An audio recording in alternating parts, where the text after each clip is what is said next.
Chapter 261. Jing Tan had never seen the man before. All the teachers in the kindergarten were female, and they had been selected many times and had some connections. They were relatively reliable. Jing Tan knew both of the teachers in Zhuo Kitten's class. There was no such man. Tsinghua University's kindergarten was very strict. Strangers were not allowed to enter. The children of the school staff were all here. The guard was also an old man. He knew most of the people here. Therefore, it was impossible for him to make such a mistake and let in an unfamiliar person. Of course, that was only for people. It was useless against special cases like Jing Tan. Those walls and fences could not stop cats at all. Jing Tan jumped onto a tree not far away and looked at Zhuo Kitten and the man. Zhuo Kitten was setting up building blocks. She set up a small car. The man next to her was guiding her. After that, he probably got anxious and squatted down to help her set up. He did not stop talking. Jing Tan listened. This person was talking about high-end cars. To many children, this was a completely unfamiliar term. To them, a Hummer was not as attractive as a fire engine. I'm still missing a wheel. Zhuo Kitten looked at the person next to her expectantly. I'll go look for it. The man set up a building block, then got up and took a step back. He was going to the box where the building blocks were placed to see if there was anything suitable. Just as the man retreated, he stepped on something when he landed on the ground. His foot slipped and he fell to the ground. The indoors were covered with foam mats, but this was not the case outside, especially the place that Zhuo Kitten had chosen. Although it was not a cement floor and was covered with a layer of wood, it was still painful to slip like this. Looking at the man's twisted face on the ground, one could tell how it felt. Before Zhuo Kitten could react, a child who was slightly closer to her laughed out loud when he saw the man slip. The other children heard the commotion and looked over. They also laughed. It was easy for a chain reaction among children to form. After being laughed at by a group of children, the man lost a lot of face. The two female teachers heard the commotion and came over to see the situation. The teacher surnamed Bai was especially nervous when she saw the man's appearance. How is it? Teacher Bai asked. It's okay. The man on the ground struggled to get up. Although he said it was okay, it was also because of his pride. Looking at the way he was gasping for air, it was definitely not that easy. It's a marble. Another teacher found the reason why the man slipped. Marbles were very dangerous for children in the lower class. They could easily slip and accidentally eat them. After all, many children liked to put anything they picked up into their mouths. Therefore, marbles were definitely not among the toys provided by the kindergarten. It was impossible for such things to appear here. It must have been left behind by one of the kids from the senior class. The man gritted his teeth and said, a few days ago he saw some kids in the upper class playing this game. Although they put it away and cleared the area, he didn't expect to miss one. The two female teachers searched the field one more time. After confirming that there were no more marbles, Teacher Xiao Bai helped the man and left. They went to the school hospital to take a look, while the other teacher stayed behind to continue looking after him. Jing Tan, who was not far away, saw clearly that Zhuo Kitten had taken out the glass bead from her pocket and placed it there when the man was squatting down to set up the building blocks. The two teachers would never link this incident to little kitten Zhuo. What could a 2.5-year-old do? Here, little kitten Zhuo was the youngest in the lower class. The other children were basically sent here when they were 3 years old. There were also children who were 2 or 3 months old who were sent here. The parents were either too busy or afraid that their children would lose at the starting line. When they saw other families sending their children to school, they hurriedly sent their children over. In fact, whether or not the children could go to kindergarten depended on the children. If they were too young, their minds would be weak and they wouldn't have the ability to take care of themselves. Sending them to kindergarten would not only tire the teachers but also make the children suffer. It might also make the children feel conflicted. As for little kitten Zhuo, who was 6 months away from turning 3, his mental fortitude was strong enough. He also had the ability to take care of himself. He could eat, sleep, and poop by himself. He was much stronger than some 3 or 4-year-olds. Moreover, little kitten Zhuo was the one who suggested that he go to kindergarten. On the first day of kindergarten, when the teacher finally calmed all the children down, the little guy howled, causing the other children who had finally stopped crying to cry again. For these children, it was too easy to cry when they were away from their parents for the first time. As for the initiator, little kitten Zhuo, when everyone was crying, he ran to the table in front of him and picked a big and good apple to sit by the side and eat. He didn't know who he learned it from.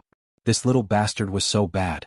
The children quickly stopped paying attention to what had just happened and began to play on their own. They had been in the classroom for a long time before. It was rare for them to come out and play, so they didn't care about those unimportant things. This was the difference between children and older children. The latter would continue to talk about what had just happened, while the former would forget about it. To them, the toys and slides in their hands were not as attractive as the toys in their hands. Little Kitten Joua pushed the cart that he had just pieced together and prepared to continue playing. He placed the blocks on the ground into a circle, then added other blocks on top of this circle to form a cylinder. These blocks were not all square. There were also triangles, circles, trapezoids, and so on. This child was able to use these blocks of different shapes to make this cylinder very high and stable. After placing all the blocks on the ground, Little Kitten Joua pushed down the one that he had just pieced together and yawned. When he looked up at the tree and saw Zheng Tan, he immediately went over to Zheng Tan happily. Zheng Tan came down from the tree and stopped at a corner by the side, waiting for Little Kitten Joua to come over. Little Kitten Joua was usually not very honest. He was also very obedient and had strong self-care skills. After handling his own matters, he would help other children. Because of this, Little Kitten Joua gave the teacher and other students a very good and positive impression. Only when he was with Zheng Tan would he talk a little more, and that would also reveal the little guy's thoughts that were different from his appearance. Brother, hey, I just punished a bad guy.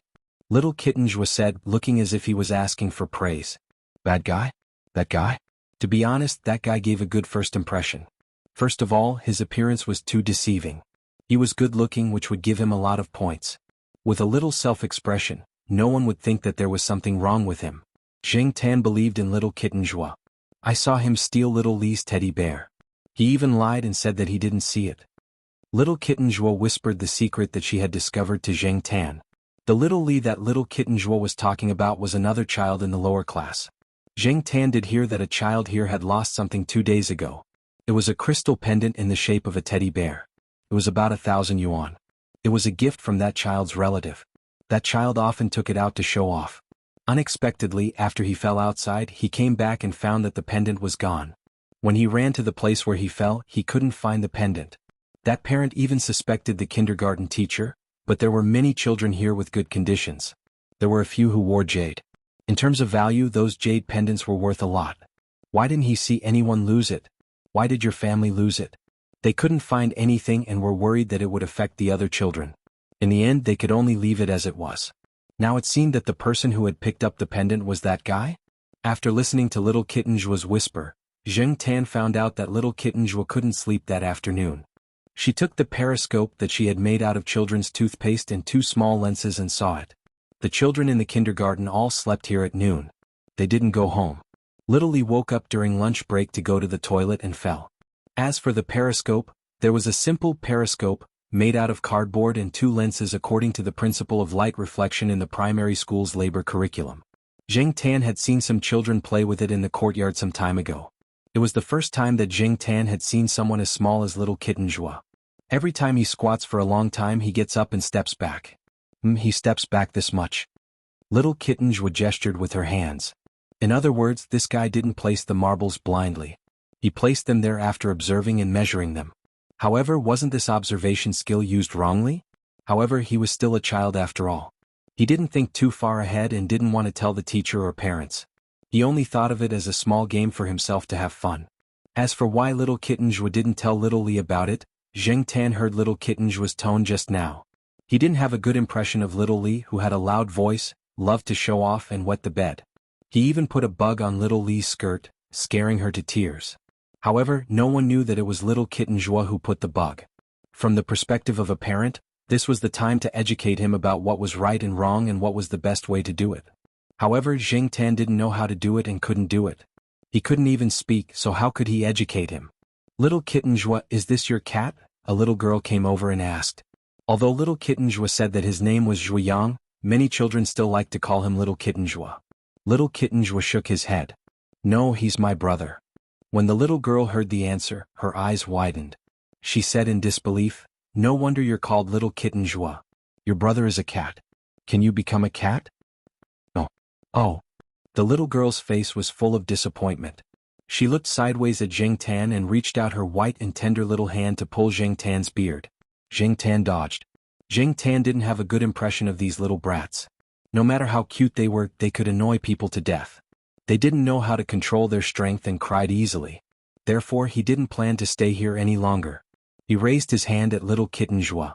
Little kitten Zhuo was about to say something to the little girl, but when she saw Jing Tan's action, she quickly reached out and touched Jing Tan's cat hand. Goodbye, brother He. Little kitten Zhuo waved at Jing Tan's back and turned around to continue what she didn't say just now. She told the little girl not to pull Jing Tan's beard in the future. Otherwise, brother He will be angry. After Jing Tan left the kindergarten, he was still thinking about what little kitten Zhuo had said about the boy being a bad guy. It wasn't a good thing to keep such a person in the kindergarten. As he was thinking, he took a shortcut to pass by the school's hospital. Jing Tan saw the boy and girl coming out of the school's hospital. The girl was the kindergarten teacher with the surname Bai, and the boy was the bad guy that little kitten Zhuo had mentioned. Now the boy was walking uneasily. He probably had a bad fall. When they passed a fork in the road, the two separated. Teacher Bai went back to the kindergarten. Later, she had to supervise the children to eat lunch and sleep, so she couldn't leave. The man, on the other hand, took a different route. Chapter 262. The man did not leave through the main entrance. Instead, he left through a side door that led to the old street. At this time, the number of people on the road gradually increased. Some people who had set up stalls were busy occupying seats. The students of Tsinghua University, who only had 2 classes in the afternoon, had also finished their classes. They came out for a walk and to eat some snacks. Jing Tan did not follow too closely. There were many people there. Many people did not pay attention to their feet when they walked. If he went over, his limbs and tail would probably be broken. Moreover, Jing Tan could see the situation from the sidewalk. It was not worthwhile to take the risk and look for trouble. As he followed, Jing Tan saw that the man's footsteps became faster. There was a small stall next to him. The stall was filled with accessories and gadgets. Girls liked them very much. There were many people around the stall. After the man passed by, Jing Tan noticed that there was a woman's phone in his hand. After getting the phone, the man turned it off skillfully. He opened the back cover of the phone, took out the card, and threw it into the bin beside him. Then he put the phone in his pocket. That technique was something that only a veteran could do. It was too fast and too natural. It was so natural that the student did not feel that he had lost his phone. The people around him also did not notice anything strange. If Jing Tan had not seen the man steal the phone with his own eyes. After stealing the phone, the man's originally frowning and bitter face was now relaxed with a smile on his face. It was as if what had just happened had made him very happy and dispelled his original gloominess. Jing Tan did not know if this person liked to use this method to vent his depression or if it was because he had another profession, that he did something like stealing phones. No matter what, he was obviously not a good person. He was worse than what Zhuo Xiaomao had said. That's right. He even stole children's things. Stealing phones was nothing. Jing Tan looked back. There were some people around the small stall selling accessories. He could not see if the person who lost the phone was among them. He guessed that the unlucky owner had not realized that he had lost his phone. The person in front had already walked a little far. Jing Tan hurriedly followed. He couldn't do anything now. Jing Tan was also familiar with the path that the people in front of him were taking. If they walked along the old street, they would not walk far before turning a corner and arriving at an old neighborhood. Although this neighborhood was old, it wasn't really that old. It was built in the 90s. It was all 6 or 7 stories high, and there were 5 or 6 households on each floor. However, from the outside of the community, one would feel that the community was old. The development of the city was too fast, and the architectural style was old-fashioned. Coupled with the newly built commercial streets and high-rise buildings not far from here, the feeling was even more obvious when standing at the fork in the road. Behind these old-fashioned community buildings, towering modern buildings looked down on everything like giants, which made this place even more old-fashioned. Sometimes, it even gave people a feeling of time and space being intertwined. Most of the people who lived in this old community were old men and women. There were also some young people who worked nearby. Jing Tan watched the man enter the community. He quickly jumped into a closed side door at the side. After looking for a while, he continued to follow the man after seeing him. When he was shopping on the old street, he had also visited several communities. This was one of them. He was neither familiar nor unfamiliar with it. In Jing Tan's memory, the buildings here were easy to climb. When he walked in, he could hear the sound of mahjong coming from many rooms on the first floor.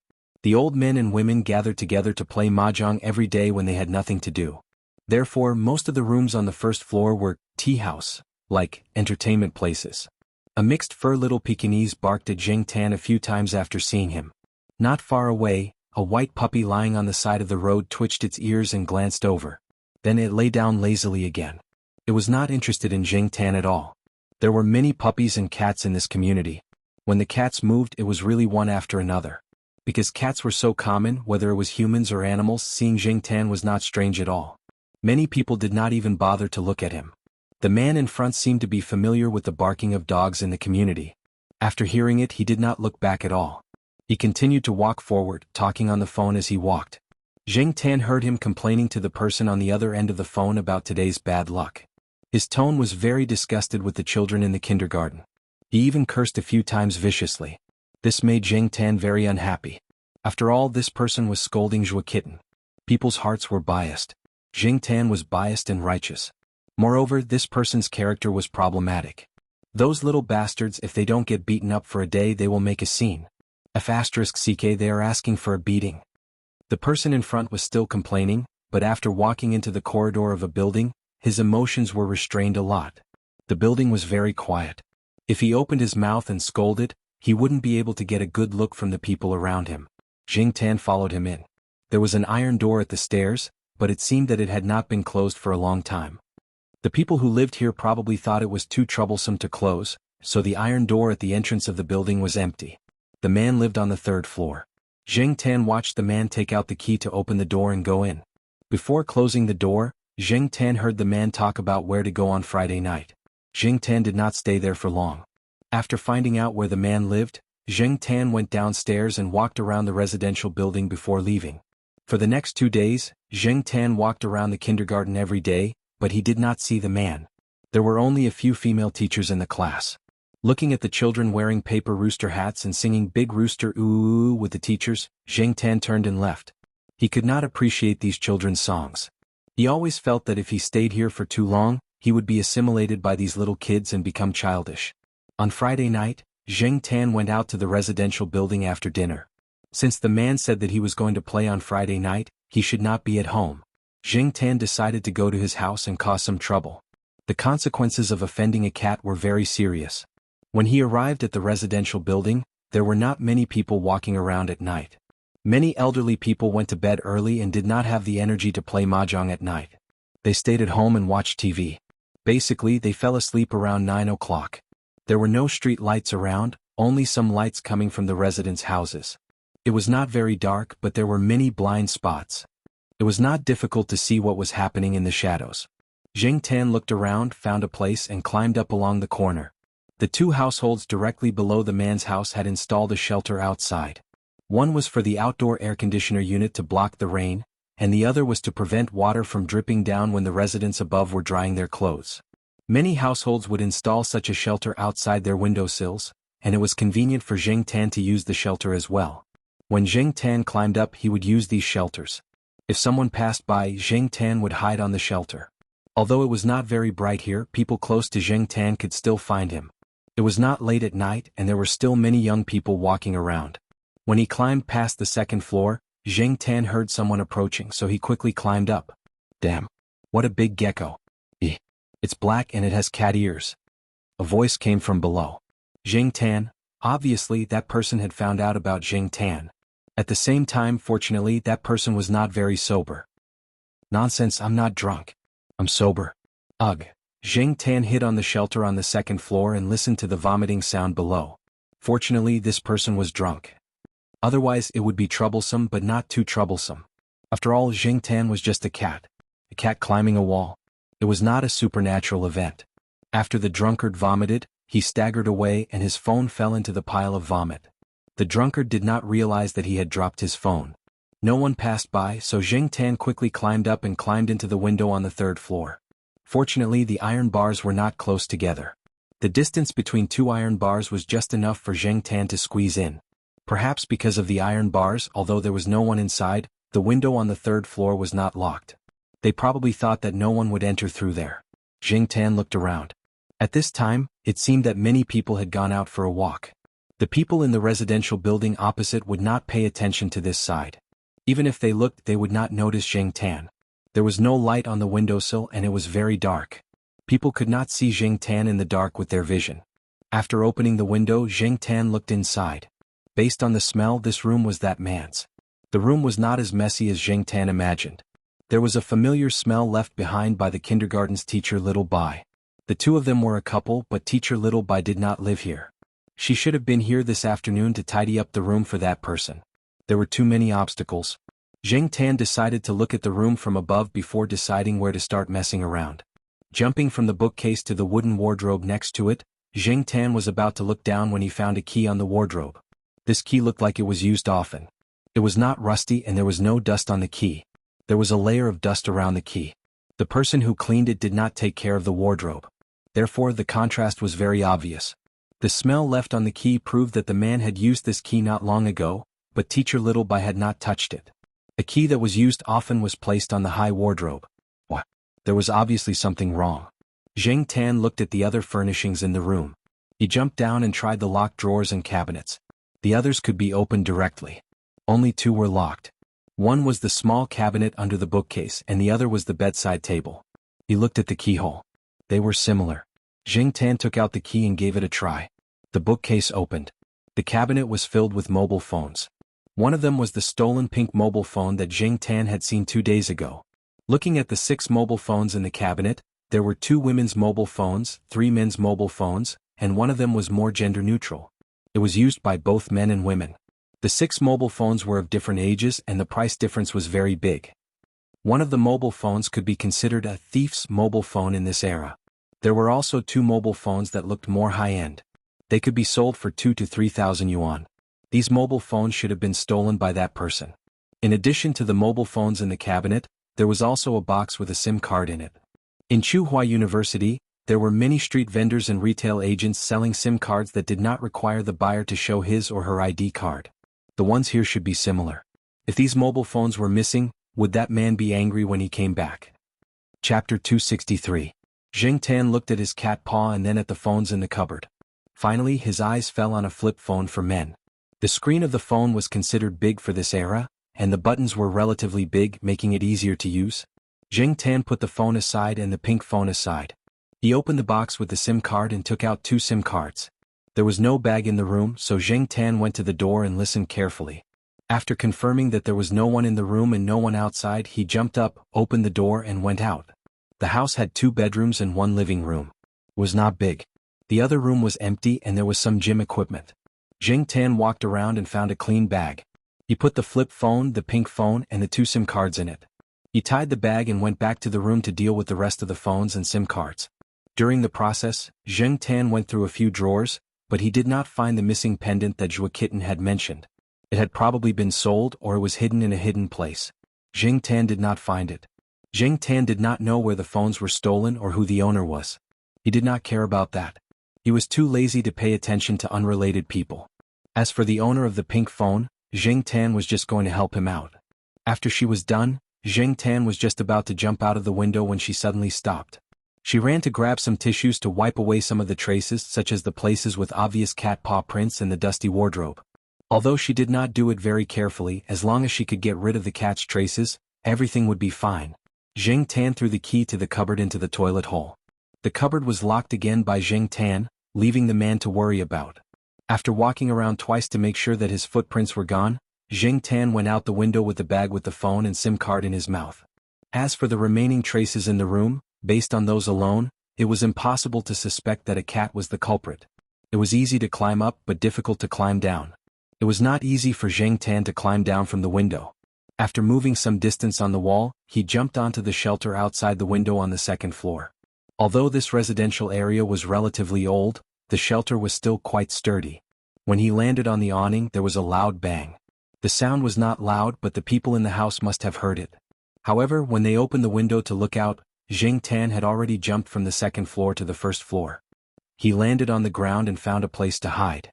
Hiding behind the bushes, Zheng Tan heaved a sigh of relief when he saw that the window on the 2nd floor was closed again. After a while, Zheng Tan left with the bag in his mouth. There were many places that the lights could not reach at night. Although he had to take some detours in order to hide his tracks, Zheng Tan could only take the longer route. When he arrived at Tsinghua University, Zheng Tan jumped over the wall near the side door. He opened the bag from the greenery and dialed the pink phone to the guard room when no one was paying attention. The phone was right in front of the guard room steps. Zheng Tan looked at it for a while until a guard saw it and picked it up. He asked the students passing by and picked it up. After he failed to find it, he picked up a pen and wrote "Lost and Found" on the notice board. Only then did Jingtan leave. The quality of the guards at Tsinghua University was not bad. After that, Jingtan did not go home directly. Instead, he went to the forest near the freshman dormitory. 2 years ago, when the freshman dormitory had not been built, that place was very remote. Almost no one walked around at night. There were many thick trees in the forest. Jingtan remembered that when he used to train there, he saw a hole in a tree. In the past, Jingtan had placed his cat tag in that tree hole. Thinking about it, he had not walked there for a while. Ever since the freshman dormitories were built and the freshmen moved in, Jingtan did not walk there much. Today it was a good opportunity for him to go there and take a look. Even though after the new student dormitory was built, the secluded area of the campus had gotten a little more lively, but it was only a little. There were students walking around the forest area at night, and there were some students having sex in the small forest. However, there were not that many people, so it was not difficult for Jingtan to avoid them. There was no one around the tree hole. Jingtan jumped up the tree and looked at the tree hole. There was a pile of rotten leaves. The last time Jingtan came here, he had filled it with branches, leaves, and a plastic board to prevent other animals from occupying it. Now, it seemed that it was not a good idea. There were worms growing in the rotten leaves. Jingtan broke off a branch and dug out the things inside. It was very wet and there were many small worms crawling around. However, Jingtan could not think of a better way to deal with it. He could only put up with it for now and think of a way tomorrow. After digging out the tree hole, Jingtan put the bag with the mobile phone and SIM card inside. Although there were many places in the old tiled house where Jingtan could hide his mobile phone without worrying about the wind and rain, there was no telling when someone would go in there. As for the tree hole here, it seemed that only birds and cats could come in, and normal birds and cats were not as interested in the mobile phone as Jingtan. After thinking about it, Jingtan still felt that the tree hole was safer and more stable. Stealing a mobile phone from a thief, would that be considered a double cross? Who cares? Jingtan shook his head. He had never been a person of integrity. After opening the bag, Jingtan turned on the mobile phone and put it on silent mode. He opened a racing game on the mobile phone and started playing. Jingtan had not touched a mobile phone for a long time. Even if it was a game with rough graphics, he could still play it happily. No one would have thought that at this time, on a tree in the forest at the edge of Tsinghua University's campus, a cat was hiding in a tree hole and playing with a mobile phone. After about half an hour, the mobile phone showed that it was almost out of battery. Jingtan reluctantly turned off the mobile phone. There was no SIM card installed in the mobile phone. He looked at the 2 SIM cards in the bag and forgot to install them when he was playing games. Forget it, he would think about it later. Jingtan opened the back cover of the mobile phone with some effort and took out the battery. He would take it back and use Jianghu's universal charger tomorrow when there was no one at home. After taking out the battery, he put the mobile phone and the 2 SIM cards into the bag. After tying the bag, Jingtan looked at the battery. It was not a good idea to bite the battery. Not to mention the toxicity of the battery, Jingtan remembered the conversation between Jiao Pa and Jiao Yuan a while ago. Many students in Jiao Yuan's class ran out of battery when they used some electronic products. They were too lazy to buy a new one, so they just used it and bit it to dig out the battery's remaining energy. That was why there were many discarded batteries in Jiao Yuan's school with bite marks. A few days ago there was news about a little girl who was injured by a battery because she bit it. According to the newspaper, an expert's explanation was that batteries contained chemicals. If saliva entered the battery when biting into the battery, it could cause the battery to short-circuit and explode. This was especially true for counterfeit products and low-quality batteries. It was very likely that accidents would occur because of the quality of the batteries could not be guaranteed. The batteries that students usually used were number 5 or number 7 batteries with zinc shells. Jingtan did not know about the battery of the mobile phone, but he did not dare to take the risk. He still cherished his cat's life. Jingtan was semi-illiterate when it came to academic knowledge. He did not understand and was not interested in learning more about it. He just needed to listen to Jiao Pa and Jiao Ma. It was simple, convenient, and did not need to use his brain. Therefore, to be safe, Jingtan ran to the vendors outside the side door to pick up the bags. After the number of students increased, there were some vendors outside the side door in the evening and at night. When the vendor saw Jingtan pick up a plastic bag from the stall, he thought that the cat was just playing with it for fun. There were many cats who liked to play with plastic bags, and plastic bags were not worth much. Therefore, he did not pay much attention to Jingtan. Instead, he paid more attention to the passing students. After putting the battery into a clean plastic bag, Jingtan took the plastic bag back to the house. He hid the battery in a corner of the courtyard, went upstairs, brushed his teeth and took a shower. He had taken a lot of plastic bags today, so he needed to brush his teeth more. The electric toothbrush that Jiaoma had bought for him was not bad. The next day, when no one was home, Zheng Tan took the bag with the battery home and used Jiaoma's all-purpose charger to charge it. In order to charge the battery more, Zheng Tan stayed at home in the morning and afternoon. At the same time, he found a bag in the clutter. This was Jiaoma's change bag.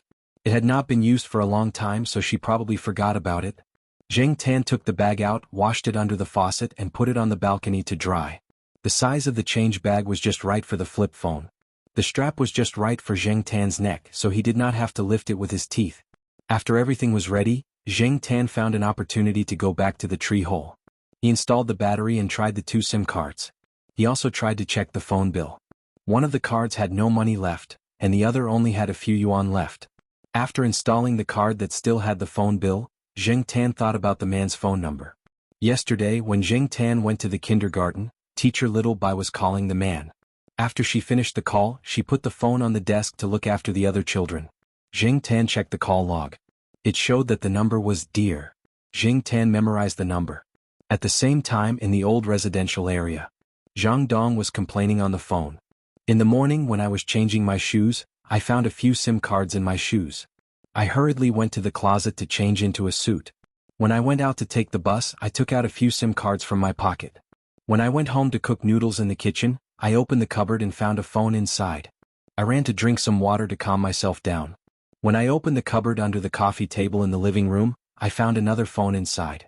*CK phone. SIM card. SIM card. SIM card. I'm going crazy. Who the *CK is playing with me?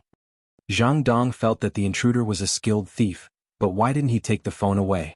Instead, he stuffed things everywhere as if he was playing a game. Zhang Dong checked the door lock and windows, but he could not find any clues.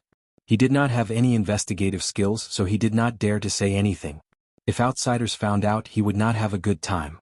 If his colleagues found out, he would not have the face to do so. He could only talk to his close friends who usually hung out with him to talk about it. As he was talking, his phone received a text message. After seeing the number displayed on the phone, Zhang Dong's hand trembled. Suddenly, a chill ran down his spine. After he found out that his bedroom had been visited by a thief who was more skilled than him, he counted all the SIM cards he found in the room and marked out the ones that he could not find. At this time, the phone number displayed on the screen was one of the SIM cards that he had not found. This number was also one that he had used before. Because there were 4 sixes in this number, it left a deep impression on him. Taking a deep breath, Zhang Dong opened the message that he had just received. It showed. Chapter 264. Zhang Dong's first reaction when he saw the message was to throw the phone away. However, he remembered that the phone in his hand was worth a lot of money. His arm that was about to throw the phone stopped abruptly. After taking a few deep breaths, Zhang Dong calmed himself down a little. If the other party had stolen the phone and left, Zhang Dong would have accepted it. The other party was too skilled and he would have admitted defeat. If the other party played him and hid the phone and SIM card everywhere as a prank, Zhang Dong would have thought that the other party was just looking for fun. Now the other party had sent a message. Although it was only 3 words, it was full of ridicule. Zhang Dong felt like he had been slapped in the face and then punched in the face. Obviously, the other party had no intention of stopping. Zhang Dong was now worried that the other party would come here again, or even target him and do something that could threaten his life. The more Zhang Dong thought about it, the more anxious he became. After all, there were many things that he did that could not see the light of day. Even if he deliberately ignored it at the time, once something happened, his negative emotions would soar. Staring at the screen, Zhang Dong scratched his head and pressed the call button. After all, guesses were just guesses. Zhang Dong wanted to talk to the other party directly, even if it meant sacrificing some benefits. However, after dialing, Zhang Dong heard the standard voice on the phone. He was so angry that he almost threw the phone away. The other party's phone was turned off and he could not get through. After walking around the house a few times, Zhang Dong decided to temporarily move to another place. Even if he could not provoke him, he could still hide. Therefore, he immediately called someone to rent another place and packed his luggage and left on the same day. Compared to Zhang Dong's doubts and anxiety, Zheng Tan was doing well. After sending the message, he turned off his phone. He did not want to waste too much time talking and he also wanted to save electricity. The phone was indeed a very convenient thing. He could communicate with others without knowing who the other party was. Since he could not use the computer, using the phone was not a bad idea. However, when he thought about the information about the balance of the phone bill, Jing Tan was troubled again. Topping up the phone bill was a very simple matter for others. It did not matter if they went to the business hall or asked someone to do it for them. However, for Jing Tan this was a technical problem. How could he top up the phone without anyone knowing or seeing Jing Tan? Money? Jing Tan did. Jing Tan knew where Little Pomelo, Jiao Yuan, Jiao Ma, and Jiao Pa's bank card were, but he did not want to touch their money. You could call him stupid, stubborn, or stubborn, but Jing Tan would never steal Jiao Ma's money to top up his phone bill. Even though he had already planned to give the money in the card to the Jiao family, Jing Tan felt that it was a different matter altogether. Jing Tan could do it to Zhang Dong or someone he didn't know, but he couldn't get over the fact that it was someone from the Jiao family. When he got home, he opened the drawer of the cat tree and looked at the cards inside. There was a lot of money in the cards. Jing Tan once saw the Jiao Pa register for online banking. Jing Tan was shocked when he logged in to check the balance. Unfortunately, no matter how many zeros there were on the card, Jing Tan could not get a dime. It was not that the Jiao Pa had moved the money out, but Jing Tan could not withdraw the money at all. There were cameras at the ATM. He did not see anyone using a bank card to top up the phone bill nearby. If there was someone using a bank card to top up the phone bill, Jing Tan could sneak over when no one was around to top up the phone bill. Ask someone to help? Jing Tan did not want to do that. He still wanted to use this phone number for other things. Therefore, the fewer people who knew about it, the better. What should he do? Jing Tan leaned on the balcony and pondered. There was a chattering sound coming from the fourth floor. It was the B*TCH bird on the fourth floor cultivating artistic sentiments. At this moment, General was drawing with a pen in its mouth. In order to prevent General from going out and harming others, its owner had taught it a few more things. Among them, drawing was something that General was interested in. Every day, it would draw with a pen in its mouth when it had nothing to do. Its owner, Professor Tan, had even specially bought a drawing board, and the pens used were also environmentally friendly. This could not only distract it so that it would not go out and attract hatred, but also make it shut up. Its learning ability was so strong that its mouth was getting worse and worse. If its mouth was not sealed, it could anger people to death. The people of the Academy of Economic Sciences were still being laughed at by other schools. General's information had also been dug out by everyone. However, it was also said that someone from the Academy of Economic Sciences had made an animated GIF based on General's original appearance. It had been downloaded quite a lot on the internet. Even Professor Tan's GIF was in it. Jing Tan poked his head out from the balcony and looked at General's drawing. He did not know what it was drawing. It was probably abstract. After drawing, General tilted its head and looked at it. Then it raised its big paw and grabbed the eraser next to it. It wiped the drawing on the drawing board and continued its artistic career. Looking at General drawing with a pen in its mouth, Jing Tan suddenly thought that he could also write and draw. He could try to find someone to pay for his phone in this way, but there was a certain risk in it. In order to solve the technical problem of recharging the phone, the first thing was to have cash. Jing Tan could not think about online payment at this stage. How could he get cash, and how could he get cash through legal means? On this day, Jing Tan went to Xiaoguo's place to shoot a new promotional advertisement. Xiaoguo's store attracted customers not only with the pet products, but also with the promotional videos that Xiaoguo released on time on the Pet Center's website. Every time it was the release date, a large number of Pet Center customers and netizens would wait in front of the computer. Then they would share the videos on some video websites or take screenshots to discuss in the forum to attract attention. This time Jing Tan's prop was a small backpack. This time he was dressed as a mountain climber. However, during the shooting the other cats were not in a good mood. They were not very cooperative during the shooting, so it took a long time. The short video that was supposed to be finished by 2 in the afternoon was not finished by 3. Jing Tan was quite impatient. Xiaoguo was worried and asked his subordinates to comfort the other cats. As for Jing Tan, black charcoal, let's talk about it. Can we hold on for 1 more hour? Xiaoguo looked at Jing Tan. After working together for so long, Xiaoguo also knew how to communicate with this cat. Jing Tan ignored him. It was lying on the side with its eyes half closed, thinking about how to get cash. It was too lazy to talk to Xiaoguo in front of it. Xiaoguo talked for a long time but still did not get a response. He was ready to take out a cigarette and go out to smoke. When he reached into his pocket, he found that there was a $50 bill in his pocket. On a whim, he took out the bill and waved it in front of Jing Tan. Let's hold on for 1 more hour. This is your overtime pay. Originally, Xiaoguo was just joking. After waving the bill in his hand, he was going to put it in his pocket and go out to smoke. Unexpectedly, the cat, who was too lazy to even lift its eyelids, immediately stood up and was full of energy. Xiaoguo was speechless. He felt that the cat's eyes were shining when it saw the bill. After 2 seconds, Xiaoguo took out the bill that was half in his pocket and waved it slowly in front of the cat. Then he looked at the cat in front of him, whose eyes followed the bill. Holy sh*t. It was so effective. Xiaoguo had always directly transferred Jing Tan's remuneration to his card, but Xiaoguo did not expect that the effect of cash would be so good. If he knew that it could stimulate the cat's work attitude, he would have taken it out directly. However, had this happened before? Xiaoguo shook his head.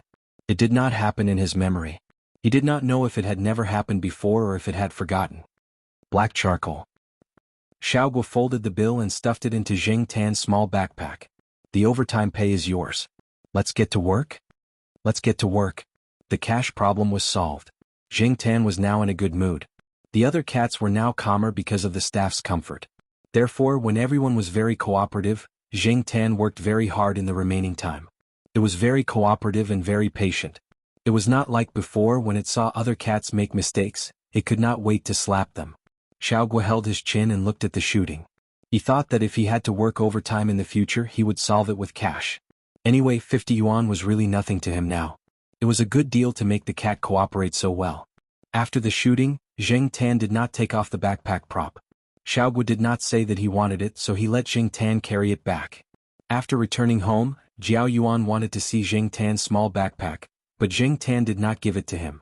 He decided that he would carry it when he went to the pet center in the future.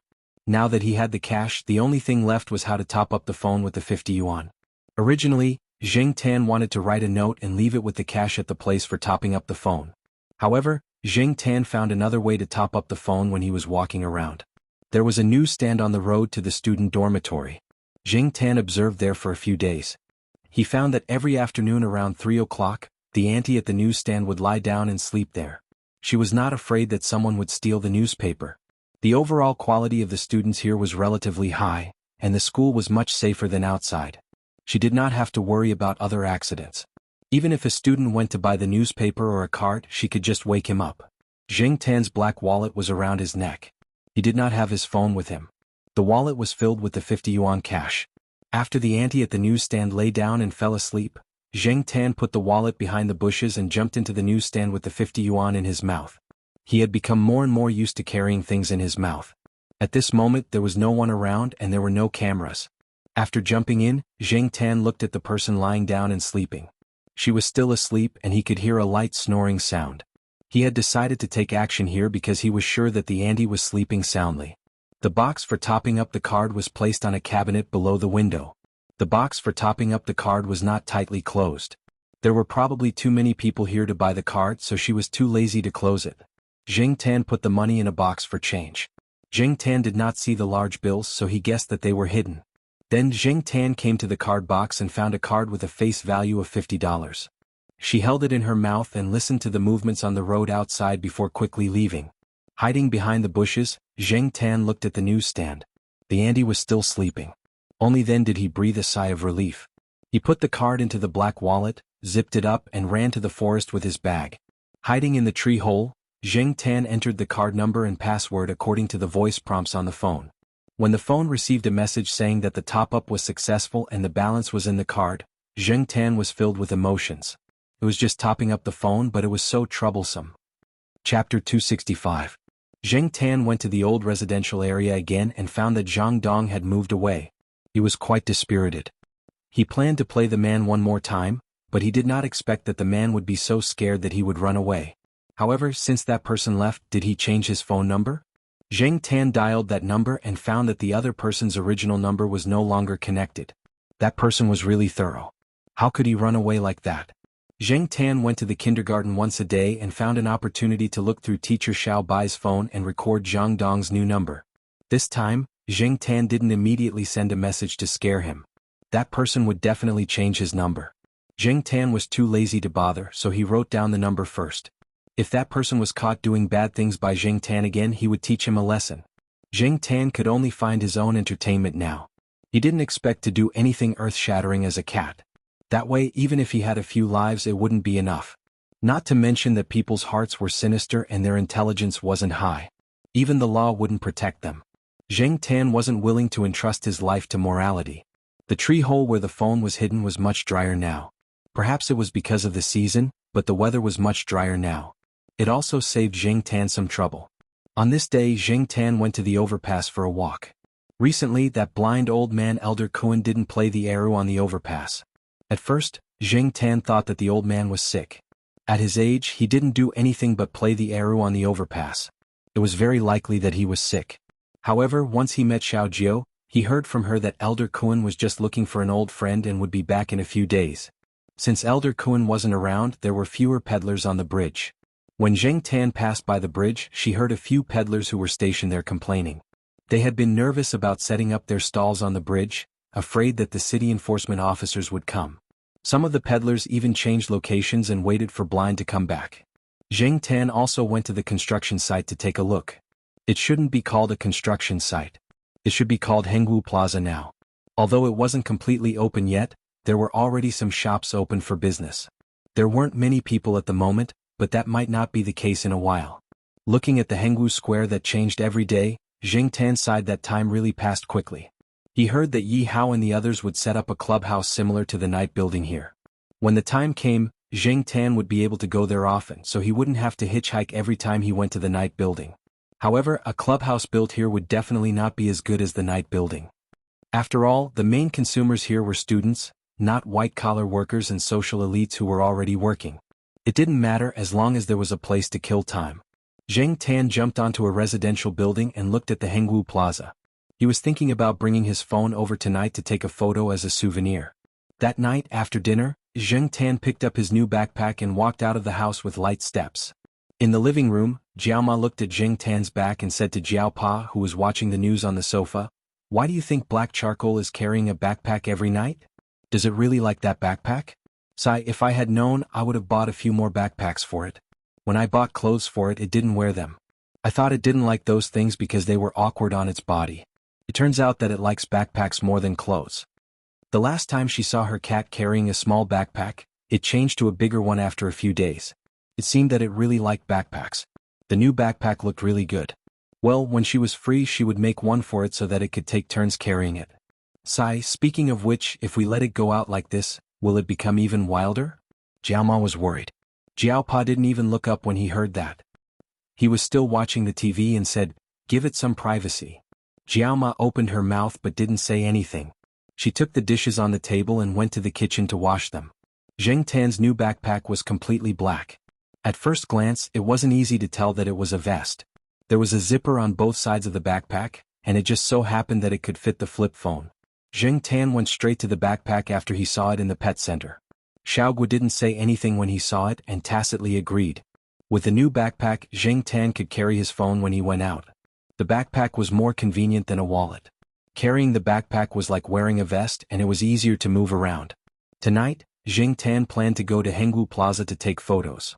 There were very few people who could notice Zheng Tan at night. Even if they did, they wouldn't take it seriously. When they saw Zheng Tan's backpack, they would just think that it was a pet costume that someone bought for their pet. They wouldn't think too much about it. There were many pets around. When he arrived at Hengwu Plaza, Zheng Tan found a suitable place to take photos. On the other side of Hengwu Plaza, lights flashed on the edges of the buildings of different heights. 2 years ago, this place was an abandoned construction site that no one dared to approach. However, he had overestimated the effect of mobile phones at this time. Although the price of this flip phone was relatively high in the market, it wasn't a high-end model. After he took a photo, Zheng Tan felt his balls ache when he saw it and directly deleted it. Really, he had planned to take a photo and walk the artistic route to keep memories. It seemed that the artistic route wasn't something that could be done at any time. Walking out from the other side of Hengwu Plaza, Zheng Tan looked at the several roads that had been opened. Recently, he had become familiar with this place. He wondered if he should go to other places. Even if he couldn't take photos, it would be good to experience the city at night. It wasn't far from Hengwu Plaza to the bustling commercial street. After the construction site was completed and the roads were opened, the roads here would gradually become more prosperous. After leaving Hengwu Plaza, Zheng Tan didn't plan to continue walking to the commercial street. Just as he was about to turn around and go to another place, Zheng Tan saw a familiar person. That person was Zhang Dong, who had been scared by Zheng Tan and had moved away. Beside Zhang Dong was a very innocent girl.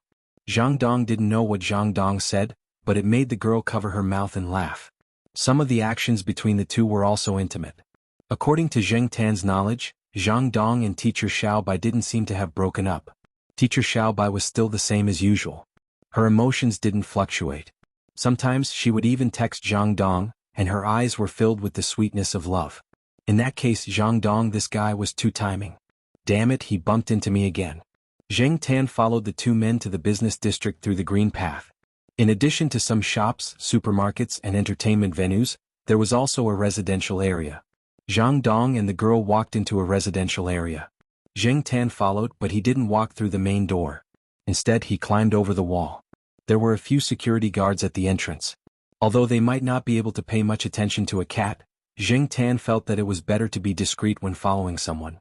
After the two people came to a building, Zhang Dong didn't follow them in. The two of them talked downstairs as if they were reluctant to part. Listening to their conversation, Zheng Tan knew that the girl lived with her parents. Zhang Dong's new apartment was also in this residential area. However, the two of them didn't live in the same building. They had only known each other for a few days, but their relationship had developed quickly. Zheng Tan hid behind the flower bed and took out his phone from his backpack. He turned off the flash and the sound of the camera, adjusted the focus and took a picture. The picture was a little blurry and he needed to identify it carefully. After taking a few pictures, Zheng Tan was still not satisfied. The camera quality of a phone these days was really bad. After the two of them were done being lovey-dovey, the girl went into the building. Only then did Zhang Dong reluctantly walk to another building. Zheng Tan took a few more pictures of the surroundings and took a picture of the name of the residential area. Then he chose a few pictures and sent them to teacher Xiaobai. Zheng Tan knew teacher Xiaobai's phone number from the children in kindergarten. Once, Zheng Tan went to see Zhua Kitten play tricks on people. That lousy child tricked a child from the upper class into memorizing a bank card number. In the end, the child couldn't memorize it, so he replaced it with a phone number. The child who was tricked even proudly memorized the landlines and cell phone numbers of his family and relatives. One of them was teacher Xiaobai's. After memorizing it, he swore that he would memorize the bank card number when he went back. If Zhua Yang from the lower class could memorize it, why couldn't they, the upper class, do the same? However, was that lousy child Zhua Kitten memorizing a bank card number? That was obviously pi. Children at this age didn't understand the kind of numbers with decimals, and the numbers were obviously wrong. They didn't even understand the meaning of bank cards. They were just competing with each other. Everything else wasn't important to them at all. At that time, other than the children who were tricked by Zhua Kitten, there were also children around who were fighting to memorize phone numbers. Among them, Zheng Tan heard teacher Xiaobai's phone number several times. He also saw it when he flipped through her phone. After thinking for a while, Zheng Tan entered the phone number and sent the picture over. At night, teacher Xiaobai was at home preparing for tomorrow's class. Suddenly, her phone received a message. At this time, she thought it was her boyfriend Zhang Dong. She didn't expect it to be an unknown number with a picture. She had received similar messages before. Usually, they were advertisements or other spam messages, so she planned to delete them. However, when her finger was on the delete button, she stopped. After thinking for a while, she moved her finger and opened it. Previously, the phone number that sent the picture messages and some scams was not this kind of phone number. Therefore, she decided to open it and try it. At most, she would just deduct more money from the phone bill. What shocked her was the content of the message. The picture taken at night wasn't very clear to begin with. After the appropriate compression, it was even more blurry. However, although the picture was blurry, teacher Xiaobai still knew the person she had been with for so long. She could recognize from the picture that the man in the picture was the boyfriend she was with now, the one who called her dear every day in text messages. As for the woman in the picture, she didn't know her at all. There were several pictures. 2 of them were holding hands and 2 of them were hugging. Even if they didn't do anything further, looking at the way they interacted, they were definitely not ordinary relatives and friends. Zheng Tan also very considerately entered a few words to explain which neighborhood, the approximate time, what Zhang Dong was doing with the girl in which building when they went shopping and so on. The pictures and words were like a basin of water with ice dregs that poured over teacher Xiaobai from head to toe. Zheng Tan didn't know how teacher Xiaobai would react after seeing the message. He even thought that teacher Xiaobai would delete the message without looking at it. When he went to the kindergarten the next day and saw teacher Xiaobai's state, Zheng Tan knew that she had seen it. Furthermore, her mood was a little off. Her face was pale, and even when she smiled at the children, it was obvious that she was forcing herself. Seeing teacher Xiao Bai's state, Zheng Tan was a little doubtful if his actions were appropriate. After thinking about not caring about this matter in the future and letting them develop on their own, Zheng Tan went to the tree hole and turned on his phone. He didn't expect to receive a message the moment he opened it. It was sent around midnight yesterday and it was from teacher Xiao Bai. Who are you? 2 a.m. Can you help me? Chapter 266. To catch a thief you have to catch the stolen goods. To catch an adulterer you have to catch a couple. Just a few blurry photos were not very convincing. Zheng Tan estimated that Zhang Dong would definitely use flowery words to cover it up. However, looking at teacher Xiao Bai, she would not be easily fooled this time. At her age, she was in a relationship with the intention of getting married. When encountering this kind of thing, even if she was temporarily fooled by Zhang Dong's excuses, her heart would still be troubled. And teacher Xiao Bai asked Zheng Tan to help her get evidence. Listening to teacher Xiao Bai's words, Zhang Dong had a criminal record. However, Zhang Dong was a capable person. He did not know how he persuaded teacher Xiao Bai to forgive him in the past. Now that this kind of thing happened again, teacher Xiao Bai did not intend to let it go easily this time. On weekdays, teacher Xiao Bai was busy with the kindergarten students' affairs. The large amount of time during the day was enough for Zhang Dong to do a lot of things. Helping to keep an eye on people was not difficult for Zheng Tan, but it was a little boring. After a brief exchange of text messages, Zheng Tan did not directly give a reply. If it was a person it would be fine. Kat's actions during the day were not very convenient, and Zheng Tan could not bring his mobile phone with him during the day. On this day, Zheng Tan was yawning as he walked to Zhang Dong's new rented neighborhood. He had observed here for a few days. Zhang Dong had recently restrained himself a lot. Even when he met the girl, although his attitude was still warm, he was probably scolded by teacher Xiao Bai and was not so greasy. Moreover, Zheng Tan did not think that this person would do anything during the day. Zhang Dong worked at a small company nearby, not far from the rented neighborhood. Zheng Tan was too lazy to keep following him. If he met him he would go over to take a look. If he did not meet him he would walk by himself. There was a small pet shop with 2 Totoros outside. It was very interesting. Every time Zheng Tan passed by he would squat and stand there to take a look. In fact, Zheng Tan mainly looked at the girls who were attracted by the Totoro cats. The pet shop put 2 Totoro cats at the door and attracted a lot of people passing by, especially some young girls. The people gathered there were probably university students who had no classes in the morning and were out shopping. Zheng Tan's gaze followed the girls. The one in the middle had a nice figure. She had long legs and a slim waist. When she smiled, there were 2 dimples on her face. When the girls disappeared into the crowd, Zheng Tan was about to retract his gaze. Suddenly his gaze froze. He saw a modern girl. Her long wavy hair seemed to be casually draped over her shoulders. Different from the clothes of the female students, her fashionable and mature charm made people's eyes light up. Although the color of her clothes was not conspicuous in the crowd, it had to be said that this woman's face, figure, and temperament was fascinating. However, what made Zheng Tan unable to move his eyes away was the scene he caught when he was about to withdraw his gaze, and the woman's red lips after that. Just now, a man who was on the phone hurried past and the modern girl walked over. The two walked opposite each other and when they passed each other, their shoulders bumped. The modern girl smiled apologetically and apologized in a low voice. The middle-aged man who was on the phone stared at the girl for a few seconds, and then hurriedly said that it was okay. After the two passed each other, the woman's face raised a faint smile. From Zheng Tan's point of view, he just caught a flash of the scene. At the moment the two bumped into each other, the wallet in the middle-aged man's pocket had been moved. After seeing this, Zheng Tan could not help but sigh in his heart. Sure enough, you can't judge a book by its cover. Before Zheng Tan finished his sigh, he saw that the modern girl's smile deepened. She stared in a direction and waved her hand. Zheng Tan looked in that direction. Diagonally across the road, Zhang Dong, who was supposed to be at work, could not wait to run over and almost hit a taxi. These two know each other? That's right, they are both thieves. Moreover, these two are not bad looking. Although Zheng Tan looked down on Zhang Dong, he had to admit that this guy had a pretty face that was very attractive to women. The two should be very familiar with each other, and the way they interacted with each other was completely like old friends.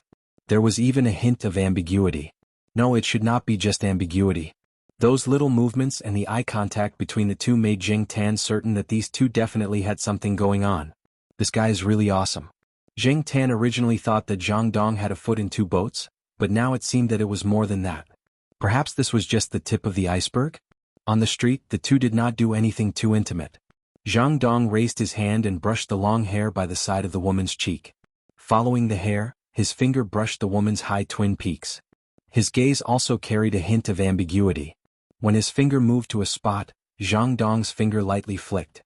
The wallet that he had stolen was also there, but it was covered by the jacket, so it was not easy to find. The woman took off her sunglasses and looked at Jiang Dong proudly. Then she held Jiang Dong's arm and the two of them left. Jing Tan followed. Since he had bumped into them, he would help Teacher Little White keep an eye on them. It was a pity that he did not bring his phone this time. Otherwise, he could have called Teacher Little White over to catch them in the act. Jiang Dong was in a good mood. Yesterday, he contacted this close friend of his and knew that she was coming to Chuhua City today. When he received a call from work in the morning, he asked for leave to pick her up. At the same time, he also asked for her help with the burglary incident. Of course, when he asked her to come over to help, he also wanted to have an intimate conversation with her. It was indeed good to find a wife like Teacher Little White who cared about the family, took care of the children, and did housework well. However, Jiang Dong preferred a more passionate woman. At the same time, he could not bear to let go of Little White. In addition, due to his personality, he had formed a habit of having one wife and going out to seduce others from time to time. Moreover, when he saw his old flame, he could not help it. Jing Tan watched them walk into a hotel. The ambiguous and teasing gazes between the two of them made passers-by know that their relationship was not ordinary. And entering a hotel at this time, connecting the two of them to the interaction between them, Jing Tan sighed again. If only he had his phone, he would be able to call Teacher Little White over to catch them. However, was it too late to go back and send it? After thinking about it, Jing Tan quickly ran back to Chuhua University and turned on his phone in the tree hole. He briefly described what he saw and the name of the hotel. As for what Teacher Little White would do next, Jing Tan did not know. Teacher Little White was currently in class. By the time school was over, the two of them should have finished their business. After sending the message, Jing Tan was about to turn off his phone. Unexpectedly, there was a reply from the other side, asking if it was XXX Hotel on XX Road. Jing Tan recalled the street where the hotel was located and replied, yes. After replying with a thank you, there was no more reply. After putting down his phone, Jing Tan ran to the kindergarten to take a look. Teacher Little White was not there. Another teacher had taken her place. He heard that Teacher Little White had something urgent to attend to and had left. Brother He. Zhuo Xiaomao held a book in his hand and ran to the classroom window. Looking at Jing Tan standing on the windowsill, he opened the book in his hand. Brother He, look. A little red flower and a red flag. Jing Tan looked at it. There were some simple letters on it. Many children did not write the simple letters well. However, as long as they wrote it well, they would get a red flower stamp. However, not everyone could get a red flag stamp. It had to be written correctly and well. Looking at Zhuo Xiaomao's expectant eyes, Jing Tan raised his hand and patted his head. Zhuo Xiaomao stood there and grinned as if he had received recognition and praise. However, Jing Tan wanted to go to the hotel to check on the situation and did not listen to Zhuo Xiaomao's words. After patting Zhuo Xiaomao, Jing Tan jumped down from the windowsill and left. As Zhuo Xiaomao watched Jing Tan leave, the smile on his face faded. Teacher Little White was unhappy today. Brother He was unhappy too. Therefore he was unhappy too. A mushroom-headed girl from the same courtyard as Zhuo Xiaomao ran over. Zhuo Xiaomao, do you know what 1 + 1 equals? It equals 2. The mushroom-headed girl was speechless. What was she vomiting for? On the other side, Jing Tan ran to the hotel. Just as he was wondering why he did not see Teacher Little White and wondered if she had gone into the hotel to look for someone, he saw a figure rushing out of the hotel. It was Teacher Little White. Behind her, Jiang Dong chased after her. Looking at his sorry state, he must have put on his clothes in a hurry. There were many wrinkles on them. Teacher Little White was so angry that her eyes were red. She panted and did not say a word. After her arm was grabbed, she stopped and looked at Jiang Dong. She did not know how to scold him, nor did she know how to express her feelings. Perhaps it was because she was a kindergarten teacher that she could not say anything bad. Because she could not say anything, the most direct way to vent her feelings was to slap him. Slap. Little White, you misunderstood. Jiang Dong did not care about the modern girl. He quickly found an excuse to cover up. Slap. Another slap. Listen to me. Jiang Dong wanted to stop Teacher Little White, who was about to leave. Slap. Another slap. Good slap. Jing Tan looked at the two of them. From the sound of the slap, he knew how hard the slap was. Teacher Little White's strength, which she had trained from carrying children, came in handy now. A hotel staff came over and pushed Jiang Dong away. He then tried to persuade Teacher Little White. He seemed to know Teacher Little White. It was no wonder Teacher Little White could directly go in to catch them in the act. There were more and more people watching the show. Teacher Little White did not stand there and say anything more. She hailed a taxi and left, leaving Jiang Dong there to be pointed at. As for the modern girl, Zheng Tan did not see her. She probably knew that it was better to stay invisible. If she came out, she would only be criticized. In the afternoon, Zheng Tan ran to the forest and turned on his phone. He wanted to ask about Teacher Little White's situation. She was so angry in the morning that she did not go to the kindergarten in the afternoon. However, after turning on his phone, Zheng Tan realized that his phone had F***king stopped working. He had just topped up 50 yuan not long ago. How did it disappear so quickly? He thought about it. He had not called much during this period of time. Even if he had sent a lot of messages, it should not have stopped working so quickly. The only explanation was that she had sent pictures. In the past few days, other than exchanging messages, he had also sent quite a lot of pictures and MMS. Why did he not feel that the phone bill had decreased so quickly in the past? Communication in this day and age was not as convenient as it would be a few years later. A few years back, one could just log into a Wi-Fi chat app and send pictures and voice messages. However, it was different now. However, it was too late for Zheng Tan to realize this now. Looking at his phone, Zheng Tan thought about when he should go and recharge his phone today. Should he go to the newsstand to get a top-up card, or should he write an anonymous note with his phone number and leave it with the money at the top-up counter so that the people there could help him recharge his phone? Just as Zheng Tan was worrying about how to top up the phone bill, his phone received a message. Zheng Tan opened it and saw that he had just topped up 100 yuan. A few seconds later, another message came. It was from Teacher Little White. I'm really sorry. I didn't think it through. Chapter 267. After Teacher Xiaobai went back, she called the kindergarten to ask for leave because her emotions were unstable. Then she stayed at home until her emotions calmed down a little. Then she remembered the number with 4 sixes. It was also this number that had sent her pictures over the past few days, which made her realize that she had been deceived and deceived. She had to thank them. After sending a few messages and not receiving a reply, she directly called them. Unexpectedly, when she dialed, she said that the other party had stopped working. Stopped working?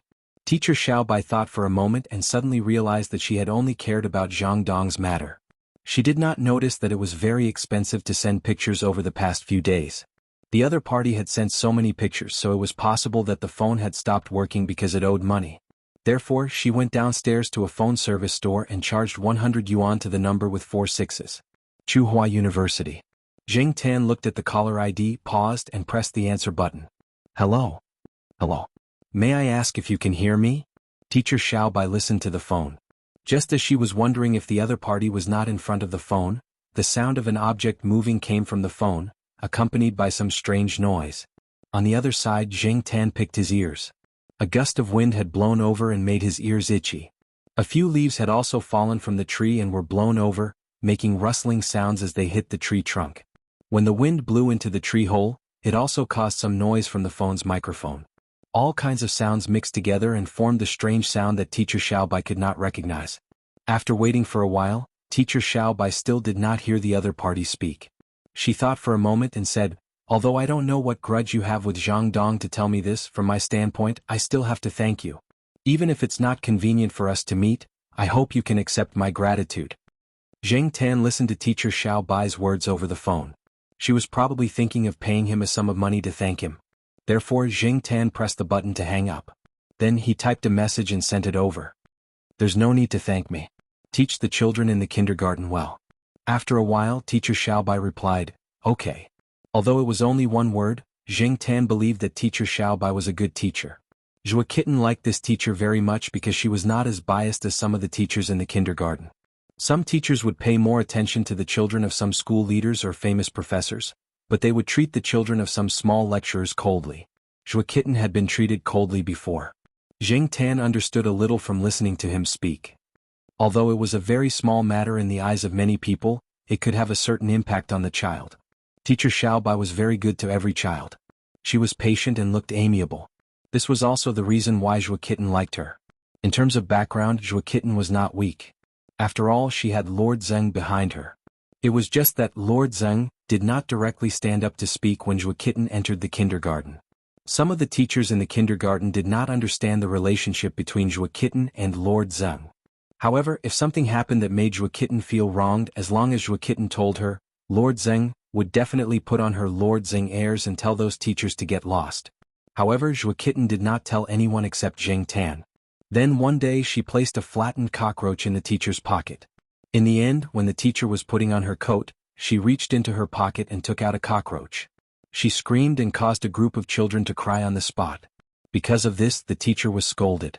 In Zhuo Kitten's words, under certain conditions one should do their own things. What she meant was, if one could solve their own grievances they should solve it themselves. If they could not solve it they would ask for help. He did not know what teacher Xiao Bai said to Zhang Dong, but Jing Tan did not see Zhang Dong in the school anymore. After the first few days of not being in the right state, teacher Xiao Bai gradually recovered. Brother hey. Zhuo Kitten took her little notebook and ran to the window to show Jing Tan the good results he had obtained in the past few days. Her eyes were bright as she looked at Jing Tan for praise. Teacher Xiao Bai walked into the classroom with a box of props. After the free activities were over, she would teach the children a children's song later. Her gaze swept around and then stopped at the window at the back of the classroom. As for the black cat, she had seen it a few times. Zhuo Kitten called it Brother Black. It was older than some of the children here. Moreover, this black cat would not hurt the children. Some of the children also followed Zhuo Kitten and called it Brother Black. Some of the teachers at Tsinghua University were more familiar with this cat. After understanding it, she was relieved and allowed the cat to come over and observe. The sunlight slanted in and the wall by the window was sprinkled with gold. She watched as the black cat raised its paw and gently patted Zhuo Kitten's head. Then she looked at Zhuo Kitten's bright smile. She also smiled. As she was smiling, she noticed that the black cat squatting on the windowsill was looking in her direction. The expression in the cat's eyes made her heart tremble. She could not help but stop fiddling with the props in her hands. She felt that the expression in the cat's eyes was very special. When she was about to take a closer look, the black cat had already moved its gaze away. It raised its paw and bumped palms with Zhuo Kitten. Then it jumped off the windowsill and left. It nimbly flipped over the wall outside and disappeared from sight. Jing Tan prepared to go to the lakeside villa to see Hu Zi. The little guy had grown a lot stronger recently. It was full of energy and ran around everywhere. Feng Baijin's sports shoes, which cost more than 1,000 yuan, had been bitten by it. Just as he walked to the school hospital, it started to rain. Jing Tan had no choice but to turn back and find a place to hide from the rain. Unexpectedly, just as he found a place to hide from the rain, the weather cleared up again. Was the weather King teasing him? Jing Tan squatted under a bicycle parking shed and cursed the weather in his heart. He looked around and saw that a cement pillar next to him was covered with all kinds of small advertisements. There were all kinds of ancestral secret recipes for difficult and complicated diseases, all kinds of fake certificates and professional phone scavengers. They were mainly targeted at people who accidentally dropped their phones when they went to the bathroom to play with their phones. Among these common advertisements, Jing Tan saw a newly posted message about a dog that was clearly printed in color. The dog that was missing was a short corgi leg. It was half a year old and wore a blue collar. It was lost last night. The words on the poster showed that the owner was very anxious. He also promised that the person who provided the clue would be rewarded, and the person who helped find the dog would be greatly rewarded. The phone number below was also written in bold letters. Jing Tan looked at it and memorized the phone number. He thought that if he saw it he would help out. The phone number was easy to remember. Jing Tan looked at it twice and memorized it once. Looking at the sky, the sun was just right. It did not look like it had rained just now. However, Jing Tan was not in the mood to go to the villa now. He turned around and climbed over a wall near a side door to enter Tsinghua University. From there to the eastern courtyard, if he walked in a straight line, he would have to pass by the old tile-roofed house. When Jing Tan arrived at the old tile-roofed house, there were a few cats on the roof. However, they did not lie on the roof to bask in the sun. Instead, they gathered together and looked down. The tile-roofed house was a little shabby. It only had 2 floors, and when it was first built, each floor was a little lower than the current one, so it didn't look too tall. There was a hole in the roof and the cats were surrounding the hole to look into the house. Jing Tan listened and heard some movement from the bedroom. Out of curiosity, he also jumped onto the roof and squeezed in. He pushed away the 2 cats in front of him and looked down. Although there was a hole in the roof, other places were quite solid. There was no need to worry about it collapsing. Looking through the hole, there was a low table on the second floor. On the low table there was a large plastic bowl and a plate. The plate was filled with water and the plastic bowl was filled with pet food. Zheng Tan had heard that some association at Tsinghua University had organized a charity event. There were people feeding cats here. It was probably this house. The plastic bowl should be filled with cat food. It smelled like it. That was all. There was no need for the cats to gather here, right? He moved his ears. There was movement downstairs and it was climbing up the stairs.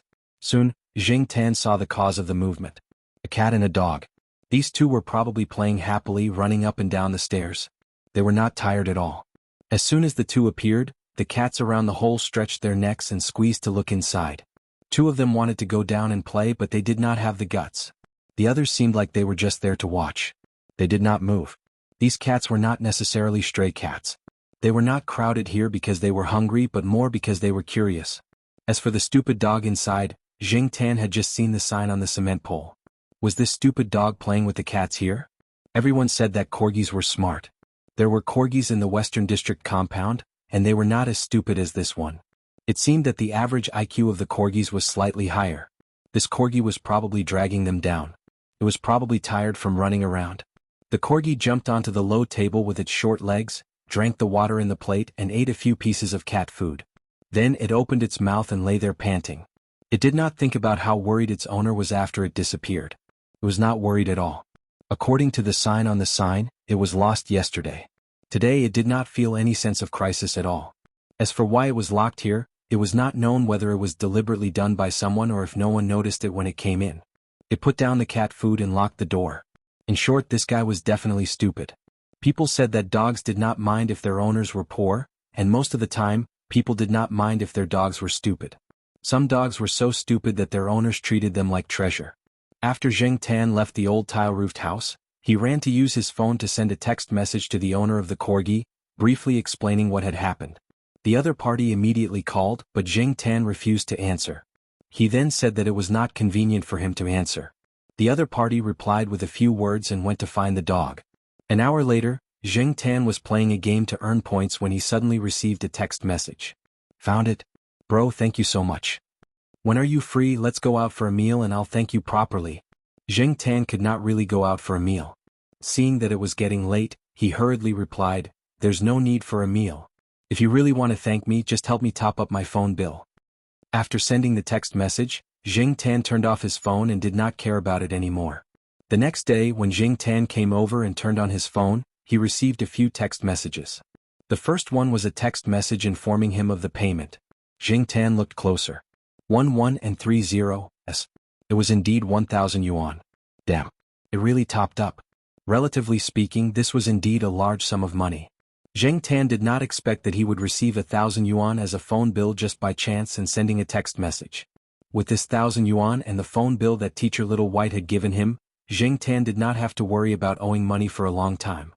Chapter 268. Since he didn't have to pay his own bills, he didn't have to worry about the downtime.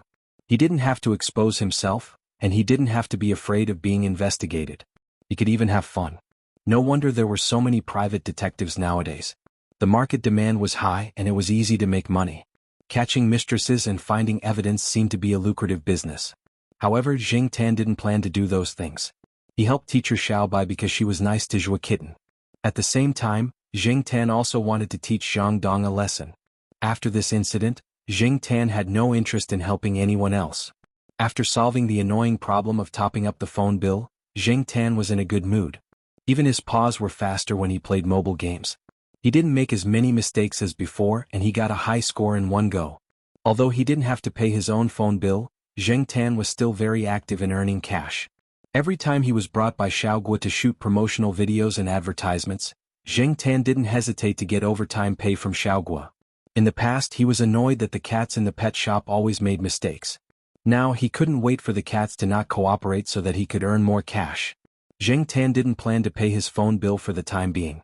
He planned to save the cash for emergency use. Sometimes, even if he had a large amount of savings in his card, it would be a waste if he didn't have cash on hand. Today, because it was the weekend, the two children were at home. Jiao Ma was dragged out shopping by a few colleagues and Jiao Pa was not there. After being promoted to a professor, Father Jiao had applied for a good project. Now he had a few projects on hand and was very busy. Now, a few fourth-year students as well as a few third-year and second-year students had joined him. Some of them wanted to familiarize themselves with the laboratory. After all, there was still a big gap between undergraduate students and graduate students. Their independent exposure to experiments was also limited. If they wanted to develop in this direction, they had to prepare in advance. Some of them were interested in Professor Jiao's current reputation and the projects on hand. After all, if they followed a teacher who had projects and topics and could produce results, not only would they be able to get a salary, but it would also be of great help to them in the future. It would be best if they could write an SCI thesis before they graduated from their undergraduate degree. Not only would they be able to compete for scholarships, but it would also be of great help to them in the future. It would be best if they could write an SCI thesis before they graduated from their undergraduate degree. Jiao Pa's reputation in the institute had indeed increased a lot, especially when there were people supporting him from the top. It couldn't be helped.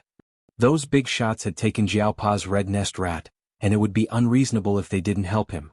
When Zheng Tan went to the Institute of Biological Sciences, he heard a few students talking about the situation of the teachers in the institute. Once, Zheng Tan even heard them talking about who among the current generation of Green Pepper, young teacher, was most likely to take over the position of Dean Xie. Among them, Jiao Pa's voice was the loudest. Jiao Pa's reputation had increased, and his family status had also increased a lot. Zheng Tan knew about little Pomelo's side better. Now, some of the teachers in the affiliated primary schools were much nicer to little Pomelo. In the past, they didn't say anything to her. At this moment, there were no adults in the house, and Jiao Yuan and little Pomelo weren't 7 or 8 years old, so they had to look after them. Little Pomelo finished her homework and watched TV in the living room, while Jiao Yuan was doing test papers in his room. Junior high school students had more learning tasks. Although the children of the teachers in high school seemed to be very well off, they were also under a lot of pressure.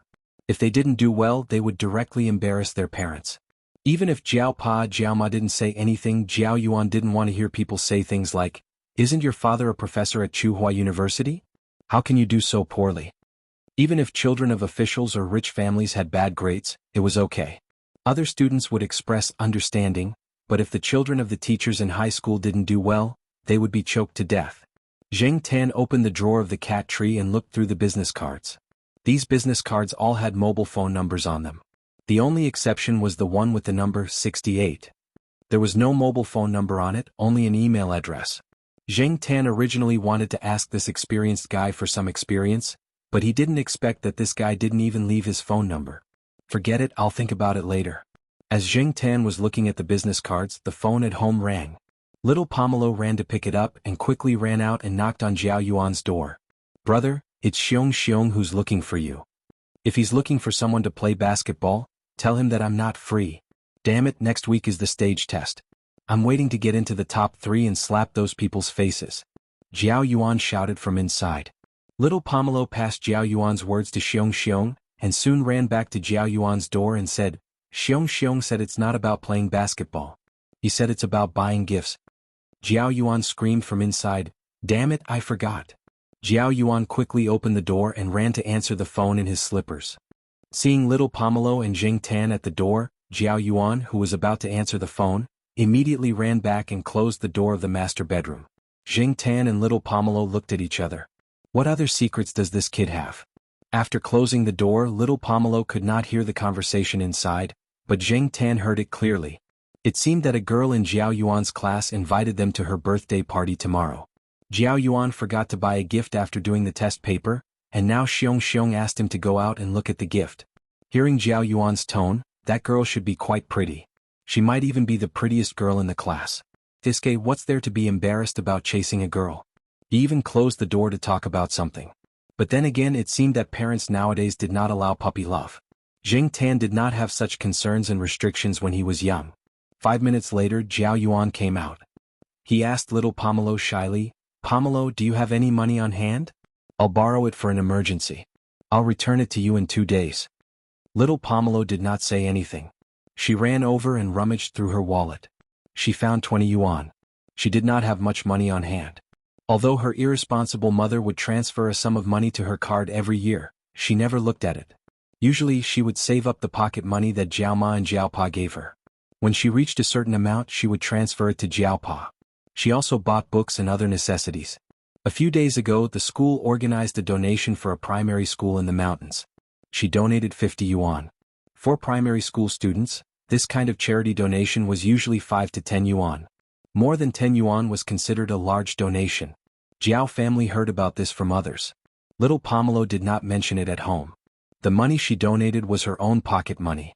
She decided how to spend it. Jiao Pa and Jiao Ma did not interfere. However, because of the donation, little Pomelo did not have much pocket money on hand. She counted and found that she had less than 20 yuan. Looking at the expression on Jiao Yuan's face, she knew that she did not have enough money. 2 days ago he bought a new basketball and sportswear which basically used up all his pocket money. He and little Pomelo's bank cards were all with Jiao Pa. Of course, Jiao Yuan knew his father well. If he called to ask for the cards, he would definitely be exposed. He did not want his father to know about this. There are still coins in the piggy bank. Little Pomelo said as she picked up the black cat piggy bank. There were 15 cents in it. Altogether there should be about 10 yuan. However, when little Pomelo was about to pick up the piggy bank, a cat paw pressed down on her hand, stopping her from opening the piggy bank. Then, under the puzzled gaze of the two kids, Zheng Tan ran to the cat tree, opened an unlocked drawer, took out 50 yuan and handed it to Jiao Yuan. Jiao Yuan and little Pomelo. Jiao Yuan's mouth was wide open. He took the 50 yuan and checked its authenticity. Then, with a look of disbelief, he asked, "Where did you get this?" Just as Jiao Yuan finished speaking, Zheng Tan took out another 50 yuan and handed it to him. After checking the authenticity of the note, Jiao Yuan looked curiously at Zheng Tan's small drawer. He found a bunch of notes in it, ranging from 10 to 100 yuan. "Pomelo, our black charcoal is actually a little rich cat, right? But where did black charcoal get so much money?" Little Pomelo suddenly remembered that she had heard Jiao Pa mention it before. "I think it's black charcoal's overtime pay for shooting commercials." When Zheng Tan came back from overtime, Jiao Yuan and little Pomelo weren't there, so they didn't see Zheng Tan hide the money with their own eyes. Little Pomelo had only overheard a few sentences from Jiao Pa and Xiao Guo when they were chatting. She didn't expect that there really was so much money. Little Pomelo and Jiao Yuan also didn't expect that Zheng Tan had so much more money on his card. Jiao Yuan sighed, then put one of the 50 yuan notes back into the drawer for Zheng Tan, leaving only the other 50 yuan in his hand. He even helped Zheng Tan close the drawer. 50 yuan is enough. Black charcoal, save it for when you get married. Zheng Tan didn't know what to say. Jiao Yuan was still worried, so he asked little Pomelo to keep an eye on the cat tree. Little Pomelo nodded cautiously. Zheng Tan didn't know what to say again. Zheng Tan saved money for emergencies, so he wasn't stingy when he gave money to his family. He also planned to give red packets to his family members on their birthdays or during the new year. Oh, and Zhua Kitten, he also planned to give one to her. In Zheng Tan's heart, he had always regarded himself as an elder, not a peer of Jiao Yuan. At this time he chose to forget that the Zheng Tan, in this world, was actually about the same age as Jiao Yuan. Jiao Yuan went out with Xiong and didn't come back for dinner. Yulisha and Xia Xian from the western courtyard came to talk to little Pomelo about next week's blackboard bulletin. Zheng Tan had nothing to do after dinner, so he went out for a walk. There were many side roads on the old street, and one of them led to a place where it was very lively at night. Zheng Tan came here tonight to see if he could see Peanut Candy fighting a Pekingese dog. Peanut Candy had recently been eyeing a Pekingese dog with mixed fur, and every time he went there he would fight. After walking through a long alley, it was immediately lively. There were food stalls everywhere. Every evening this place would be quite lively. It was filled with the smell of daily necessities. Most of the people who were active here were people with low social status. After all, those social elites rarely gathered in places like food stalls. They felt that it was degrading. After entering, their expensive suits would inevitably be stained with the smell of cheap beer and cooking oil mixed with cooking oil. The people who came here also didn't maintain an arrogant and reserved demeanor.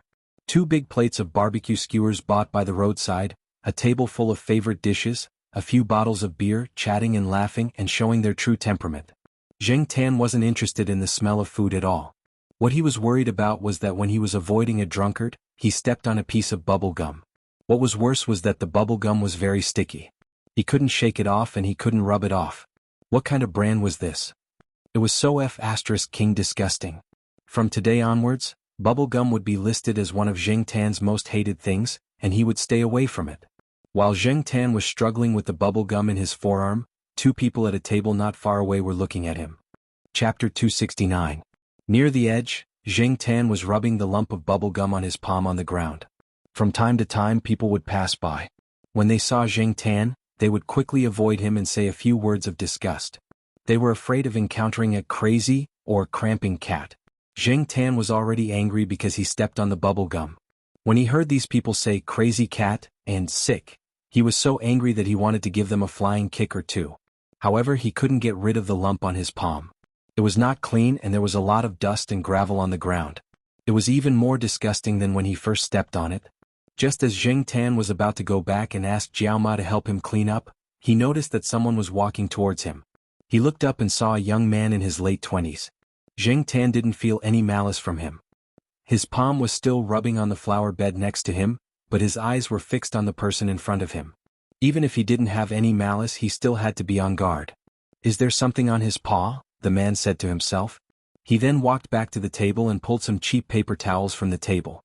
Jing Tan realized that this person probably wanted to help. He looked quite righteous, so he decisively raised his hand and pointed his palm with the bubble gum at the man. Huh. The man obviously didn't expect the cat in front of him to be so cooperative. He was still thinking about how to turn the cat's paw over without being bitten. He had encountered a similar situation before. Last month, an auntie's cat in the neighborhood had a fish bone in its mouth. She asked him to help, and after a long time the bone was removed. Both of his arms were scratched and bloody, and it hadn't completely faded yet. However, at this moment, it seemed that he was overthinking. Not every cat was so uncooperative. This cat was indeed a little special. Jing Tan watched the man wrap the bubble gum with a piece of paper that was already covered with dust and gravel. He then pulled it off from his paw little by little and changed to a new piece of paper to wipe it a few times. Done. The man threw the bubble gum wrapping paper into a nearby trash can. Then he reached out to touch Jing Tan's head, but Jing Tan avoided him. Jing Tan bent the cat's palm to take a look. He moved his palm, rolled it up, opened it up, rolled it up again and opened it up again. That lump of bubble gum was too sticky. Even after wiping off most of it with a tissue, some of it still stuck to the fur between his palms. However, it was much better than the uncomfortable feeling from before. Stepping on the ground, Jing Tan tried to walk a few steps. Not bad. Although it was still a little awkward, it was still acceptable. When he got back, he would ask Jiao Ma to think of a way to deal with it. He just needed to take a shower. Without that big lump sticking to him, Jing Tan felt that it was much easier to walk. The helper walked back to the table by the roadside and sat down. He continued to chat with the older man at the table. Meddling in other people's business again? The older one disagreed. I'm just helping out. There are so many people passing by, but it's not convenient. You're the only one who's convenient? Cats are the most heartless. Even those animals that are described on TV and newspapers as being grateful are only a minority. Most of them forget that you're good to them the next day. Those cats and dogs out there, don't be too nice to them. They might even bite you. The older man raised his hand and pointed in Jing Tan's direction.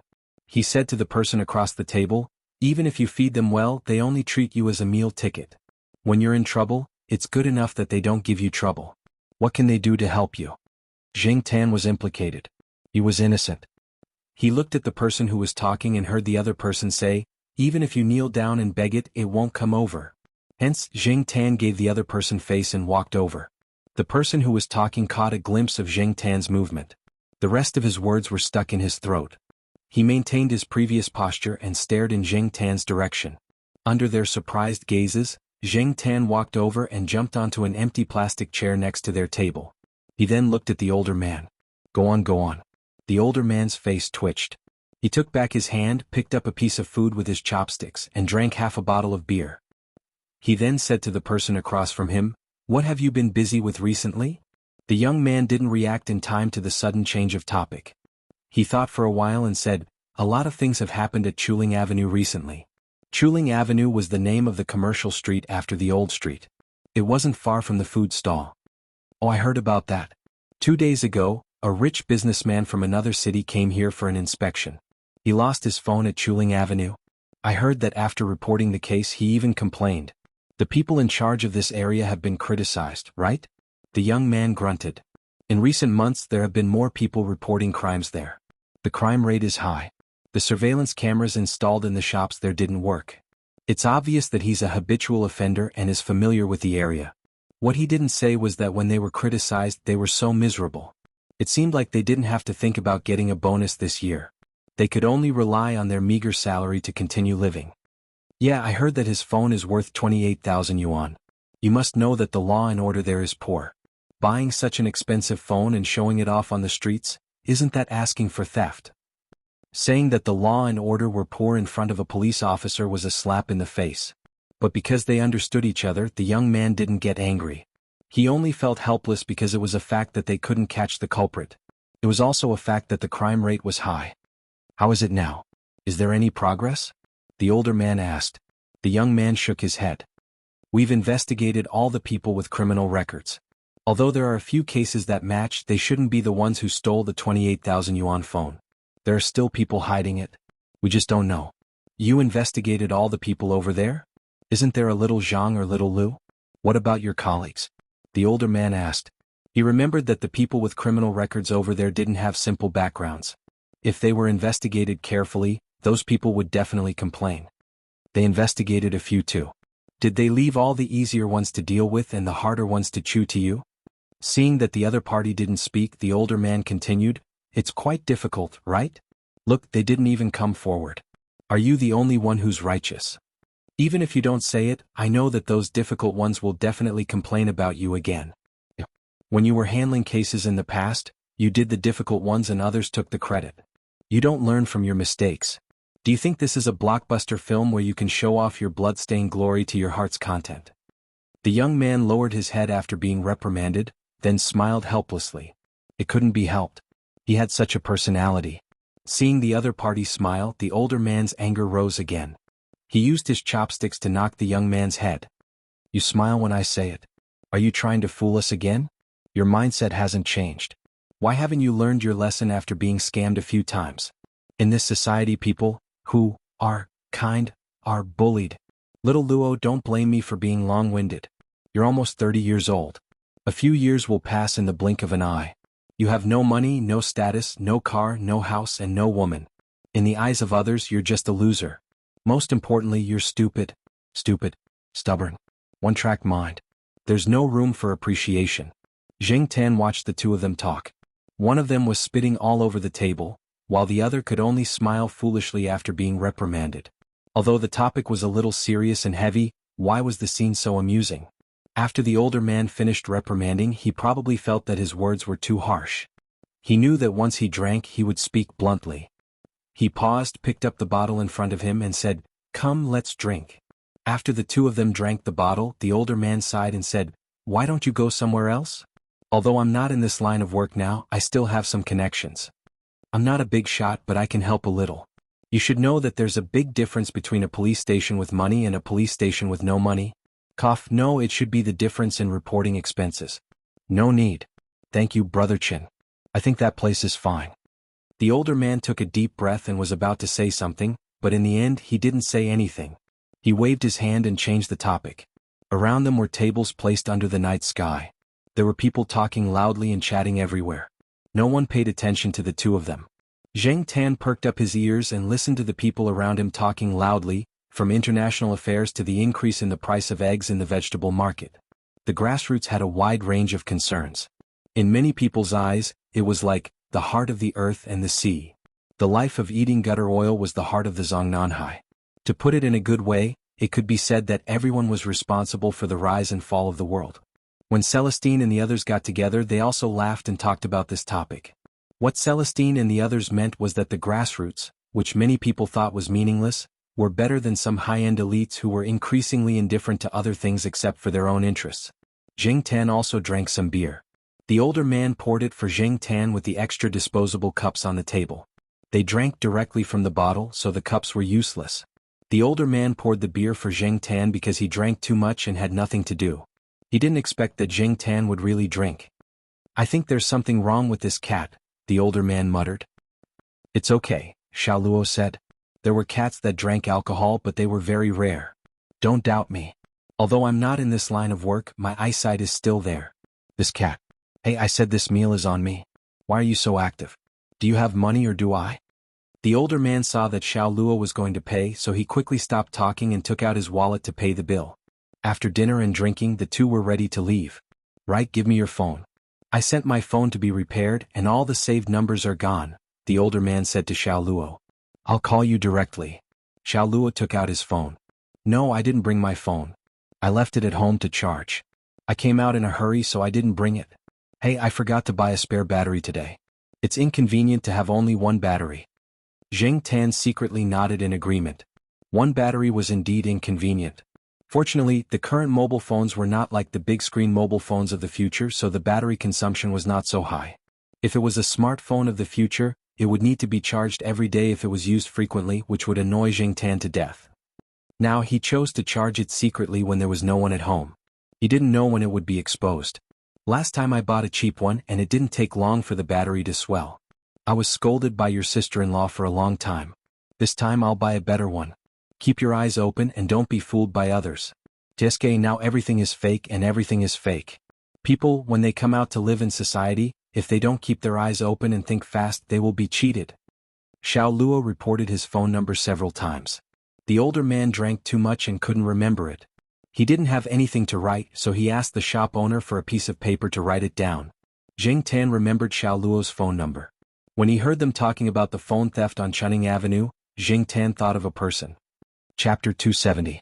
He did not see Peanut Candy flirting with the little Pekingese, but he knew about it. After Jing Tan returned to Tsinghua University, he did not go straight to the East District compound. Instead, he went to the small forest at the edge of the campus and sent a message to Luo. He told him about Zhang Dong stealing his phone and listed a few examples that he had seen with his own eyes. He even mentioned Zhang Dong's company. After sending the message and turning off his phone, Jing Tan went home in a good mood and let the Jiaoma wash his paws. He had done what he needed to do. As for how things would develop from here on out, it was up to Luo. Although he looked like an idiot, being able to work in this line of work proved that there was no problem with his IQ. After Luo returned home, even though he was mentally exhausted, he could not fall asleep. The human body was the most sensitive at night. The night was too quiet and one would think too much. Especially after drinking and listening to a senior's lecture at night, it was hard not to think too much. He knew where his shortcomings were. He was not muddle-headed, but he did not know how to reject people most of the time. Just as Luo was wondering if he was really a failure as a person, his phone rang. It was a text message. He could not think of anyone who would send a text message at this time. If there was an urgent matter in the institute, they would call directly. As for the text message, it was probably from the telecommunications company. However, when Luo picked up his phone and saw the 4SIXS displayed on the screen, he was puzzled. It was not from the telecommunications company? Did he send the wrong message? Or was it a fraudulent message? When he opened it, Luo's gloominess was swept away. He immediately sat up and read the content of the message seriously. There was too much information in it. Moreover, it did not look like it was made up. An anonymous report? How did this informant know his phone number? Could it be that he heard it from someone in the neighborhood? Usually, Luo was often called by the aunties in the neighborhood to help. Everyone knew Luo's occupation. He was honest and did not ask for anything in return. To put it bluntly, he was too stupid and honest.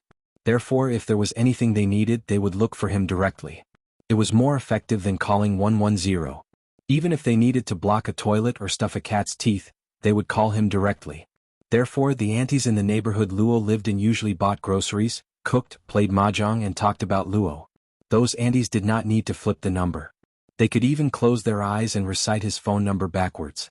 That was why Luo thought that the other party might have heard about it from someone in the neighborhood. No matter what, this was a meaningful clue in the past few days.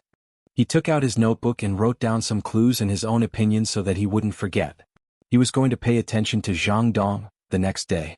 Luo called the anonymous informant to find out more about the situation, but the other party's phone was turned off. After thinking about it, he typed a thank you message. Even if Jing Tan despised Zhang Dong's character, he had to admit that Zhang Dong knew how to hide his true nature. When he interacted with others, he was very careful to cover up his shameful side. Otherwise, Teacher Little Bai would not have been unable to discover his true nature. However, if they were to spy on him purposefully, it would be relatively easy to discover this person's abnormality. Zhang Dong had a house in the old neighborhood. Now that he had moved, he rented out his house in the old neighborhood and rented out his house in the elevator house neighborhood. He still had some savings on hand. Otherwise, he wouldn't be able to afford to rent a house in the high-end elevator house neighborhood. Generally, low-level employees would rent cheap houses. Private houses that cost 100 yuan a month, basement, or the old neighborhood were all good choices for them. Now that teacher Little Bai had broken up with him and humiliated him in public, Jiang Dong was in a bad mood for a period of time. Whenever he was in a bad mood, he would find a way to vent. Therefore he did a lot of things. Seeing others anxious about losing things, Jiang Dong felt a lot better. The reason why Jiang Dong liked to steal was not because he was living in poverty, but because it was a habit and a psychological pleasure. Perhaps at first he did it because he was short of money, but later on, even if he found a stable job and had a stable income to maintain his life, he would still go out for a stroll every time he was in a bad mood to adjust his mood and pick up some things to improve his life. Just as he was about to balance his mood and start a new life, he was caught red-handed. Other than his stealing skills, Jiang Dong's other skills were not very good, such as anti-stalking. For example, when Jing Tan went into his house to make trouble, this guy couldn't figure out anything. He didn't notice that little Luo was watching him, so he could only be caught. If it were Er Mao and the others, they could get rid of the stalker in the blink of an eye. After Jiang Dong was caught, little Luo and the others also took out some things that were not so good for Jiang Dong. This time Jiang Dong was really defeated. However, Jiang Dong didn't understand why the police would target him. There were only a few people who knew that he had committed a crime, and those people didn't have to betray him. That would be disadvantageous to them. Even if others knew about Jiang Dong's things, they only knew a nickname. They hadn't seen Jiang Dong with their own eyes, so they wouldn't be able to contact him. After being interrogated skillfully, Jiang Dong finally confessed that he had stolen the 28,000 yuan mobile phone.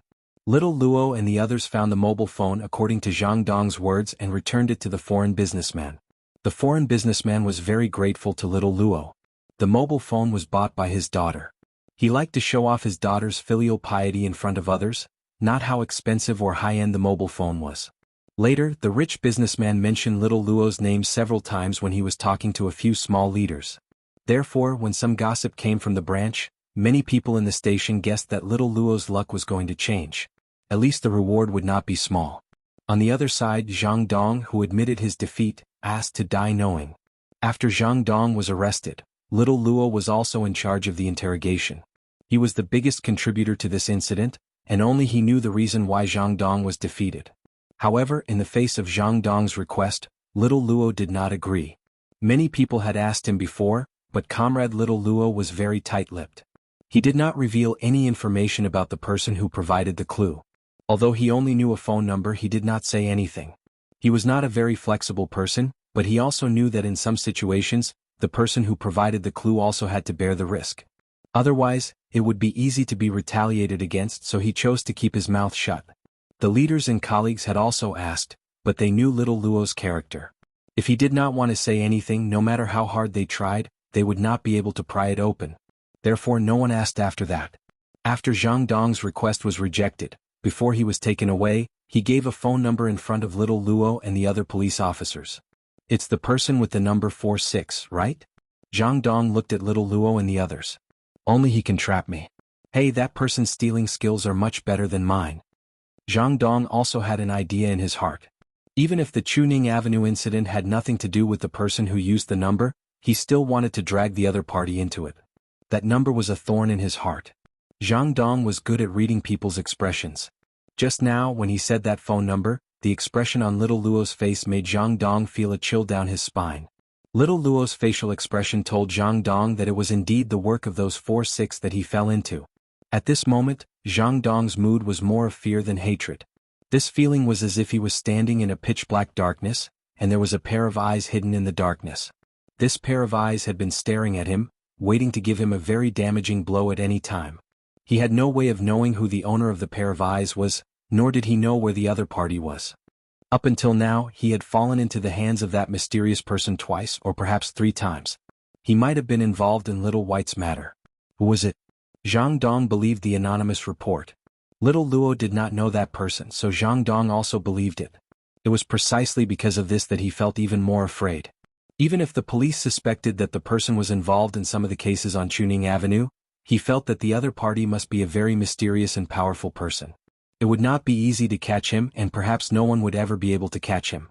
In the end, Jiang Dong still did not know who was behind this.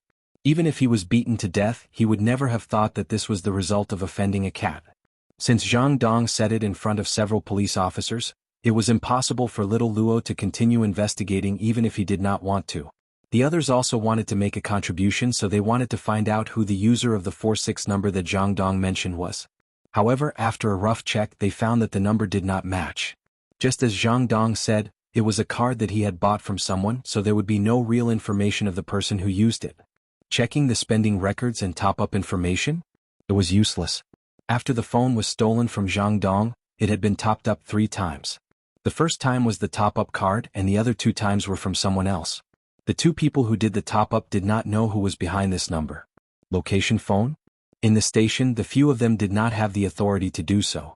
Of course they could check it, but it was a little troublesome. There were some things in the procedures and it was not easy to bypass them. They had to go through the relevant approval procedures. However, the current user of that number had not reached that level. They were still afraid that the other party would turn around and sue them. Recently, everyone was afraid of the complaints.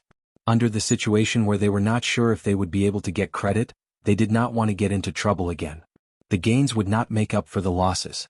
As for some companies that could provide location services, if they wanted to check a person's location, they had to get the person's permission first. The person who used the number was not a fool. It would be strange if he agreed. Zheng Tan should be glad that at this time mobile phones were not so smart and some location services were not so simple. Otherwise he would have more trouble. As for the 2 phones that Zhang Dong said were stolen not long ago, a few junior police officers had also checked. The pink phone had been returned to its owner. As for the other phone, there was no report from the owner and they could not find it now. Since it was difficult to check in all aspects, and that number did not seem like someone who did something bad, and after Zhang Dong was arrested, Chunning Avenue was much more peaceful. It was not known if it was because the culprit was arrested, or if the criminals there were more vigilant recently, but in short, Xiao Luo and the rest did not receive any reports or complaints from the public. This case was considered to be over. When they were free, a few colleagues in the station called Xiao Luo to chat. Do you think the person behind this number wants to be a city thief? Something like returning a thief's belongings to their rightful owners, someone said. Do you think this is the new era's Chu Liuxiang plus a domestic version of Spider-Man? Climbing walls to become a city thief. Someone sneered. Stop investigating. The higher-ups did not say anything. What are we doing? Do you think we are the key case investigation unit? Xiao Luo sat at the side and did not say anything. He was wondering why the person who reported it did not turn it on. Was he planning to give up on the card? Chapter 271. After Zheng Tan sent the text to Luo, he didn't pay much attention to the progress of the case. He didn't even read the newspapers for the past few days. This was because one day when he went to Jiao Yuan's room to read a hot magazine, he found a bag of something. Zheng Tan had a deep impression of the XX brand milk tea, printed on the small bag. He had seen it when he followed Air Mao to look for Senior Walnut. He had thought it was a counterfeit product, but it turned out to be a dangerous product. It had been more than half a year since the drug-related cleanup incident. Shouldn't this kind of product have been destroyed long ago? It was no joke that this kind of product was leaked out. It was estimated that a lot of people would be harmed. Jiao Yuan was only in his 3rd year of middle school in September, right? Wasn't he usually very obedient? How did he come into contact with this kind of stuff? Zheng Tan did come into contact with this kind of stuff when he was in middle school, but he didn't dare to come into contact with it. Now that this kind of thing had happened to Jiao Yuan, Zheng Tan's feelings were quite complicated. Of course, Zheng Tan wasn't sure if this bag of milk tea powder actually contained that kind of stuff. After all, in the batch that he saw, only a small number of bags contained goods. Or maybe Jiao Yuan didn't know that there was something else inside? Therefore, after he found this bag of suspected dangerous products, Zheng Tan didn't have the mood to play with his phone anymore. He waited at home thinking about what to do next. In the afternoon when Jiao Yuan came back, Zheng Tan stayed in Jiao Yuan's room and stared at him. Jiao Yuan was confused. Usually after dinner, Zheng Tan would go to little Pomelo's room or run out to play. He rarely stared at Jiao Yuan doing his homework. Black charcoal, what are you doing? Jiao Yuan poked Zheng Tan with his pen. Zheng Tan raised his hand and pushed it away. He wasn't in the mood to play with this kid. Why do I feel that you are very serious today? Are you bored? I'll give you something to play with. Jiao Yuan opened the drawer and was about to look for a tennis ball that hadn't been used in a long time. Unexpectedly, a cat paw reached over and lifted the bag of milk tea powder on the side. Hey Black Charcoal, what are you doing? Jiao Yuan was about to pick up the milk tea powder on the ground. What are you doing? I'll help you, you little bastard. Before Jiao Yuan's hand touched the bag of milk tea powder, Zheng Tan lifted it again. His target was the trash bin next to the desk. Jiao Yuan frowned at Jing Tan's actions and asked, "Black charcoal, is there a problem with the milk tea powder?" "That's true. It's been so long since the birth date. Drinking it will probably cause diarrhea." "If it was just a simple case of diarrhea, I wouldn't be so agitated." Jing Tan lifted the bag of milk tea powder into the trash bin and covered the mouth of the trash bin with a plastic bag. Jiao Yuan stared at Jing Tan for a few seconds, then got up and went to his parents' master bedroom to make a call. He closed the door before making the call.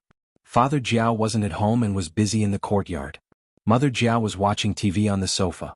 When she saw Jiao Yuan's actions, she clicked her tongue. Why would he close the door when he was making a call? The childishness of adolescence was indeed awkward. Jiao Ma didn't think much of it and continued watching TV.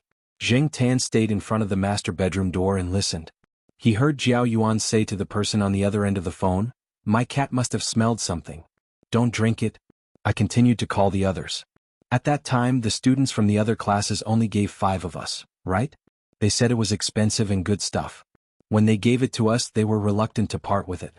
I think the exemption sign on the bag must be fake. Hearing Jiao Yuan's words, Jing Tan was relieved. It was good that Jiao Yuan knew there was something wrong with the bag. It didn't matter if there were any prohibited items in the bag. It was always good to avoid any precautions. Knowing that these things were given to Jiao Yuan and the others by someone else, and that these kids had no idea that there might be goods inside, Jing Tan was furious. Who the F***ck is so annoying? How dare they harm my kids? The students from the other classes? They should be Jiao Yuan's third-year junior high school students. After the call, Jiao Yuan went back to his room. He didn't rush to do his homework. He closed the door and talked to Jing Tan. After all, he couldn't tell the others at home. Now his friends were all at home and Jing Tan was the only one listening to them. He didn't have to worry about being told. "Charcoal, tell me, do you think those fellows are up to no good?" After listening to Jiao Yuan's words, Jing Tan knew that the bag was given to them by the third-year students from the other classes at Jiao Yuan's classmates' birthday party. Originally, they only wanted to give 2 bags, but Xiong thought they were stingy, so they reluctantly gave them 1 bag each. It wasn't that Xiong thought they were stingy, but he didn't like them. Among the students from the other classes who went to the party, one of them made Jiao Yuan's class hate him. That person had a good relationship with the prettiest girl in their class, and they often switched shifts. When he went to the party, he stood next to the prettiest girl in their class. So, at that time, Jiao Yuan felt that the pH value of the boys in his class was plummeting. That was why Xiong always targeted those people. It had been almost 2 days since they received the milk tea powder. Fu Lei didn't want to drink it because he had fought with those people before. Xiong almost drank it, but he was stopped by his mother. His mother felt that the milk tea was of poor quality, and the powder was clumped. She was afraid that drinking it would harm the body, so she threw it away. As for Jiao Yuan and Lan Tianzhu, they didn't want to drink from strangers, especially from people they didn't like. The most special one among them was Suan. He didn't want to drink it, but he wanted to use it for an experiment. However, he didn't have time. After receiving a call from Jiao Yuan, Suan squeezed out some time to do a quality test. The next day, after Jiao Yuan went home for dinner, he told Jiao Ma that he wanted to play with Suan and the others. Jiao Ma didn't think much of it. The boys played basketball together all the time, so there was nothing to worry about. But when Jing Tan saw Jiao Yuan put the milk tea powder that was supposed to be thrown away in the trash bin into his pocket, his nerves snapped, and he quickly followed Jiao Yuan out. Jiao Ma didn't say anything when she saw Jing Tan go out. Anyway, the more he played off-road, the more he would go out for a walk after dinner. Jiao Yuan saw that Jing Tan kept following Jing Tan and didn't want to leave, so he didn't say anything more. Instead, he took Jing Tan to Suan's house. Jiao Yuan, Xiong, Suan, Lan Tianzhu, and Fu Lei always played together. Fu Lei didn't fight much after he started hanging out with Jiao Yuan and the others. His grades did improve a little. Although it wasn't enough to make him the best, it was always good to have some improvement. Fu Lei's father was so happy that he couldn't look at him. When Jing Tan and Jiao Yuan arrived at Suan's house, Lan Tianzhu was already there. Fu Lei and Xiong arrived after a while. Suan's father was busy in the courtyard, and his mother went to the gymnasium to practice dancing. There were no adults at home. They were a little surprised to see Jing Tan, but they didn't ask much. They had been with Jing Tan for a long time, so some things weren't strange. "Did you bring everything?" Suan asked. They took out the milk tea powder in their hands and Suan marked them one by one. Then he took out a foam box from the windowsill. There were a few small bottles of reagents in it. "Suan, did you make these yourself?" Jiao Yuan asked. No, my dad is very strict.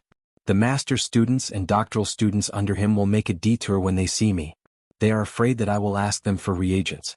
I had to ask Litmus for help to get these things. As Suin spoke, he put on his white coat, put on a pair of small gloves and put on a professional face mask. Jing Tan's eyes twitched as he looked at him. He didn't look like a junior high school student at all. The fully armed, Suin opened his study room. Other people's study rooms were different from his. Although the study room wasn't big, there was a partition. There was a simple ventilation cabinet near the inside. Suin carried the box into the compartment and closed the transparent door. He asked the others to wait outside. Jing Tan watched as Suin cut open the milk tea that Jiao Yuan and the others gave him. He took out a few small test tubes that were marked and poured some milk into each of them. Then he started a series of tests. What's the one marked Ma2? Xiong looked through the glass partition door and saw the words marked on the test tubes. He knew the words iodine and potassium iodide, sodium nitrite, etc., but he didn't understand the one marked Ma2. Ma Gai reagent upgraded version 2, Jiao Yuan said. He already knew the truth. What did he say before? Fu Lei asked curiously.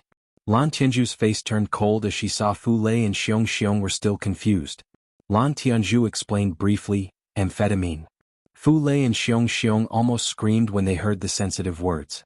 Especially Xiong. If it wasn't for the fact that he was afraid of affecting Suin, he would have screamed. Although he couldn't scream, Xiong still took a deep breath and cursed, Motherf asterisk cur. I will let him know what it means to be unforgettable. Lan Tianju looked at him and said, unforgettable is a bit of a compliment.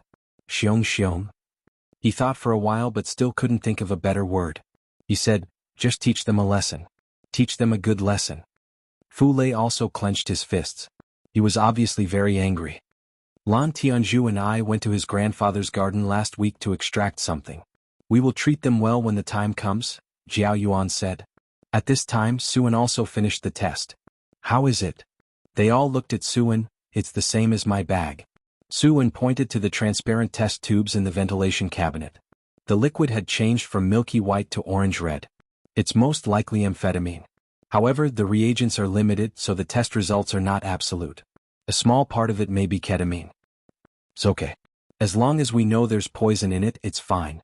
Xiong was already thinking about how to take revenge. Fu Lei gave Suin a thumbs up. He saw Suan's operation inside and felt that his movements were smoother than the chemistry teachers in school. Suin waved his hand modestly. My cousin used to make ice with cold medicine. That's awesome. Xiong and Fu Lei's mouths were wide open. Yeah, then he was beaten up by his father and had to lie in bed for half a month. Suin pursed his lips.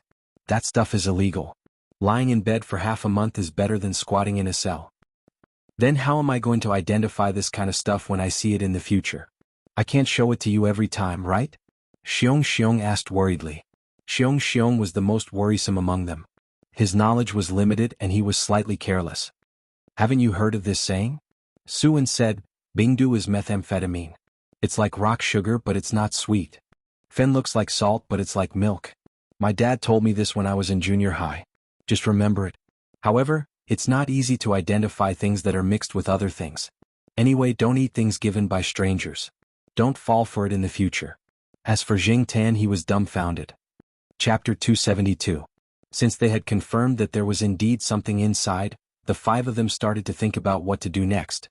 Jing Tan was sweating profusely as he listened to them talk about revenge methods.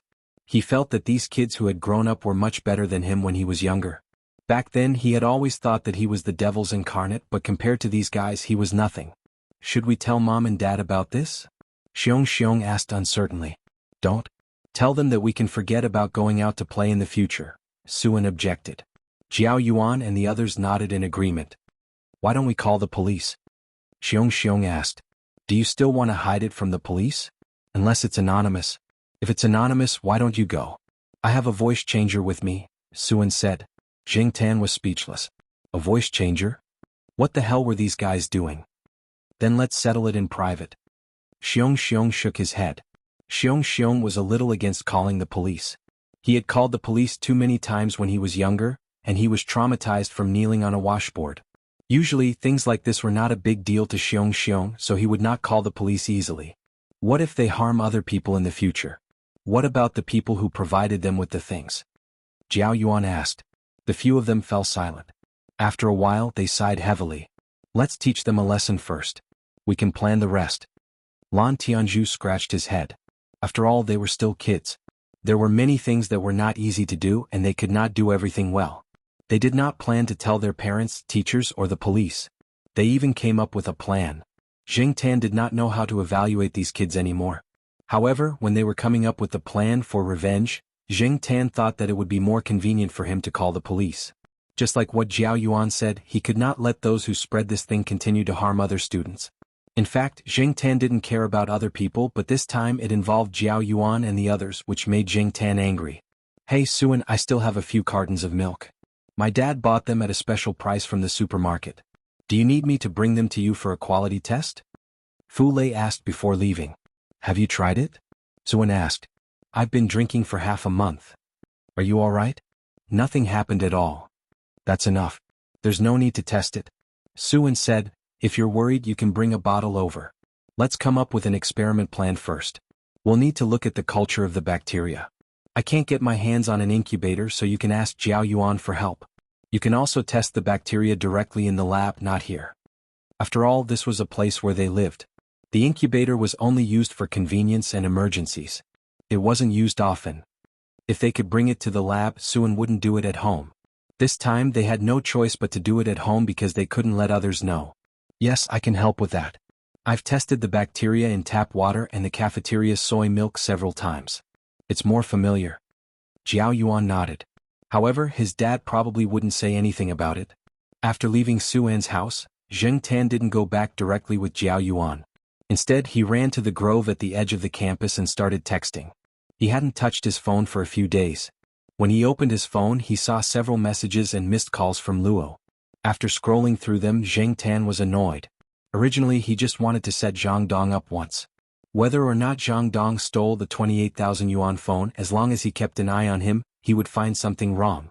Then he would teach Zhang Dong a lesson. He didn't expect that Zhang Dong really did steal the phone. From Luo's messages, Zheng Tan knew that Zhang Dong had dragged him into a quagmire. Fortunately, his situation was special and he had to be discreet. Otherwise, he would really be in trouble.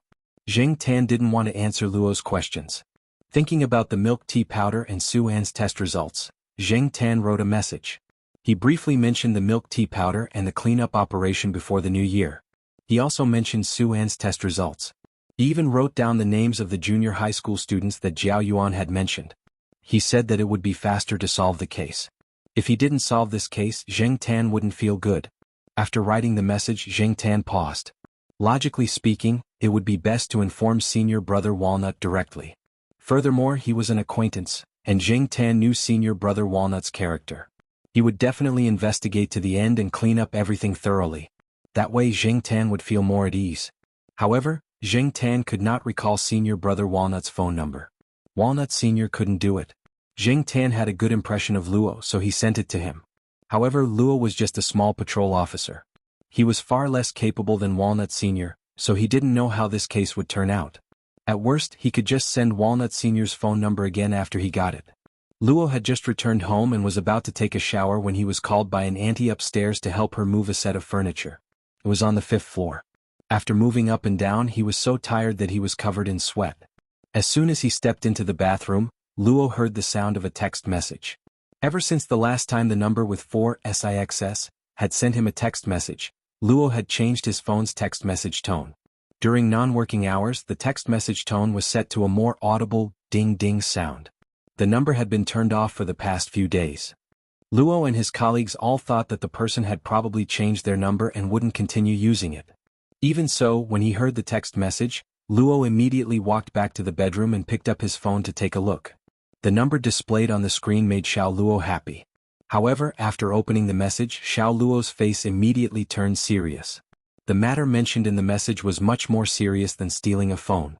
With his previous experience, Xiao Luo's intuition told him that this matter was real. Luo had been in this line of work for many years. Of course, he could guess the severity of the situation. It was very difficult for a small patrol officer like him to deal with it. There was a saying, if you have the conditions, do it. If you don't, create the conditions and continue to do it.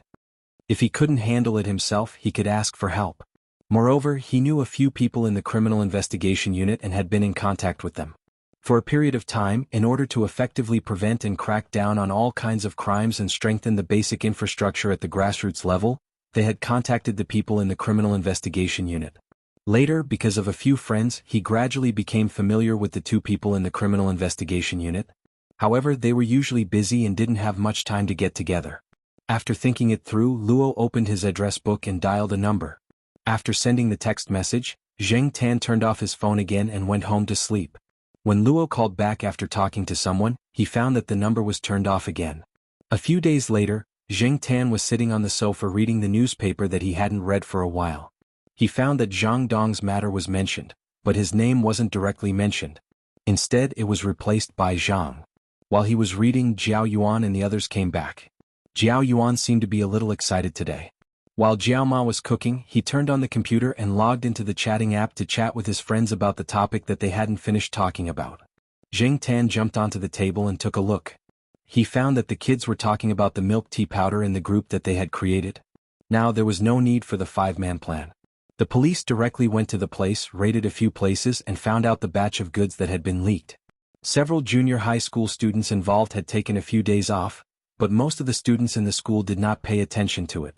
Jiao Yuan and the others had probably heard about it through some of their own channels, and now they were excitedly chatting in a small group. Zheng Tan nodded in his heart. Luo's team was quite efficient.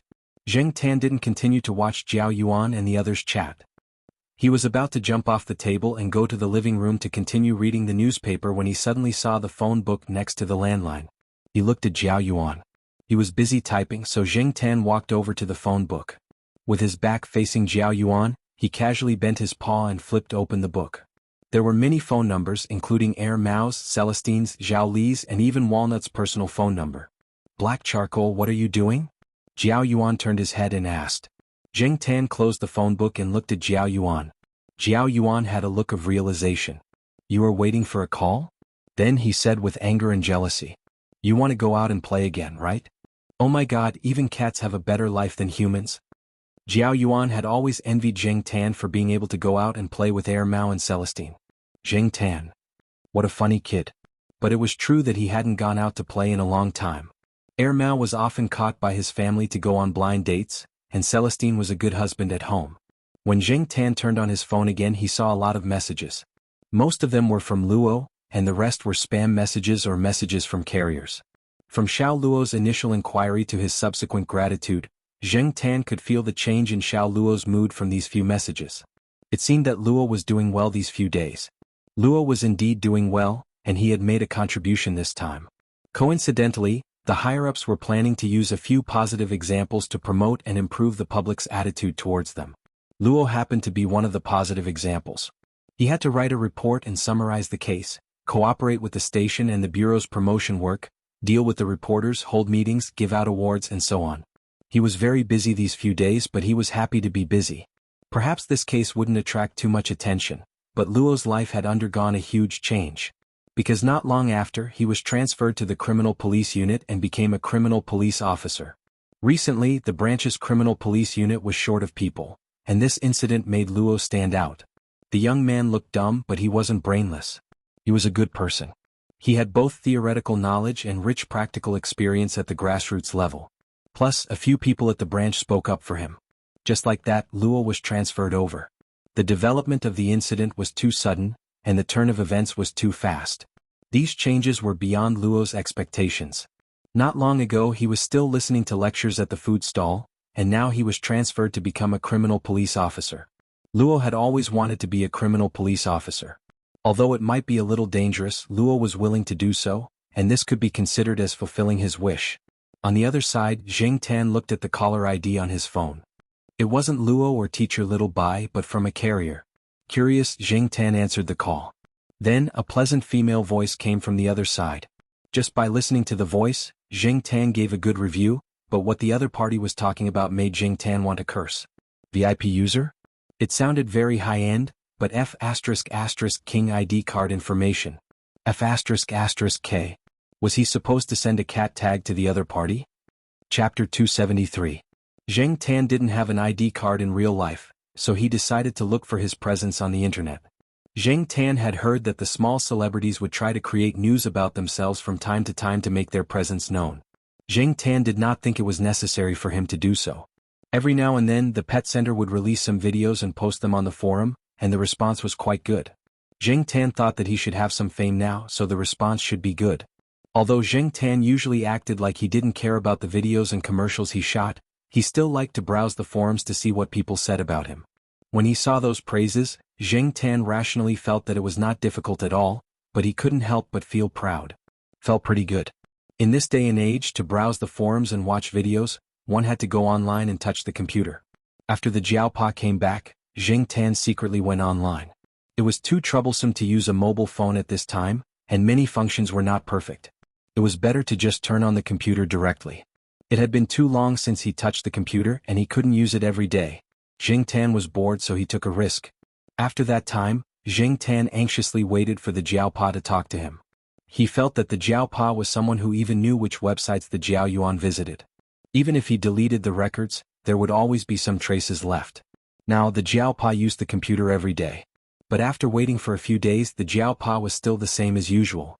He didn't want to talk to Zheng Tan at all. Zheng Tan was relieved. Although he always felt that the Jiaopa should know something, he didn't care. If the Jiaopa didn't say anything, he would continue to play. There was no one at home. Zheng Tan turned on the computer and clicked on a video sharing website. After all, the forum was just a gathering of people in a certain circle who had a common hobby. On the video sharing website, there were people of all ages and industries. This should be a better way to see his influence. In the video website category, there was a new advertisement shot by Zheng Tan last week. The ranking was not bad. It was different from the previous sensational or narrative types. This time it was in a rock and roll style. A certain carbonated beverage company even sponsored it. Zheng Tan felt that the commercial was not bad and that he had shot it well. However, when he looked at the comments below, Zheng Tan was not in a good mood. Below the video, in the comments section where netizens expressed their opinions: first floor, milk tea, melon seeds, cola, peanuts. On the second floor, asking for the number of the avatar above. Third floor, what's the background music? Please tell me. Fourth floor, that big-breasted girl inside looks pretty good. Does anyone know her? Zheng Tan. Suddenly he wanted to smash the keyboard and give those people the middle finger. Such a big cat was on the stage, yet no one was paying attention to it. They were all looking at the beauties. Almost half of the people on the 10th floor had gone astray. Most of the remaining people's attention was on the hot girl inside.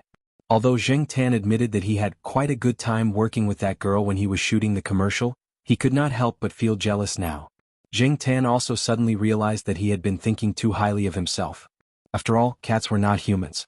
At this time, everyone on the internet was scrambling to find their own interests. Who cared about what kind of cat was inside? At most, they would just say a few words and forget about it. The focus was still on the person. Although he felt that if there were not so many people paying attention to him, he would have more freedom. However, when he really faced reality, he could not help but feel unhappy. Since he was unhappy, Zheng Tan planned to find some fun himself. After turning off his phone and going out, Zheng Tan strolled around the school. He wandered to the kindergarten. Zheng Tan had originally planned to go around it, but after thinking about it, he decided to go and see how Zhuo Xiaomao tricked people. At this time, Zhuo Xiaomao's class had just finished their indoor class. A group of children yelled and ran towards the yard where there were slides, inflatable castles, and other things. They were afraid that they would not be able to grab them if they were too slow. Behind them, teacher Xiao Bai and another teacher were reminding everyone not to run too fast and to pay attention to their feet. After Zheng Tan looked at Zhuo Xiaomao, who was walking out calmly, his gaze fell on another person sitting in the small yard. On a wooden chair by the side of the small yard where all kinds of fun items were placed, sat a woman that Zheng Tan knew. At this time, the woman was looking at the children in the yard with a gentle gaze. After Zhuo Xiaomao walked out, she mainly looked in Zhuo Xiaomao's direction with a slight smile on her face. People who did not know would think that Zhuo Xiaomao's mother was here. Unfortunately, it was not. This woman was Celestine's wife. According to what Zheng Tan knew from Air Mao, Celestine's wife should be more than 4 months pregnant, right? Moreover, it was said that Celestine's wife had been in a traffic accident and was not in good health. Although she tried her best to recuperate over the years, Celestine was still worried. He had been asking people to take good care of her. Other than going to work, Celestine was also at home to accompany her. Why was she here? Did she want to see more children after having children? But she did not have to stare at Zhuo Xiaomao all the time. Teacher Xiaobai was paying attention to the children. She knew that this person wanted to sit alone, so she did not disturb her. Many teachers who taught elementary schools also required enough peace and patience. Perhaps it was because they felt the peaceful aura of this unfamiliar aunt. The children did not feel restrained or uncomfortable. They continued to play on their own. Some of the bolder and more lively ones even came over to say a few words. Zhuo Xiaomao was pulled over to help put together a dinosaur with toys. Then she walked over to Celestine's wife. "Auntie, why do you keep looking at me? Are you a new teacher?" Although Zhuo Xiaomao could speak a lot, some words were not very clear. People who did not interact with her often needed some time to react. Celestine's wife paused and smiled. "I'm not a new teacher. I'm looking at you because you're very cute." She was just bored at home. Her neighbor was a teacher at Fu Elementary School. When they were chatting, the neighbor mentioned Zhuo Xiaomao, who had entered Tsinghua University's kindergarten when he was 2.5 years old and was doing very well. She came out to take a look. With one look, she had to admit that this child was indeed smart. "Thank you for the compliment," Zhuo Xiaomao replied politely. Then she was about to leave when she was called to talk for a while. Knowing that the aunt in front of her had a baby, Zhuo Xiaomao looked curiously at her stomach and said, "When I was young, yes, very young. When I was still in my mother's stomach, my mother said that Brother He even hit my palm." Hearing Zhuo Xiaomao mention him, Zheng Tan's ears immediately perked up. Brother He? Celestine's wife didn't quite understand what Zhuo Xiaomao meant by Brother He. She just thought that it was someone Zhuo Xiaomao knew. "Yes, I heard from an uncle that many people used to think that I would grow very thin and weak. But auntie, look, I'm very strong now." Zhuo Xiaomao rolled up his sleeves and bent his arm to show Celestine's wife his strong muscles. "Zheng Tan. This silly child. He weighed so little. What kind of muscles did he have? Strong my ass." That wasn't all. Zhuo Xiaomao extended his arm in front of Celestine's wife. "Auntie, if you don't believe me, you can touch it. Is it very strong?" "Haha, I don't let ordinary people touch it." Zheng Tan. He couldn't bear to watch anymore. He didn't see this little guy scamming people. Instead, he saw how stupid he was. Sigh, even the most intelligent person would make stupid mistakes sometimes. Moreover, he was a little kid. Celestine's wife smiled and reached out to gently pinch the little guy's arm. Then she pinched Zhuo Xiaomao's face. "You're indeed a little strong man." Of course, Zhuo Xiaomao's eyes narrowed as she smiled. Just as Zheng Tan was lamenting how this lousy kid could be so stupid, he heard Zhuo Xiaomao say in a very proud tone, "My mom said that I can grow so strong because of Brother He. Brother He is very good to me." Zhuo Xiaomao took out the pendant she had been wearing. Here, this was also given by Brother He. "Auntie said that this thing can't be bought even if you have money." Celestine's wife looked carefully at the green plant inside the transparent pendant. She was very surprised. Then she felt that this thing was probably man-made. It shouldn't exist in nature, right? Although she was suspicious, Celestine's wife still smiled and said, "Yes, it's very precious. Your brother is very good to you." Of course, Zhuo Xiaomao carefully put the pendant back into her collar. She glanced at Zheng Tan by the wall and immediately ran over with a smile. "Brother He. Brother He." Celestine's wife looked in Zhuo Xiaomao's direction. When she saw the cat on the wall, she was a little surprised. She looked carefully and then asked Teacher Xiaobai, who was not far away, "Teacher Xiaobai, is that cat called Black Charcoal?" "Yes, it's called Black Charcoal. The children in the class all call it Brother He like Shuiyang." Teacher Xiaobai told her about the black cat. "So Brother He is this cat?" Celestine's wife thought to herself. Looking at the interaction between the man and the cat, Celestine's wife sat for a while. Then she got up and prepared to leave. She was able to enter the kindergarten to take a look because she asked the neighbor for help. This trip was not in vain. Zheng Tan watched as Celestine's wife walked out of the kindergarten. An auntie went up to her. She was probably a nanny or something like that. Then the two of them left together. Celestine returned home at night. He hugged his wife and kissed her forehead. "How did it feel to go out for a walk today?" "Was fine." "Oh right, Celestine, next time when we invite Senior Walnut and Air Mao over, let's invite Black Charcoal along," Celestine's wife said. Celestine raised his eyebrows. After his wife got pregnant, when he invited Senior Walnut and Air Mao over for dinner, he mentioned that Air Mao should also bring Zheng Tan back. He didn't expect his mother-in-law, who came to visit her daughter, to find out. She scolded Celestine for a long time. Her words were very repulsive towards Zheng Tan. Ever since she found out that her daughter was pregnant, she couldn't wait to get rid of all the potential threats around her. "You still want to bring them in?" Celestine wasn't in a good mood at that time. If it wasn't for his wife, he would have fallen out with his mother-in-law. He didn't expect his wife to bring it up herself now. Okay, I'll see when Senior Walnut and Air Mao have time to come over for a gathering. Also, bring black charcoal along. I haven't seen that guy in a long time. Hey, I wonder if he's gotten fatter. Thus, on a sunny Saturday afternoon, Air Mao came over to bring Jing Tan to Celestine's place for dinner. Chapter 274. Celestine's house was located in a small district not far from Tsinghua University. When Jing Tan and Air Mao arrived, Celestine was busy in the kitchen. The table was already filled with dishes, and the house was filled with the aroma of food. Yo, Senior Wei, your cooking skills have improved. Air Mao looked at the table full of dishes and said. Ever since his wife was pregnant, Celestine had always hired a nanny to cook. Sometimes when the nanny was not around, he would personally cook. Today, when they gathered together, Celestine did not ask the nanny to come over. Celestine took out a few steamed dishes and placed them on the table. He patted Air Mao's head and said, "What are you talking about?" With one look, I can tell that this was ordered by the hotel. Air Mao laughed. He could tell that he was just teasing Celestine. Black charcoal, long time no see. Go and find something to play with. Celestine said to Jing Tan, who was sitting on the sofa, and ran back to the kitchen to take out the dishes. When Jing Tan heard Celestine's words, why did it feel like he was talking to a child? Senior Walnut arrived half an hour later. When he saw Jing Tan, he was surprised. He knew that many pregnant women were very afraid of cats. When Toxoplasma gondii was mentioned, their faces would turn pale. Previously, he heard Celestine complain that his wife and mother-in-law were against bringing the black cat over. He did not expect to see the cat here today. Long time no see, black charcoal. They were familiar with Jing Tan, and Jing Tan had helped them a few times. Air Mao and the others did not have as many scruples as the others. When He Tao was peeling peanuts, he helped Jing Tan peel a few peanuts and put them there. Celestine's wife came out to greet the guests for a while and was urged to rest by the three of them. They heard that she had gone to the hospital for a series of checkups and was now tired. She should rest more. Anyway, they were familiar with each other, so there was no need to be polite. There were 4 stools beside the table. One of the stools was even raised. It was for Jing Tan. Sharing a table with a cat, the three of them didn't think much of it. This kind of situation was common when they went to the night building, so it wasn't strange. There were only a few of them here, so there weren't many rules. There are a few good newcomers recently. When I came over just now, I saw them having dinner together. I stayed there for a few drinks before coming over. I didn't even dare to drive my car, so I took a taxi. Itao explained why he was so late. Have you settled the matter? Air Mao asked.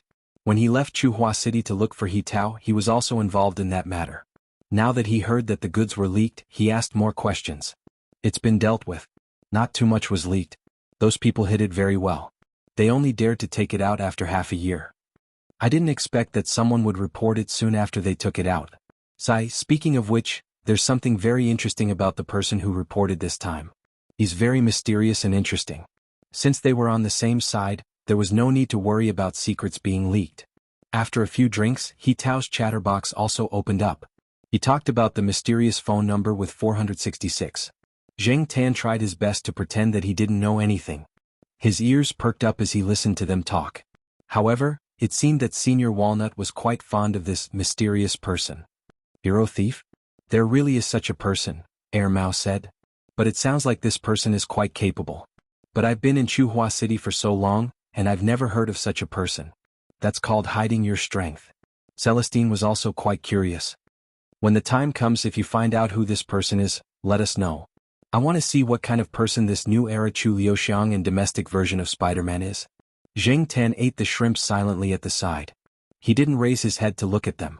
He felt guilty, and the three sitting there were all smart people. He was afraid that he would expose himself. It seemed that he had to be more careful when using that account in the future. It was rare for the topic at the table to change. Jing Tan raised his head. He didn't need to take the food himself.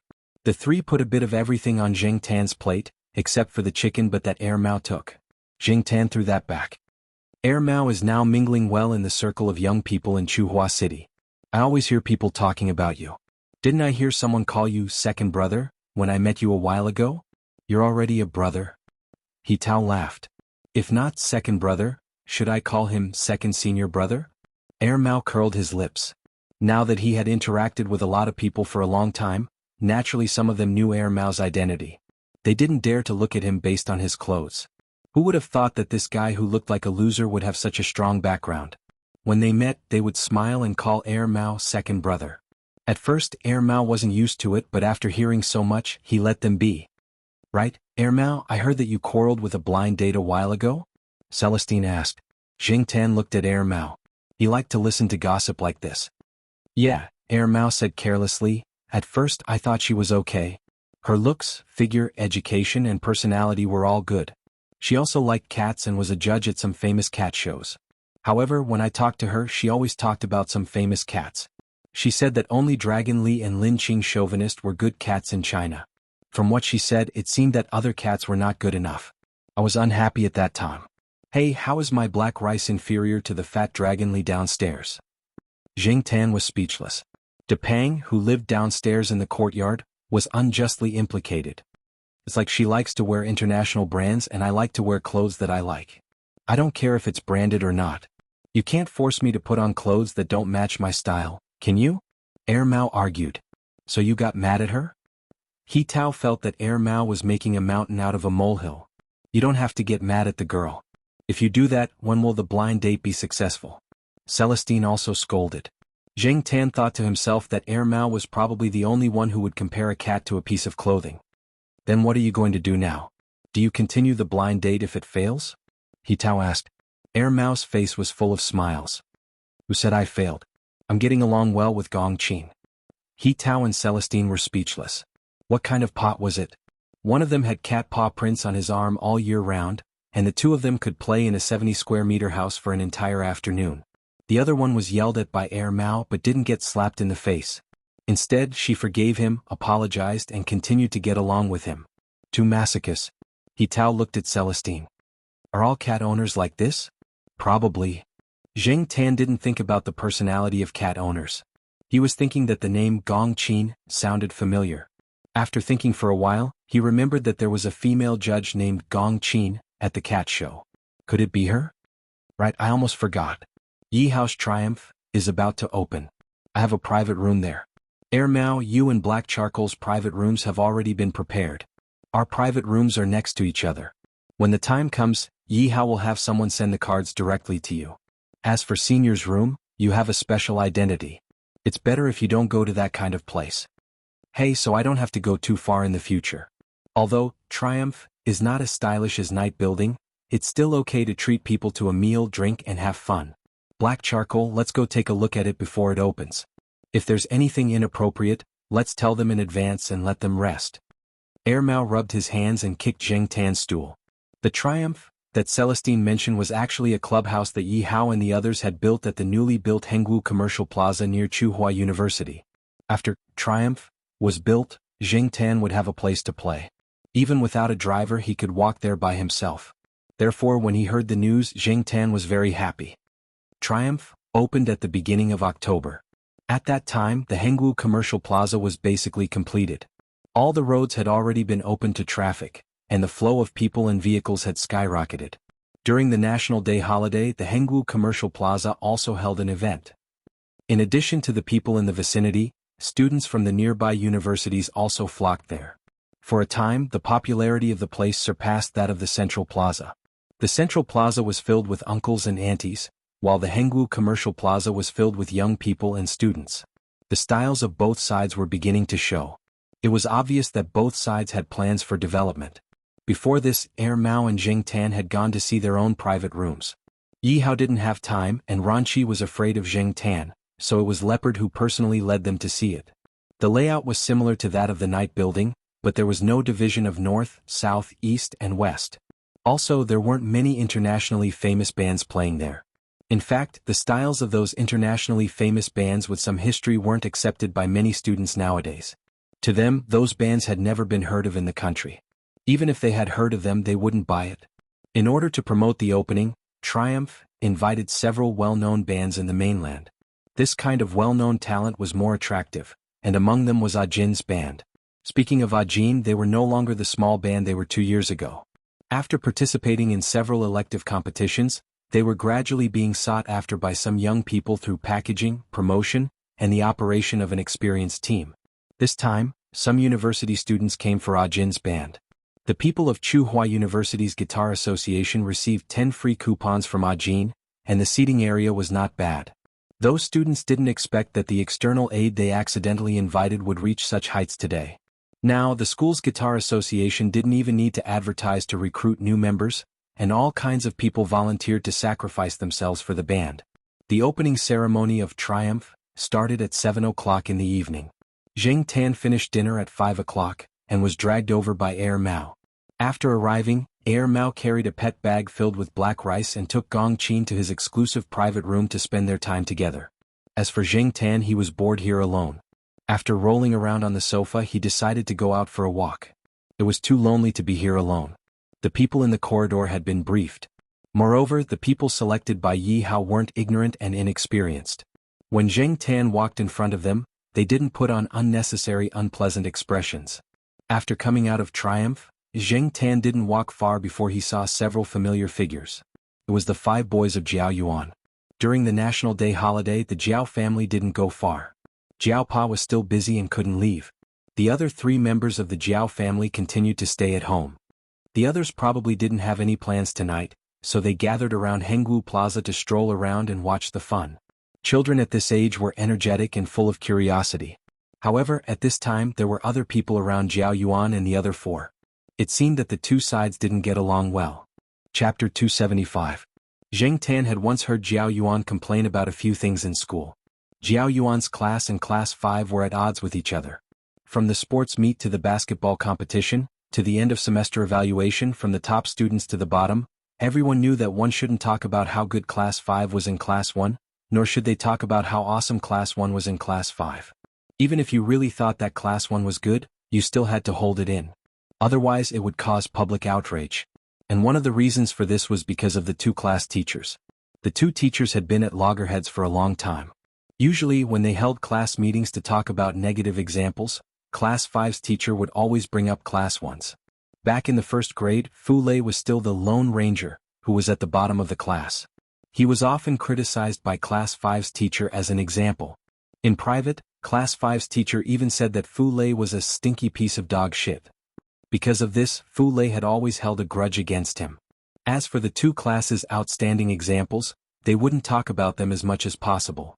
But once you made a mistake, there would be no room for discussion. The ones who would criticize Jiao Yuan and the other high school teachers' children the most were those from Class 5. The students from the other classes were just waiting to watch a good show. In every grade there was competition between classes. If Class 1 and Class 5 were to fight fiercely, they would just watch from the sidelines. There was no need for them to get involved. Those 2 were not to be trifled with. What's wrong? What are you doing here, obedient children? A boy who was about the same age as Jiao Yuan said arrogantly. There were quite a few students from Class 5. Even if they weren't from Class 5, they could be from other classes. They were all about the same age, so in Zheng Tan's eyes they were still very young. You haven't been in here before, right? The boy pointed at the Triumph behind him and taunted Jiao Yuan and the others. He seemed to be mocking Jiao Yuan and the others for being ignorant. Heck, come to think of it, you're all obedient children. Karaoke, dance hall, bar, game room. Which one of you dare to go? Jiao Yuan and the others were silent. In fact, they had been to all of these places before. It was just that they didn't want to say it out loud. Wouldn't that be courting death? If he went back, he would be scolded. They were not like the people in front of him, who flaunted their rebellious deeds as a halo.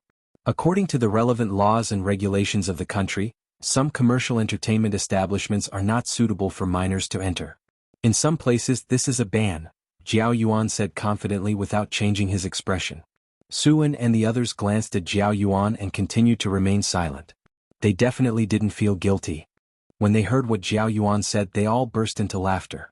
It was as if Jiao Yuan had said something funny. They all looked down on Jiao Yuan and the others, thinking that Jiao Yuan and the others were cowards. Xiong was about to retaliate when he was pulled back by Lan Tianzhu. There's no need to waste time talking nonsense with these lunatics. Let's go check out other places. Xiong thought for a moment and agreed. Their time here was limited. If they returned late, they would definitely be punished according to the family rules. Moreover, if they got into a conflict here, a simple investigation would reveal the cause. Even if they weren't the ones looking for trouble, once their families found out, they could forget about coming here to play in the future. There was no need to accompany these idiots in their nonsense. Jiao Yuan and the others had just taken a step when they were blocked by the people in front of them. The person who spoke just now was about to step forward and say something, but Fu Lei pushed Jiao Yuan and Suan back and warmed up his fists. He glared at the person in front of him with an unfriendly expression. When the person saw Fu Lei approaching, he hurriedly took a few steps back. He knew that Fu Lei was good at fighting. When he was in the first grade, he had beaten up the third grade students. He didn't want to be beaten up, but if he retreated too quickly, it would make him look like he was afraid of Fu Lei and lose face among his friends. Before he could say anything, he heard a voice behind him. "Aya, aren't you the 5 tyrants of Class 1? When they heard this voice, Jiao Yuan and the others' expressions changed. The people in Class 5 were easy to deal with, but this person. He didn't come with good intentions. The people in Class 5 didn't charge forward and immediately retreated. A few of them even wanted to sneak away. They didn't dare to offend this person. Some time ago, they heard that these people were either expelled or transferred to another school for unknown reasons. They didn't expect to meet this person here. They didn't look at the almanac before they left the house today. Their luck was really bad." Zheng Tan, who had been observing the situation from the side, saw the people who were dressed very maturely. They didn't look easy to deal with. The people in front of him tried their best to act arrogant, but they still looked like students. However, these people seemed like they were already in the underworld. Even though they looked very young, their clothes made them look older. The people next to them were slightly older. They were probably from a nearby high school or were already in the underworld. The person who spoke just now threw the cigarette in his mouth on the ground and crushed it with his foot. He looked at Jiao Yuan and the others with a gloomy expression. "Good, I want to have a good chat with you guys too." After these people appeared, Zheng Tan could clearly feel Jiao Yuan and the others' nervousness. Even Fu Lei, who was always fearless and had the biggest fist, looked very serious. Listening to the rest of their conversation, Zheng Tan deduced that these people were related to the milk tea fan incident from a while ago. When Fu Lei called out the name of the leader, Zheng Tan remembered that this person was in the message he sent to Luo. He heard from Jiao Yuan that this person was the most difficult to deal with among the people who gave them the milk tea powder. He was said to be in the underworld. After the incident, the school said that he was expelled, but in fact it was more serious. He was detained and a few of them were sent to re-education. However, since this person was able to stand here, he must have some tricks up his sleeves. From what this person said, he felt that he almost got himself into trouble. Jiao Yuan and the others were the ones who helped him. How could he let this go? Just as a fight was about to break out, a voice suddenly interrupted. "Sorry to disturb you, but if you want to communicate, please don't do it here." The words were very polite, but the voice carried a strong sense of warning, and it was not to be refused. Zheng Tan looked over and saw that the person was wearing Triumph's security uniform. Because Triumph had strict requirements for their personnel's appearance, even a security guard looked quite dignified. What's more, these people were originally selected and trained by Yi Hao, so they didn't care about this kind of high school kids' tricks. Since they'd recently opened for business, these brats couldn't fight here. Otherwise it wouldn't be good for their reputation. If they got into a fight today, people would talk about how bad the security around Victorious Return was tomorrow. If that happened, they'd lose their jobs. Boss Yi didn't give them such a high salary just to be a bystander. These hot-headed brats, who loved to cause trouble for no reason, ran over here to play. Weren't they just causing trouble for them? The person who was very arrogant just a moment ago shrank back when he saw the security guard's eyes. Then he saw the Triumph badge on his chest and hurriedly handed him a cigarette. He said with a smile, "I'm really sorry, we'll leave now." Normally he could throw his weight around and claim to be a member of the underworld, but that was only among the students who didn't understand anything. He didn't have the guts to face the people from Victorious Return. He knew full well just what kind of people were behind Victorious Return. The security guard raised his hand to block the cigarette and looked at the person who handed him the cigarette with a professional smile. "Thank you for your cooperation." Although the security guard was smiling, the person who handed him the cigarette was sweating profusely. The hand holding the cigarette trembled slightly. He felt that in front of this person he didn't have the courage to raise his head. No matter how he looked at the security guard's smile, he felt a chill in his heart. However, that person didn't intend to let Jiao Yuan and the others off so easily. He signaled a few of his companions to keep an eye on Jiao Yuan and the others, then changed to another place to have a good chat. Jiao Yuan was thinking about how to get away when he suddenly felt a push from behind and a weight on his shoulder. "Oh my God! Black Charcoal, what are you doing here?" Jiao Yuan was too engrossed in his thoughts just now. Being startled by Zheng Tan, he almost lost his balance and fell. The surrounding people all had different reactions to Zheng Tan's sudden appearance. No matter what they thought, Zheng Tan didn't care. Instead, he looked directly at the Triumph security guard who was about to turn around and leave to continue his patrol. The security guard felt that the sudden appearance of a cat was quite interesting. However, when he saw the round tag hanging from the cat's neck, he was startled and said, "Wait a minute." The several people who were about to move paused and looked at the security guard in confusion. After the security guard walked closer, his gaze swept over Zheng Tan and paused for a moment on the round tag. Then he said to Jiao Yuan and the others, "These children, please come with me." After all, he had been around for many years so he could see the situation with a single glance. Therefore he didn't need Jiao Yuan and the others to explain in detail. The security guard knew that if he didn't do anything, these seemingly well-behaved kids would suffer a great loss. Jiao Yuan and the others actually didn't like being called children, but this wasn't the time to be calculative. Although they were puzzled, following the security guard was better than being forced to leave by these people who obviously had bad intentions. Zheng Tan didn't need the security guard to say anything. He directly led the way and Jiao Yuan followed behind Zheng Tan. Suan and the others looked at each other and followed. "What do we do now?" one of the people who stayed behind asked. "What else can we do?" another person said as he pointed at the Triumph security guard. "Can you enter the VIP door?" No. Even if they didn't want to, they didn't dare to enter. Zheng Tan directly led Jiao Yuan and the others through the VIP entrance. As for the security guard, he had already contacted the person in charge of VIP customers. After confirming that the round tag Zheng Tan was wearing was a genuine Triumph VIP card, he immediately contacted Leopard. Leopard was in the middle of entertaining several potential customers. When he received the call, he didn't think it was important and just sent his subordinates to deal with it. However, he didn't expect it to be about Zheng Tan. Since it involved this extremely special VIP customer, Leopard could only go in person. As it had just opened, in order to avoid some unnecessary trouble, Leopard didn't let Jiao Yuan and the others, who were obviously underage, stay inside for a long time. Instead, he sent people to send them back to Tsinghua University. On the way back to Tsinghua University, Lan Tianzhu laughed and joked, "Jiao Yuan, people go there by card, but you're going there by cat card. What VIP?" Jiao Yuan. Ah. Chapter 276. Feng Baijin originally planned to play games at home tonight, but when he got home he found that his gaming laptop had been pulled off the table by Huzi, who was playing with the internet cable. After raising the kitten for a month, the originally thin and underdeveloped kitten was now as big as a balloon. It was strong and lively. When it was at home it seemed to have inexhaustible energy. Feng Baijin's computer was connected to an internet cable. Huzi pulled the internet cable and played a swing. The nearly 20,000 renminbi laptop casually placed on the table was destroyed just like that. There was a problem with the computer. Antli said to throw it away and replace it with a new one. Nowadays the electronics industry was changing with each passing day, and all kinds of upgrades were needed to replace it with a new one. But Feng Baijin didn't want to part with it, so he rode his bicycle to the computer repair shop. In any case, he only used this computer to play games and had no other secrets, so he wasn't afraid of his information being stolen. At the computer repair shop near the school, Feng Baijin bumped into a classmate. Seeing that he didn't have any plans for the evening, the classmate directly invited him to Triumph for a drink. There were 5 people drinking here earlier, but when Zheng Tan bumped into Feng Baijin, the other 3 were preparing to go down to the venue to watch the performance. They wanted to see if they could bump into any girls along the way. That way their night would be meaningful. Feng Baijin wasn't interested in the performance downstairs. He only came out to use the restroom.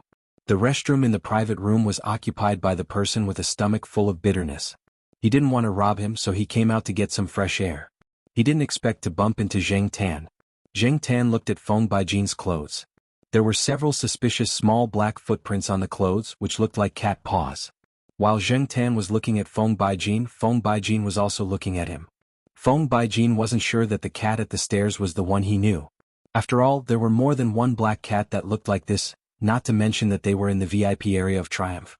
Therefore, Feng Baijin didn't immediately recognize Zheng Tan.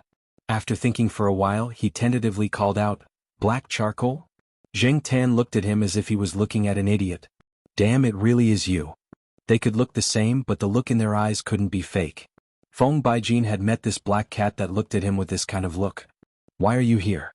Professor Jiao is here?" Feng Baijin asked a few questions, but Zheng Tan couldn't answer. Feng Baijin could not stay there any longer. He glanced at Jing Tan before heading to his classmate's room. Jing Tan followed and prepared to watch the show. Anyway, he was bored alone in the private room. Moreover, he might witness a live show that was not suitable for children. Unfortunately, Jing Tan was disappointed. In the private room, there was only a young man about the same age as Feng Baijin. In the small private room, he could see everything at a glance. There was not even a single girl. What the hell was he playing with? Was he drinking to drown his sorrows? Before entering the private room, Feng Baijin found a waiter and told him to come over if anyone was looking for a cat. The waiter looked at Jing Tan and the corners of his mouth twitched slightly. He then nodded at Feng Baijin with a professional smile. In fact, he had already started complaining in his heart. They couldn't do anything about it. There was no other way. The big boss had said that as long as this cat didn't cause any trouble, it could do whatever it wanted. Jing Tan followed Feng Baijin into the private room. He knew that this private room was not as good as the one he, Mao, and Celestine had, because there was no private room here.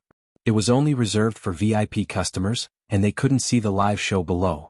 In short, for Jing Tan, this was just a place to chat, drink, and do things that were not suitable for children. However, it was quiet and had good privacy.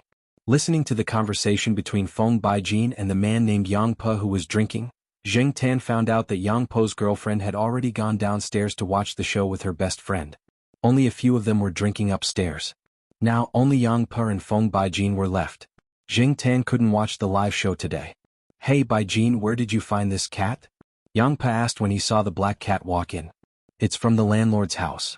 I think it came here to play. Someone should come looking for it later," Feng Baijin said. Because of Yang Po's mood, he didn't pay much attention to Jing Tan. As for the card hanging around Jing Tan's neck, very few people outside of Victorious Return would recognize it. From the waiters inside to the security guards outside of Victorious Return, they all had a booklet in their hands. On it was a list of all kinds of VIP cards. If they couldn't remember them, then they didn't need to work here. In this era, those who only had a good physique and a good appearance without a good brain would have long since been squeezed out. Since they didn't recognize the card, Feng Baijin and Yang Po only thought that Jing Tan was carrying a common cat card. Jing Tan jumped onto an empty armchair and sat there to listen to the conversation between the two.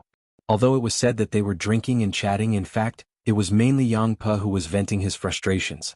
After listening to a few sentences, Jing Tan could imagine how things would develop and how things would end.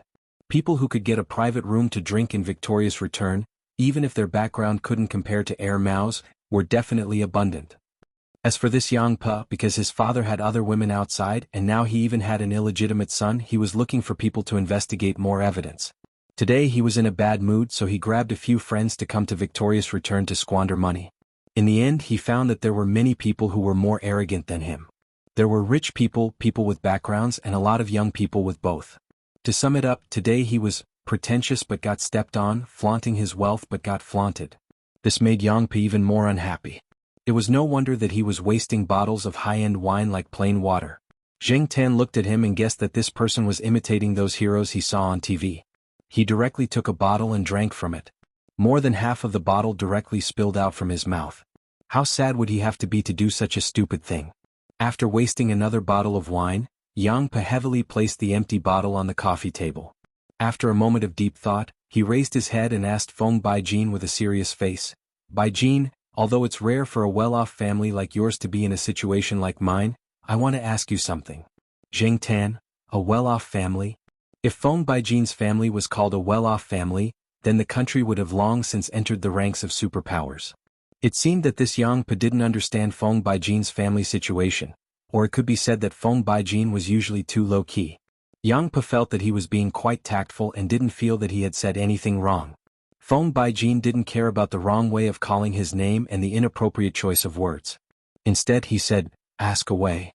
Yang Po let out a long sigh. "Baijin, tell me, when you're in your 50s or 60s, your hair is almost gone, your stomach can fit another person, and your face is starting to grow freckles when you're drinking at a hotel bar, and suddenly a beautiful woman less than half your age approaches you with a hotel room key. What's the first thing you think of? Or what's the first thing you say to her? How much?" Feng Baijin asked seriously. Yang Po gave him a thumbs up, then lowered his head and punched the air twice with his fist. When he raised his head, he sounded a little hysterical. Yes. Obviously, this woman is either special service or has bad intentions. Tell me, why would my old man think that she fell in love with him at first sight? He fell into her trap and deserved to be cheated. He's as stupid as a pig. After a pause he added, fortunately, I didn't inherit his incomplete IQ. Jing Tan was speechless. Yang Pa had too much to drink. Perhaps he felt that Feng Baijin was the only one who could listen to him rant, so he ranted to his heart's content and criticized his father's crimes. Feng Baijin could only listen and didn't say much. Even when Yang Pa asked him to join in the scolding, he didn't say a word. Yang Pa could scold his father, but that was between him and his father. As an outsider, it wasn't appropriate for him to say anything. While Yang Pa was scolding his father, the phone on the coffee table rang. Your phone. Feng Baijin pointed at the coffee table. Yang Pa was in the middle of scolding and didn't even look at the phone. He waved his hand and said, wait for me to finish. Zheng Tan could see the caller ID on Yang Pa's phone from the sofa. Jianghu? Zheng Tan looked at the name displayed on the screen and searched his memory. He remembered that Lu Ba had mentioned this name when she was talking to someone on the phone. At that time he felt that this name was quite unique, so he had a deeper impression of it. As for whether Jianghu and Lu Ba were the same person, Zheng Tan didn't know. However, Jianghu seemed to be a private investigator like Lu Ba. According to Yang Po's words, he had hired someone to spy on his father and the people outside. Thinking about it, it was possible that they were the same person. The phone rang and stopped, then rang again. By the time Yang Pa finished speaking and looked at his phone, it was already the third call. When Yang Pa saw the caller ID, he immediately picked up the phone and glanced at Feng Baijin. He didn't go to the bathroom to make the call and just sat on the sofa. However, after listening to a few sentences, the expression on his face became worse. Okay, I'll pay more. Do as you see fit. I'll just wait for the results. After the call, Yang Pa slammed the phone on the coffee table. Damn it. Feng Baijin knew at first glance that things weren't going well. He wasn't stupid enough to ask. Seeing that it was getting late, Zheng Tan left their private room and walked out of triumph. He didn't plan to go back immediately. He wanted to go out for a run. Zheng Tan found an exciting exercise to do, which was leaping over roofs and vaulting over walls. It was an exaggeration to call it leaping over roofs and vaulting over walls, but with a cat's body structure and jumping reflexes, as long as he found a suitable place, he could perform leaping over roofs and vaulting over walls. The place Zheng Tan chose was some of the houses around the old residential community. There weren't many people there at night. It was much quieter than here, where the lights were brilliant and people were coming and going. The distance between the buildings wasn't too far. Zheng Tan wasn't afraid of falling down after running on the roofs of the buildings there. At first he was a little timid, but after getting used to it he became bolder and felt that running was quite exciting. Under the curtain of night, the scattered lights in the community didn't allow people to notice what was going on upstairs. After running one lap, Zheng Tan felt refreshed. He walked along the dark path in the community. As he walked, Zheng Tan heard a familiar voice. He had heard this voice more than an hour ago. Chapter 277. In his heart, Zheng Tan had already blacklisted this kid. Since he had bumped into him, Zheng Tan did not intend to let him go so easily. Besides, this kind of night was suitable for beating people up. When Zheng Tan went over, the man was making a call at a public telephone on the side of the road. He was different from when Zheng Tan saw him at Hengwu Plaza. Now the man was dressed differently. He was wearing very ordinary jeans, neither too unconventional nor too fashionable, and an ordinary hoodie. When he was on the phone, his voice was suppressed as if he was talking about something that could not be exposed. While he was talking, his eyes would occasionally pay attention to the surrounding movements. If he noticed someone walking past, he would pause for a moment and wait for the passerby to leave before continuing. Fortunately, there were not many people walking on this side of the road at this time. Occasionally there would be people riding electric scooters, so it did not delay the phone call. Zheng Tan stood on the wall next to the road. The streetlights could not reach him there. In addition, because of the color of Zheng Tan's fur, it was difficult to notice him. Besides, at this time, no one would pay special attention to anything on the wall. After listening carefully for a while, Zheng Tan speculated that the man had reached an agreement with someone and was going to do something. As for what it was, he did not know. He could not hear the voice on the phone, and Zheng Tan did not listen for long before the man hung up. Something was strange. This made Zheng Tan, who had planned to sneak around in the dark, change his mind. He wanted to see what the kid was going to do. After the call ended, the man stood by the public telephone in a daze for a while. He looked at the sports watch on his wrist and then walked toward the intersection. There was some irritation and anxiety in his steps, as if he was worried about something. Zheng Tan followed him on the wall and watched as the man walked out of the intersection and bought 2 cans of beer from a small shop that was about to close. Then he returned to the side of the road and leaned against the wall to drink beer. He stood between the intersection of 2 streetlights, and his figure was a little blurry. Drinking could boost one's courage. For some people it could even have a calming effect. Zheng Tan watched as the man finished the 2 cans of beer and leaned against the wall. He put his hands in his pockets and slammed his back against the wall. He didn't use much strength, but it seemed that this method could relieve the frustration in his heart. The person who was banging his back against the wall was only paying attention to whether there was anyone at the intersection. Perhaps he had something on his mind, but he did not notice that someone was staring at him from the wall not far away. The irritation in his heart made him want to smoke that thing. Unfortunately, because of the thorough police investigation last time, he was a little timid, so he usually did not bring those things with him. He searched his pockets and trousers, only to find half a pack of cigarettes. He took them out, lit them up, and leaned against the wall to smoke one cigarette after another. He smoked a lot and almost choked because he was too focused on his thoughts. He took a few deep breaths and waved his fist as if to encourage himself. Wealth comes from danger. Thinking of the benefits that the other party had promised, the fear in his heart dissipated a little. After this, he would not have to worry about not having a car and a beautiful woman. Zheng Tan saw that the man seemed to have made up his mind. He did not continue to lean against the wall and smoke. He raised his wrist to look at the time and threw the remaining half of the cigarette on the ground. He pulled up his hood and put his hands in his pockets. His back was slightly hunched as he walked towards the intersection. Zheng Tan saw this and knew that the man was going to do something bad, so he quickly followed him. The man was familiar with the place and the intersecting paths. Just as Zheng Tan was trying to figure out what the man was up to, he saw the man pick up his pace and head towards one of the paths. He waited at the junction, and about 3 to 4 minutes later, a slightly rotund man about 1.7 meters tall with a pair of metal-framed glasses and a briefcase walked past him. He looked like a normal office worker. When the young man saw the passerby, he immediately rushed over. A cold light flashed in his hand as he stabbed the man. Zheng Tan, who was standing on the wall, was stunned. He did not expect the man, who was only 2 years older than Zhao Yuan, to have the guts to do such a thing. He originally thought that the young man was only going to rob some unlucky guy and extort money. However, Zheng Tan had underestimated this person and was obviously going to kill him directly. The man who was attacked also reacted. When the man rushed over, he realized that something was wrong and instinctively dodged. However, he still hurt his side of his waist. If it were any other time, he would have a better chance of dodging or even counterattacking successfully. However, he had been drinking for the past few nights and his reaction time had decreased a lot. Just now, the man stabbed him and hit him hard, causing the back of his head to hit the wall. Now he was a little dizzy. He could see that the man was unfamiliar with the technique and was not decisive. He thought that the man was also a little timid and conflicted. However, after the first stab, the hesitation and conflict disappeared. The second stab was obviously more decisive. The man who was attacked saw this and knew that he was in trouble. Just as he thought that he would not be able to get away with it today, the man holding the knife seemed to have been kicked hard and staggered to the side. This moment was enough for the man who was attacked to find a chance to counterattack. Even if he was not in a good state, he was experienced and reacted calmly. After being kicked, the man with the knife realized that there were still people around. In addition, it was obvious that he did not have a chance in the current situation, so he took the knife and ran away. Seeing that the attacker had left, the man who was attacked stood in place and leaned against the wall, vigilantly looking around. He looked around and found that there was no one nearby. The attacker with the knife had fled. Who helped him just now? Although it was easy to make money in this line of work, it was also risky. It was not the first time that he had been attacked, and injuries were common.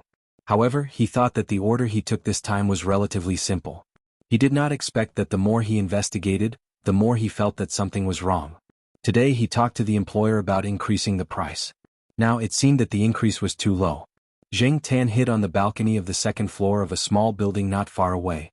He watched the man holding the side of his waist with one hand and taking out the phone from his pocket with the other. Hello Liuba, this is Jianghu. Are you in Chuhua City? Yes, I have a problem here. If you are free, can you help me?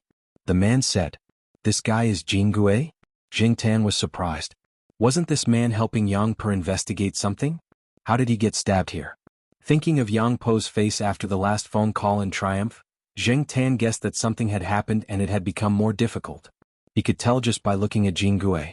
I can guess who ordered it, but I have to find the guy who did it. Jianghu looked at the hand that was holding the side of his waist with blood and cursed, "Damn it!" After hanging up the phone, Jianghu walked in the direction that the attacker had fled. Seeing so many forks in the road and the fact that he had just been stabbed, he was not in the mood to continue chasing. He quickly left the place. At that time, Jianghu did not see the attacker clearly. Moreover, the street lights were not very bright at that time. The attacker was wearing a hood, and there was a large shadow on his face. He could not see clearly. He only knew that it was a young man, but he could not accurately determine his age. He could only speculate further based on the attacker's general figure and the strong smell of alcohol and cigarettes on his body. However, this was also limited. Although Asians did not look as old as Europeans and Americans, and there was a clear difference between domestic and foreign high school students, that was only the majority of examples. There were also exceptions.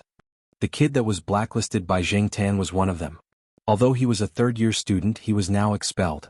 Even if he looked a little immature, no one would doubt that he was 18 or 19 years old. It was hard for Jianghu to imagine that the attacker was a third-year kid. Zheng Tan looked at Jianghu, who was still calm. There was probably no fatal injury and the injury was not serious. After Jianghu left, Zheng Tan continued in the direction that the kid had just left. There were several forks in the road ahead. Jianghu might not know which way the attacker had left, but Zheng Tan could. Jianghu could not smell the residual smell in the air, but Zheng Tan could easily. Following the smell, Zheng Tan stopped at a corner, sniffed carefully and then walked over. There was a garbage dump over there. All kinds of smells mixed together, but Zheng Tan could still distinguish a trace of fresh blood. Although Jianghu's injury was not serious, he was still bleeding. The knife was stained with blood. When Zheng Tan went over, he saw a hooded sweater thrown in the garbage dump. In addition to the sweater, Zheng Tan found the blood-stained knife and the watch that the kid had worn. The watch's strap also had a little blood stain. The kid probably felt that it was an eyesore and directly threw the watch away. Looking around to make sure there was no one around, Zheng Tan used the sweater to wrap up the knife and watch. Then she hid the sweater in a shed built by an old residential building. It looked like no one had entered it for a long time, so no one would discover it for the time being. Zheng Tan did not know how long it would take for Jianghu to find out the identity of the attacker. He hid the evidence first. Every day garbage trucks would pass by. If he threw the evidence into the garbage dump, it would be gone in the morning. After rummaging through the garbage dump, Zheng Tan could still smell the garbage on his body when he returned home. Some unknown liquid from the garbage was stuck to his limbs. He was afraid that if he went home like this, Jiao Ma would nag him again. 2 days ago, Jiao Ma said that some people's cats like to fight with stray cats over garbage cans. She told Zheng Tan not to follow suit. When he passed by the community, Zheng Tan casually took a shower with the outdoor water pipe. The slightly cold water and the night wind made Zheng Tan shiver. It was better to go back and take a hot shower or else he would catch a cold. Over the next few days, Zheng Tan went to Triumph several times. He found that Yang Po went there almost every night to drown his sorrows. Sometimes he pulled people with him and sometimes he was alone. Zheng Tan shamelessly squeezed in. Yang Po looked at Zheng Tan and did not say anything. He even treated Zheng Tan as the only suitable listener, cursing Zheng Tan's father and some other people. Once, when Yang Po went to the bathroom, Zheng Tan took advantage of Yang Po's phone to look through his contacts and memorized Jianghu's phone number. People like Jianghu basically did not have a fixed phone number.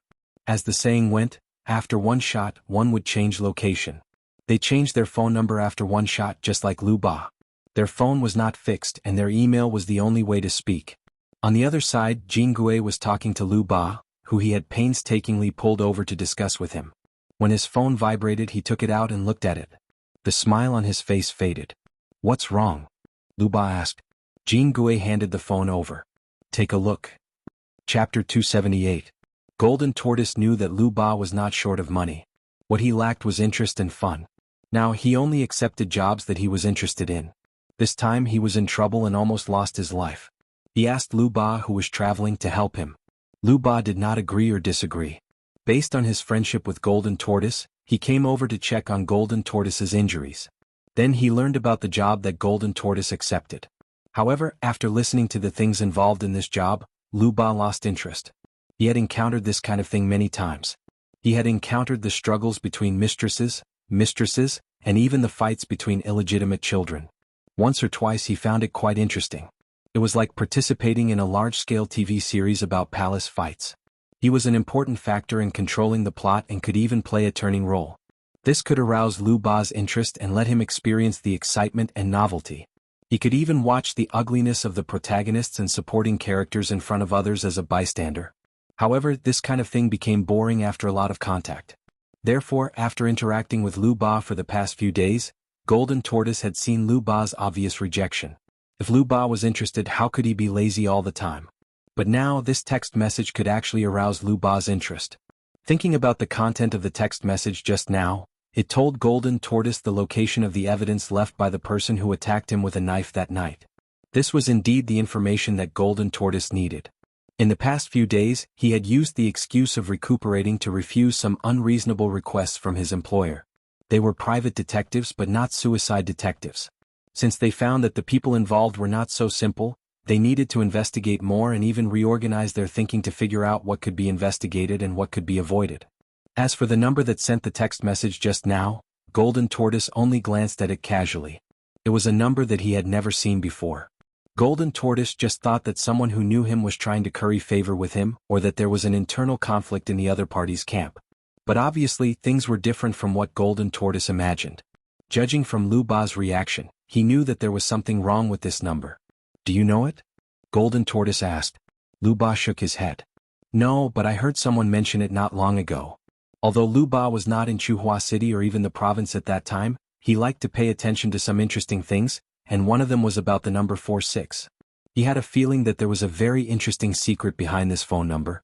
He had planned to reveal it the next time this number caused some trouble, but he didn't expect to encounter it now. "Do you mind if I use your phone?" Lu Ba took out Jianghu's phone number and shook it. The golden turtle waved its hand and said, "Use it." Lu Ba looked at the number and dialed it. As expected, the other party's phone was turned off. Was it because of caution or was it because of other reasons? Since Lu Ba was also involved in the case of the milk tea powder and the problematic candy, she also paid attention to it. Otherwise, she wouldn't have discovered such an interesting thing. Even the police had paid attention to this number before, but they hadn't found any useful information. After ending the call, Liu Ba returned the phone to Jianghu and said, "I'll go with you to get the things mentioned in the message, and we'll go somewhere by the way." Jianghu had no objection. The reason Zheng Tan had sent the message was because he had heard Jiao Yuan and the others mention the problematic kid. Even though the kid had been keeping a low profile for the past few days, probably because he had done something wrong, and he did not cause any trouble for Jiao Yuan and the others, there was no news that anything had happened to him. Jiao Yuan even heard from a third-year middle school student that the kid was doing well. Knowing that Golden Tortoise had not found the person, to prevent the man from coming after Jiao Yuan and the rest, Zheng Tan immediately gave him the clue after he found Golden Tortoise's number. After sending the message, Zheng Tan turned off his phone and went out for a walk. He didn't believe that Jin Gue and the others couldn't find the boy with the clues. Today, Zheng Tan was listening to Air Mao and Celestine's conversation at Air Mao's house. It was the weekend and Air Mao's girlfriend was busy these days. Celestine was going to pick up his wife at his mother-in-law's house at night. As for the time before that, he had stayed at Air Mao's place to chat. "F***ck, that hairy boy has been wandering around these 2 days, Air Mao said angrily. The hairy boy that Air Mao was talking about was Candy Peanut. Recently, Black Rice had been lying on the balcony of his house, and Candy Peanut would howl whenever he went to the eastern courtyard. Once he even fought with Sahara. After the fight he would howl again. Why are you stopping them? Just let them interact with each other for a while before they continue to give birth," Wei Ling said. "Easy for you to say." Air Mao snorted. "Anyway, I don't like that hairy boy. Senior brother Wei, you don't understand. You haven't experienced this feeling." "What feeling? Tell me." "The feeling of marrying off a daughter." Celestine laughed. "You're talking as if you've married off a daughter before. Tell me what it's like." "It's like, I raised a good cabbage with so much effort, but in the end it was taken away by a stupid pig." Celestine and Zheng Tan were speechless. These words were familiar, but the perspective of the speaker was different. As they were talking, a cat howl came from below. Air Mao squeezed the beer can so hard that it cracked. "Here it comes again." Zheng Tan looked at Air Mao and knew that if Candy Peanut continued to tease him, Air Mao would probably run down and beat him up. Jumping off the sofa, Zheng Tan left the family building and patted Candy Peanut, who was squatting on the cement ground in the courtyard. Peanut Candy stopped howling when it saw Zheng Tan. It meowed twice, sounding quite aggrieved. It glanced at Air Mao, who was standing on the balcony on the 3rd floor, waving its mop in protest. Peanut Candy bared its teeth and turned to leave. Zheng Tan felt that the conflict between Air Mao and Candy Peanut was getting bigger and bigger. He just didn't know who would compromise first. Since he came down, Zheng Tan didn't plan to go upstairs. He walked out of the courtyard and planned to walk around. He also wanted to check his phone to see if there were any messages. As he was walking, Zheng Tan suddenly felt a pair of eyes on him. He looked up and saw a person who was dressed like the other students in the school. However, he had a short tail at the back of his head. Zheng Tan could tell who this person was even with a ponytail. Zheng Tan looked at the person. He didn't have a satchel or any big bags. When the person saw Zheng Tan, he even turned his shirt inside out to show Zheng Tan that he didn't bring a squirt gun this time. The person was Lu Ba. Even if this person didn't seem to be carrying any dangerous items, Zheng Tan still looked at him warily.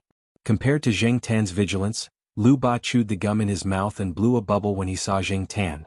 Then he smiled at Zheng Tan and said, "Hey, long time no see." Zheng Tan still looked at him warily. Lu Ba raised his hands and signaled to Zheng Tan that he didn't have anything in his hands. Then he walked towards Zheng Tan. When he was 4 or 5 meters away from Zheng Tan, he turned a corner and walked towards a nearby sports field. Zheng Tan thought for a while and followed him. However, he was more than 10 meters away from the guy in front of him. Otherwise, Zheng Tan would be worried. Until now, Zheng Tan still didn't know the guy's real identity. It was better to be vigilant. Lu Ba didn't walk far. He found a place to sit beside the sports field that was closest to the courtyard. He didn't sit on the stands but on the grass next to the sports field. "It's so good to be a cat. You can play as you want without the pressure of life," Lu Ba said with emotion. Zheng Tan heard this from a tree not far away and sneered in his heart. Not every cat was free from the pressure of life. Some cats even had psychological problems, but it was hard to tell. However, Zheng Tan didn't care about other things. He was now thinking about why Lu Ba was here. Was he the person that the golden turtle asked for help that day? Just as Zheng Tan was thinking, a student who came to pick up the ball kicked it back to the field. After he sat down, he wiped his sweat and was about to take a rest. When he saw Lu Ba sitting there, he smiled and said, "Hey buddy, which courtyard are you from? Are you interested in playing a few kicks? There aren't many people over there and there are beauties watching." As he said this, he winked at Lu Ba and raised his chin to point in a direction. "That's the queen bee of our courtyard." Zheng Tan looked over there. He was a little far away, but he could still see a few girls standing on the side of the football field.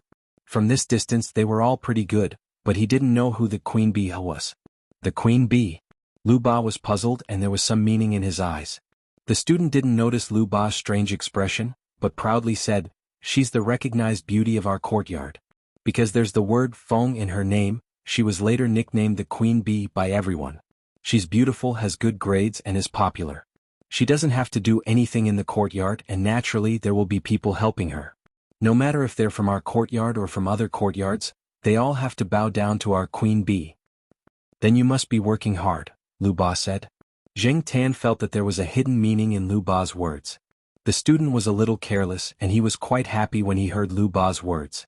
"Of course we do all the heavy and tiring work. There are also people who rush to run errands. How can we let our queen bee be tired?" Zheng Tan stared at Lu Ba, and he felt that there was something wrong with his expression. Sure enough, after a few seconds, Lu Ba said faintly, "Brother, do you know the problem of the queen bee's nuptial flight, in a social insect like bees?" Zheng Tan was speechless. He had a bad feeling. The boy also shook his head blankly. They didn't study biology, so how would they know about these things? When the weather is good, the new queen bee will fly out and release some pheromones to attract drones. If the drones catch up with the drones, it proves that they are strong enough and the queen bee will have sex with them. After indulging to her heart's content, the drone will probably die of exhaustion. In short, he won't survive. Then the queen bee will continue to fly and have sex with another strong drone again. The drone will end up the same as the previous one, and then it will continue to do the same. Until she feels that there are enough little tadpoles, she will stop. This is the nuptial flight of bees, Lu Ba said slowly. Chapter 279. Zheng Tan had always felt that only academic people would use serious academic words to talk about things that would sound like hooligans to others. However, the listeners would not feel that this person was acting like a hooligan. Instead, they would feel that this person was really knowledgeable. These people were always able to twist a good and normal thing. It was obviously a romantic thing, but when they took it seriously it was a little scary. Now it seemed that not only those academic people could do this, but other people could also do it, such as Lu Ba. This made Zheng Tan suspect that Lu Ba was like a general, who came out to take revenge on society. Didn't she see that the student next to her was dumbfounded? After the student came to his senses, he laughed dryly and said, "Ahem, in fact, I have always thought that bees are a kind of insect full of positive energy. After all, they always appear in front of the public with a positive image." This is true. Some Enlightenment books portray bees as a hardworking insect. However, there are some facts in nature that you have to admit. Lu Ba's face was unfathomable. She shook her finger and continued, "I have always thought that bees are a very magical insect because the drones in their colony don't have a father. Moreover, they are born to find the queen bee. Not to mention those that die after doing that, the drones that don't have a chance to compete can enter any other hive at will.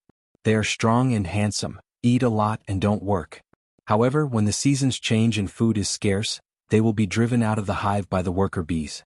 Then their corpses will be exposed in the wilderness and become food for ants and other insects. Therefore, the drones were once given a very interesting name by people." "What name?" The student unconsciously scratched his arm as if he was scratching the goosebumps. Jingtan had a bad feeling. "Sad playboy," Lu Ba said. Lu Ba said, "That's why I've been wondering if the word playboy came from the male bees." Jingtan was speechless. He could no longer look at the word playboy seriously. Jingtan had been called a playboy in the past. You can't be too serious about anything. If you are, you will lose. The student chuckled, then stood up and patted his pants. "Well, they're calling me. I'll go over first." After saying that, he ran away and didn't ask Liu Ba to join them. Looking at the person who ran away, Liu Ba sighed. He ran away just like that. Glancing around, there was no one around. The sound of cheers from the soccer match at the sports field was endless, so no one would notice them. Liu Ba shifted her gaze to Zheng Tan, who was lying on the tree and yawning. Seeing this, Zheng Tan, who was halfway through his yawn, stopped yawning abruptly. "Black charcoal." Liu Ba looked at Zheng Tan and said, "Come on, let's continue our conversation." Zheng Tan was speechless. Liu Ba was probably in a bad mood. When she was in a bad mood, she would chat with others or go out to gain hatred points. What she said just now had traumatized Zheng Tan and the student who had run away. Therefore, Zheng Tan didn't want to continue listening. Ignoring Liu Ba's muttering, Zheng Tan jumped down from the tree and left. He didn't want to continue listening to Liu Ba's revenge. Zheng Tan ran to the woods and turned on his phone to see if there were any new messages. Sure enough, there were several text messages as soon as he turned on his phone. Most of them were from Golden Tortoise. One of them was from an unfamiliar number, and the other two were call notifications. Before he turned on his phone, the unfamiliar number called Zheng Tan twice. Unfortunately, Zheng Tan's phone was turned off. Looking at the number, Zheng Tan found that there were 4 8s in the unfamiliar number. The position of the 4 8s in the 11-digit number was exactly the same as the position of the 4 6s in Zheng Tan's phone number. Zheng Tan first thought of Zhang Dong, and then he thought of the people related to Golden Tortoise. After reading the messages one by one, Zheng Tan knew that Golden Tortoise had found the evidence. As for Golden Tortoise's questions about who Zheng Tan was, Zheng Tan glanced at them and didn't bother to reply. The phone number with 4 8s didn't ask about Zheng Tan's real identity. Instead, it asked, "Are you interested in having more partners?" At first glance, he thought it was a group chat message. As the saying goes, cast a wide net to catch a big fish. Zheng Tan had done this before. But after thinking about it, Zheng Tan felt that something was wrong. The message said, "More partners," and after sending the message it made 2 calls. If this person wasn't fishing or had a hobby of group sex, then this person knew what Zheng Tan had done with this number before. Should he reply? Zheng Tan didn't press the reply button. After thinking about it, he didn't bother about it. He didn't play games, so he turned off his phone and left. He knew that the police had paid attention to him in the previous case, but if this person wasn't from the police, then who could it be? Generally speaking, people who used 4 8s were mostly rich or successful people, but Zheng Tan's intuition told him that it wasn't that kind of person. A few days later, when Zheng Tan was chatting with Jiao Yuan and the others, he heard that the troublesome milk tea fanboy had offended someone. As for what happened to him, Jiao Yuan and the others had all kinds of guesses. As for the real situation, no one knew. In short, the troublesome kid never appeared again. Since the troublesome kid was dead, he wouldn't be a threat to Jiao Yuan and the others. Zheng Tan was relieved. That day, not long after Zheng Tan installed the rechargeable battery and turned on his phone, he received a call before he had time to read the messages from the Golden Tortoise. Looking at the 4 8s displayed on the screen, Zheng Tan, who was about to press the reject button, stopped. He didn't know if he should answer or hang up. He had too many guesses. He wanted to know the other party's identity through this phone call, but he didn't know how to answer the call. Should he howl? Zheng Tan set the phone to silent mode so the screen was always on. He didn't answer the first call, but the next call came. It seemed like the other party was persistent. Zheng Tan pressed the answer button after the fifth call. He wanted to know the other party's identity. Even if the other party tracked down the location of the phone call, Zheng Tan wasn't afraid. He was a cat now, and no one would believe that a cat was behind this number. After the call was answered, neither party said anything. They listened carefully to the background noise from the other party. Both parties were in relatively quiet places.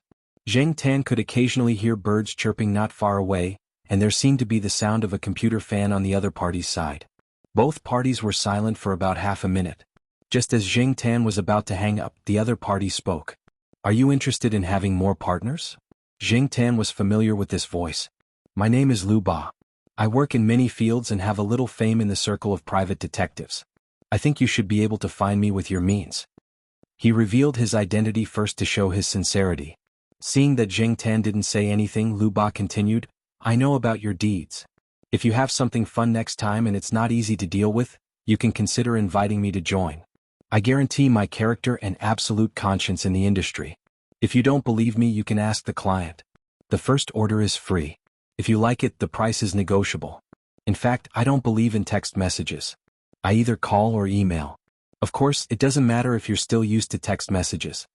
After a series of words, Liu Ba finally asked, "May I know how to address you, brother?" The few hairs above Zheng Tan's eyes trembled, and he directly pressed the button to hang up. "Call me your uncle." Liu Ba, who was decisively hung up by Zheng Tan, smiled helplessly when he heard the busy tone on the phone. He said to Jianghu, who had been silent, "The person behind this number must be bad-tempered."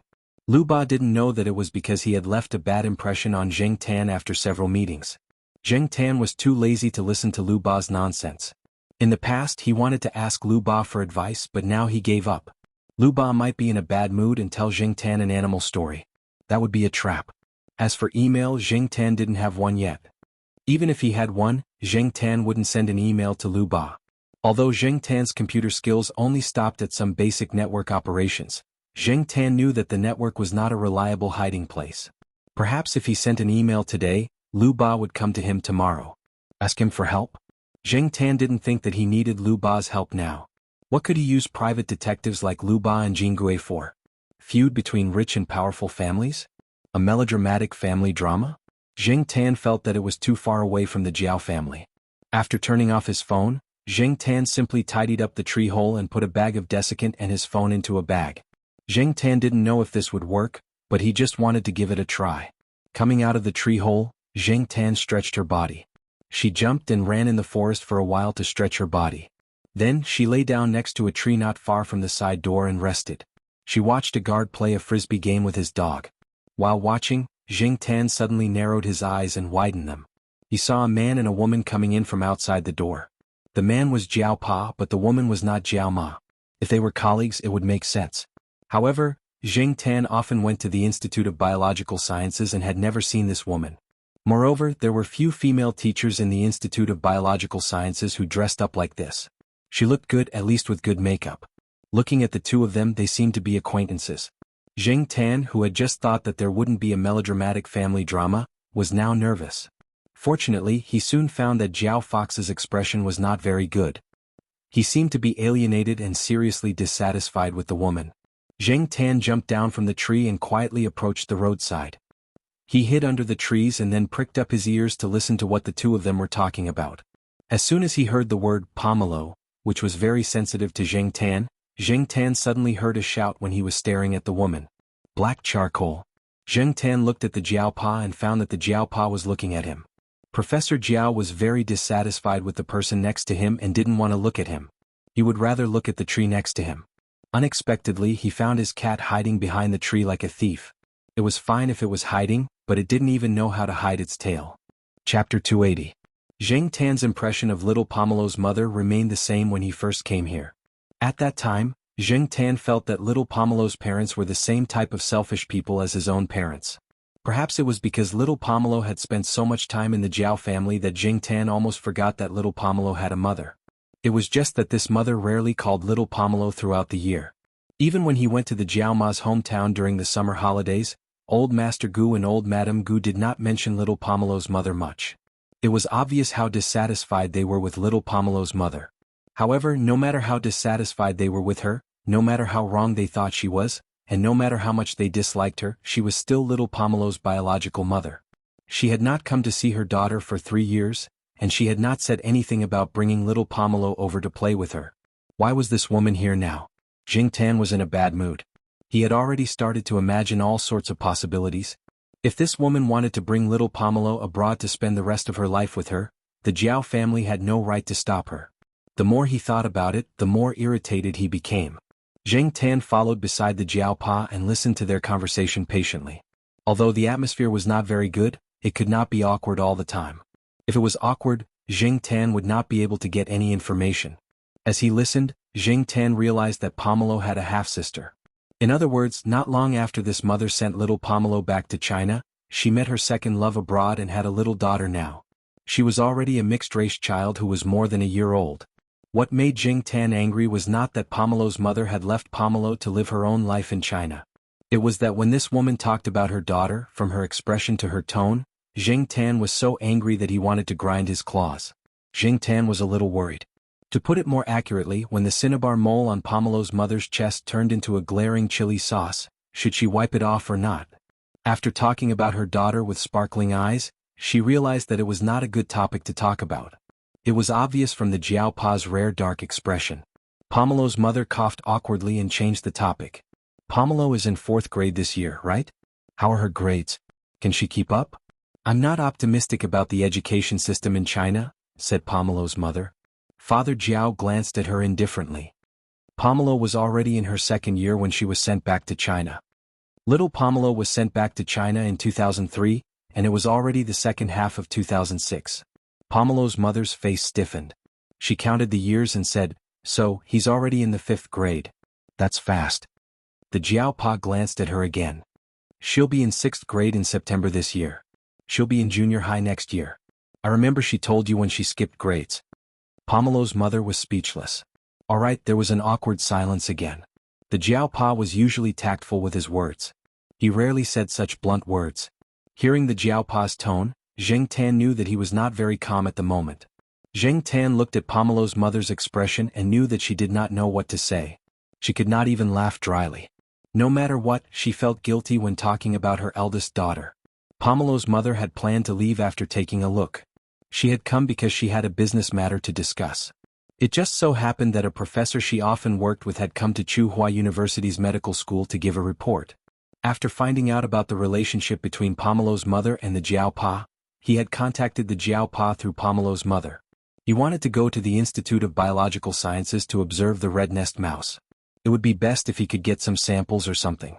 After all, the Jiao Pa was the discoverer of the red nest mouse and had some say in it. The mouse was a model organism in mammalian embryology and developmental biology.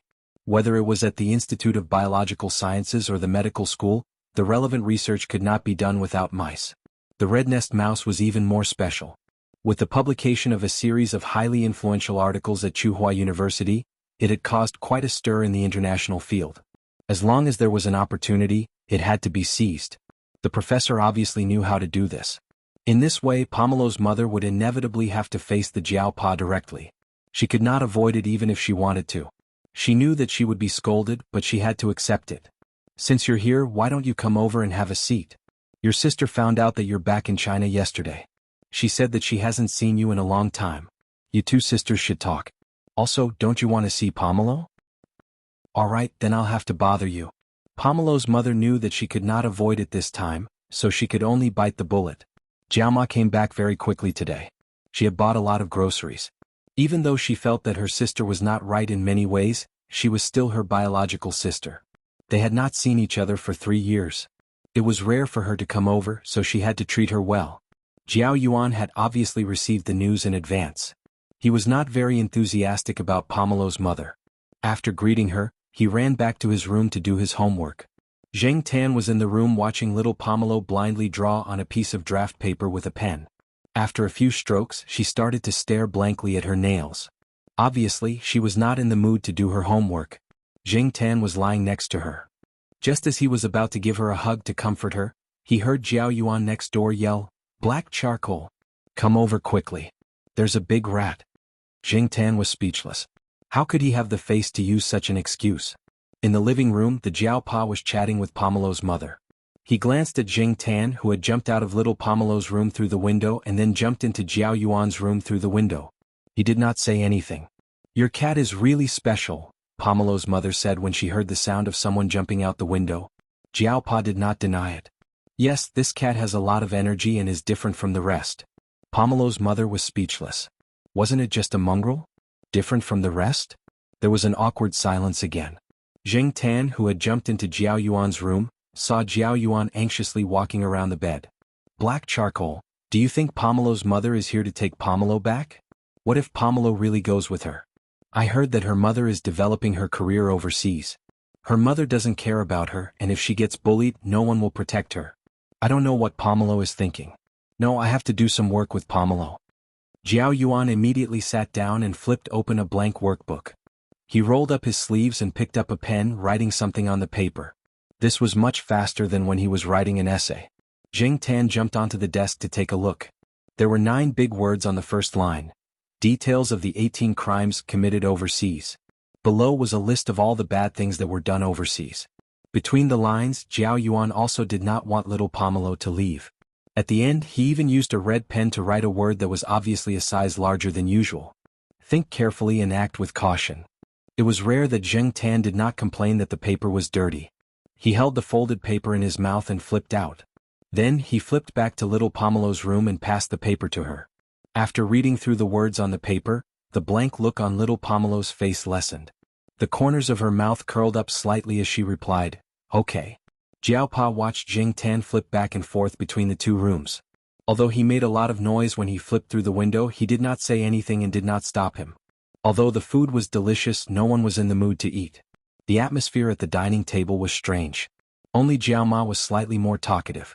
The 2 sisters stood together. At first glance, no one would immediately think that they were sisters.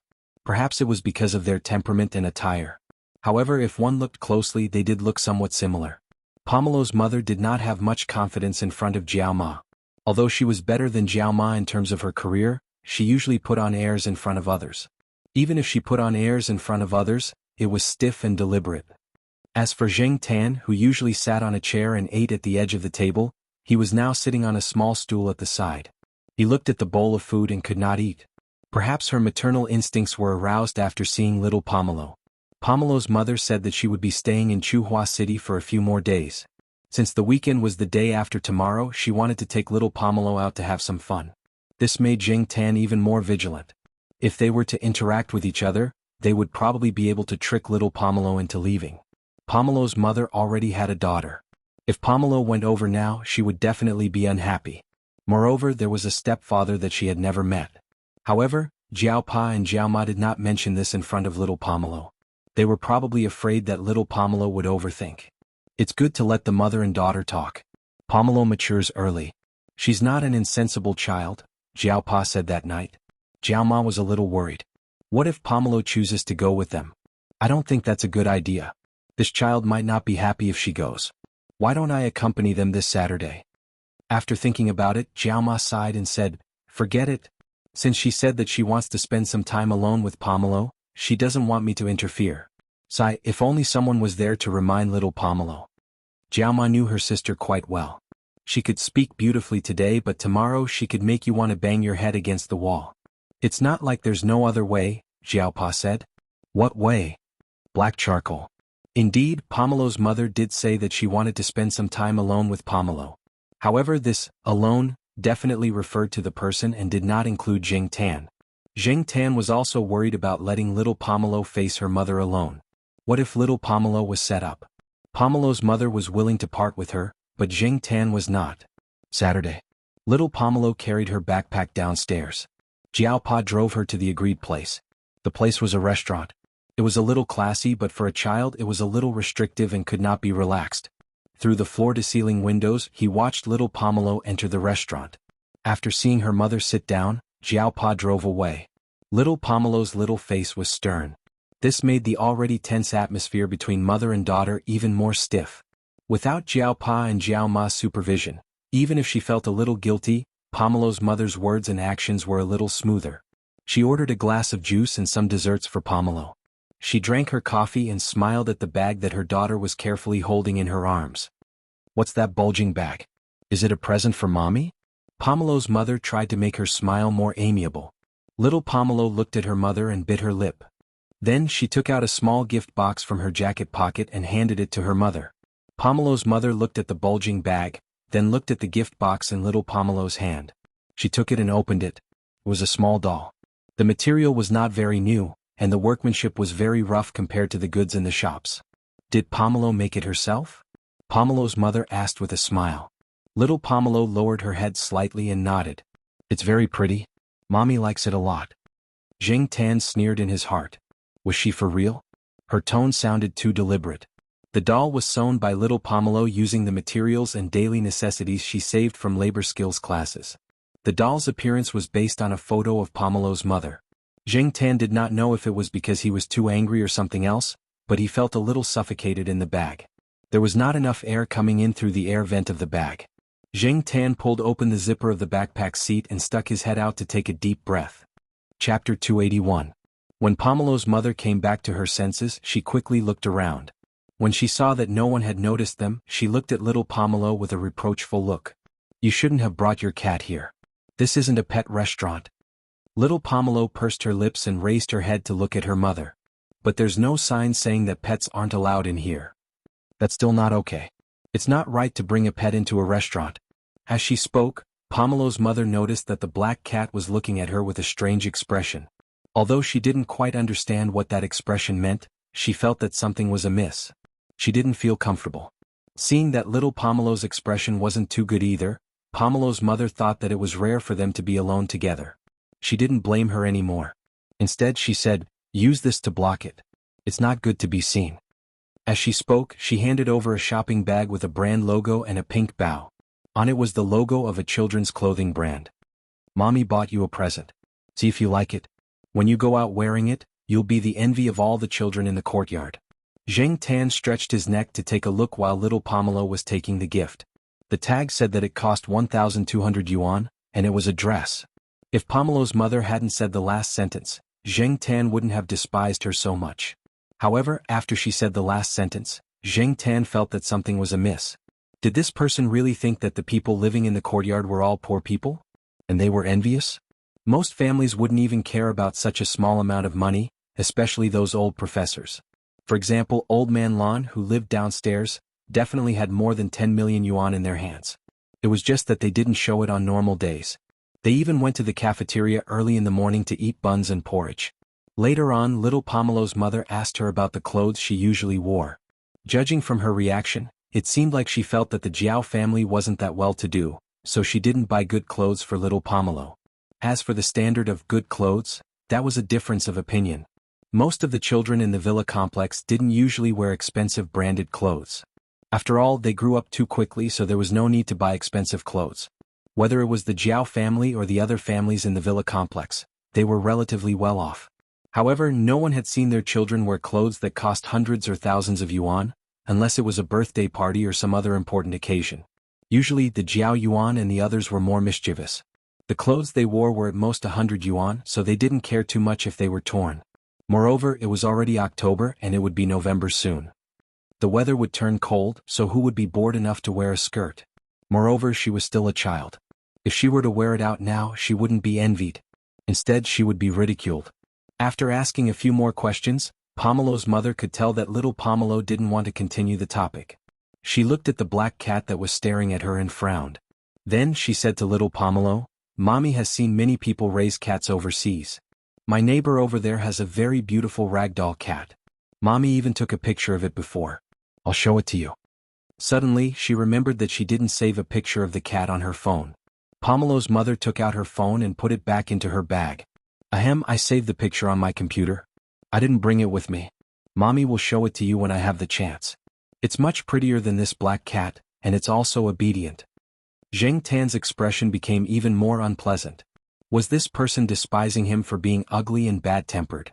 Black charcoal is also very obedient. Little Pomelo adjusted her bag and defended herself. Pomelo's mother obviously didn't believe her. She had seen the cat climb through the window yesterday and knew that it was definitely not a well-behaved cat.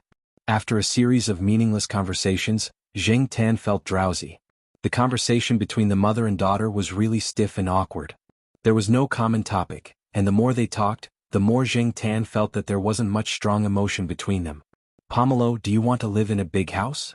Pomelo's mother asked. "Mommy bought a big house overseas. It has a big yard.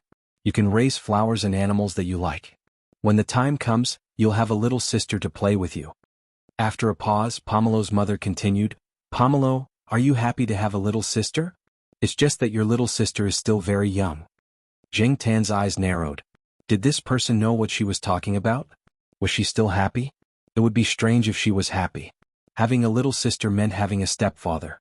She didn't even know what his character was like. Was little Pomelo sure that he wouldn't dislike her if she went back home for no reason? Little Pomelo stopped stirring the cream. From Jing Tan's angle, he could only see her tightly pursed lips. Jing Tan wasn't afraid of being discovered. Half of his body came out of the backpack and rubbed against little Pomelo. He thought about the first half of Pomelo's mother's words. Was she complaining that the Jiao family's house was too small? Little Pomelo had lived overseas for a period of time before, so it wasn't like she didn't remember.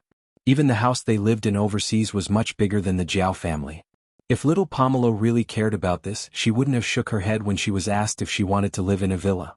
It was obvious that this mother didn't even know what her daughter wanted. "I'm not going back," little Pomelo said softly as she pushed Jing Tan back into the backpack. "What?" Pomelo's mother asked again.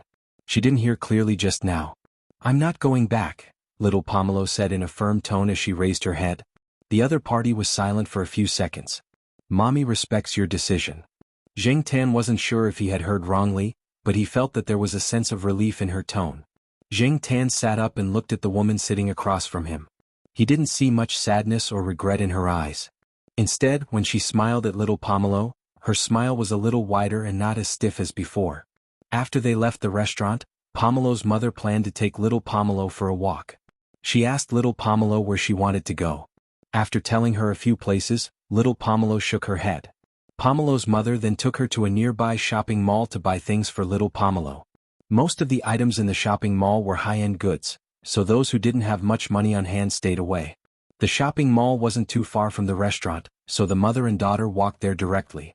Before they reached the shopping mall, Jing Tan walked beside them. In order to follow them out today, Jing Tan also wore the cat tag. It was convenient and reduced the dislike of passers-by. After all, not everyone could tolerate an unidentified cat running around on the streets. Pomelo's mother was chatting casually when a familiar car with 4 circles approached from the side. It drove to the parking lot and slowly stopped. "Black charcoal. Pomelo." Jing Tan heard the voice and looked over. It was Fang Xiaokong, whom he hadn't seen in a long time. It was rare for this busy man to have time to drive out by himself. He was probably chatting with an old friend. Fang Xiaokong got out of the car and strode over. He was wearing sunglasses, but the smile on his face couldn't be hidden. He didn't expect to meet Jing Tan and little Pomelo here. Just like before, Fang Xiaokong used his hands to hold little Pomelo's armpits and carried little Pomelo as if he was holding a child. Little Pomelo's solemn face was now filled with a smile. "Uncle Fang. Pomelo, have you lost weight recently?" Fang Xiaokong weighed little Pomelo before putting her down. Fang Xiaokong usually interacted with his daughter like this, so he had developed this habit. It didn't matter if it was when she was a little girl or now that she was a little girl who was over 10 years old. "A few days ago, Ming Ming asked you about her experience. She said she wanted to exchange experiences with you," Fang Xiaokong said. As for the experience, it was definitely the experience of raising a cat. Because of Jing Tan, Fang Mingming asked her father for little Pomelo's number on the chat app. After adding her as a friend, the two of them exchanged their experiences of raising a cat from time to time. "This is..." Pomelo's mother interrupted. If she hadn't seen the car, she would have already scolded him. She didn't know Fang Xiaokong, but seeing that Fang Xiaokong and her daughter seemed to be very familiar with each other, and he was obviously someone of a certain status. "This is Uncle Fang." Little Pomelo introduced him, then pointed at her mother to Fang Xiaokong. "This is my mommy." "Hello," Pomelo's mother introduced herself. While she said that she was little Pomelo's mother, she also mentioned some of her other identities and titles. From the company name to her position, there were several English words in one sentence. Jing Tan didn't know how to react for a moment. Fang Xiaokang said, "Oh," and said, "A Fortune 500 company in the world. Nice to meet you." Pomelo's mother took out a beautifully made business card from her bag and handed it over. Fang Xiaokang took it, then took out an equally beautiful business card from his pocket and handed it over. This business card wasn't Fang Xiaokang's personal business card. The phone number on it was definitely one of Fang Xiaokang's assistants or secretaries. Giving out this business card proved that Fang Xiaokang didn't care much about Pomelo's mother. Fang Xiaokang's business card was a much more low-key business card, which was in Jing Tan's drawer. The number on it was Fang Xiaokang's personal number. Looking at the business card in her hand, Pomelo's mother's pupils shrank. She was much more polite to Fang Xiaokang now. Fang Xiaokang had something else to do, so he quickly left. "Pomelo, how do you know this? Uncle Fang?" Pomelo's mother asked. "He's Black Charcoal's friend." Pomelo's mother obviously didn't believe her. She guessed that it was because of Professor Jiao. After shopping at the mall, Pomelo's mother called for a taxi and went back to Jiao family's place. In the car, Pomelo's mother asked little Pomelo if she wanted to go back with them. Little Pomelo kept shaking her head. "Then Mommy won't force you. Mommy gave Auntie and the others some money to take care of you. So, if you need anything or want anything, just let Auntie know." "Okay, I know. If you're on vacation, you can call Mommy. Mommy will bring you over to play." Zheng Tan wasn't happy to hear that. "If I'm on vacation, I can't call?" Zheng Tan stood up and rubbed little Pomelo's chin. "Don't be sad, I don't care. The same thing might not be important to some people, but to others, it was a treasure." Pomelo's mother didn't care much about little Pomelo, but Zheng Tan cared, and so did the Jiao family. When they returned to school, they bumped into Old Man Lon, who had just come back from outside. The old man even grabbed a bunch of hawthorns for little Pomelo. It was a gift from someone else. On the lawn of the eastern courtyard, Sheriff was lying on his side at the edge of a flower bed that was slightly higher than the lawn. He reached out his paw to tease Huang, who was lying on the lawn and rubbing his back. After a while, the two of them started to fight. Depang was lying on his stomach not far away from them. His eyes were half closed as if he was trying to get sleepy. On the gravel road beside the lawn, a person was making a phone call. He jokingly scolded the person on the phone. Bullsh *T. 10 meters away, Niu Zhuangzhuang was being led out for a walk. It was pulling on the rope to lead its owner forward. When it heard the person's shout, its ears twitched and its small triangular eyes flashed fiercely. The face of the person on the phone twitched and he quickly ran away. "Mom, Pomelo and Black Charcoal are back." Jiao Yuan, who was watching from the balcony on the 5th floor, shouted into the house. Chapter 282. Zheng Tan had always felt that the two biggest frustrations in life were being stepped on by someone trying to show off, and being shown off by someone trying to show off. Not long ago he had looked down on Yang Pa at victorious return. Who would have thought that today, there would be someone even more deserving of contempt than Yang Pa? After dinner, Pomelo's mother and Jiao Ma went out for a walk and chat in the courtyard. Zheng Tan followed them closely in order to find out more about the enemy. Most of the time, Pomelo's mother was talking about the fruits of her hard work abroad over the past few years. Now that she was a department manager, she had a lot of money on her hands. When she spoke, she was showing off. She also urged Mama Jiao to quickly buy a bigger house, complaining that the houses in the courtyard were old and small. She even compared them to the new house she bought abroad. Jiao Ma obviously knew what kind of person her sister was, but she didn't have the energy to get angry. Not long after, they ran into the old lady who was taking Depang out for a walk. The old lady was stepping on the exercise equipment in the courtyard. Depang was squatting on a horizontal bar next to her. The horizontal bar was only 5 to 6 centimeters in diameter. It was unknown how the fat cat jumped on it and squatted there. At first glance, that round lump looked out of place, but this guy was squatting there steadily. Zheng Tan could only sigh in admiration. As expected of a cat that had undergone military training, it was as steady as squatting instant noodles. "Yo, Black Charcoal Teacher Gu. You're out for a walk." The old lady smiled and greeted Zheng Tan and Jiao Ma. Jiao Ma introduced her sister to the old lady and chatted for a while before leaving. After walking for a while, Pomelo's mother sneered at Depang, saying that such a fat cat would definitely get XXX or something. Knowing that the old lady lived alone, she said, "Is it just the old lady by herself? Don't you have a nanny?" "Don't talk nonsense. Depang's health is good. He's even sent to the pet center regularly for checkups. The old lady treats him like a treasure."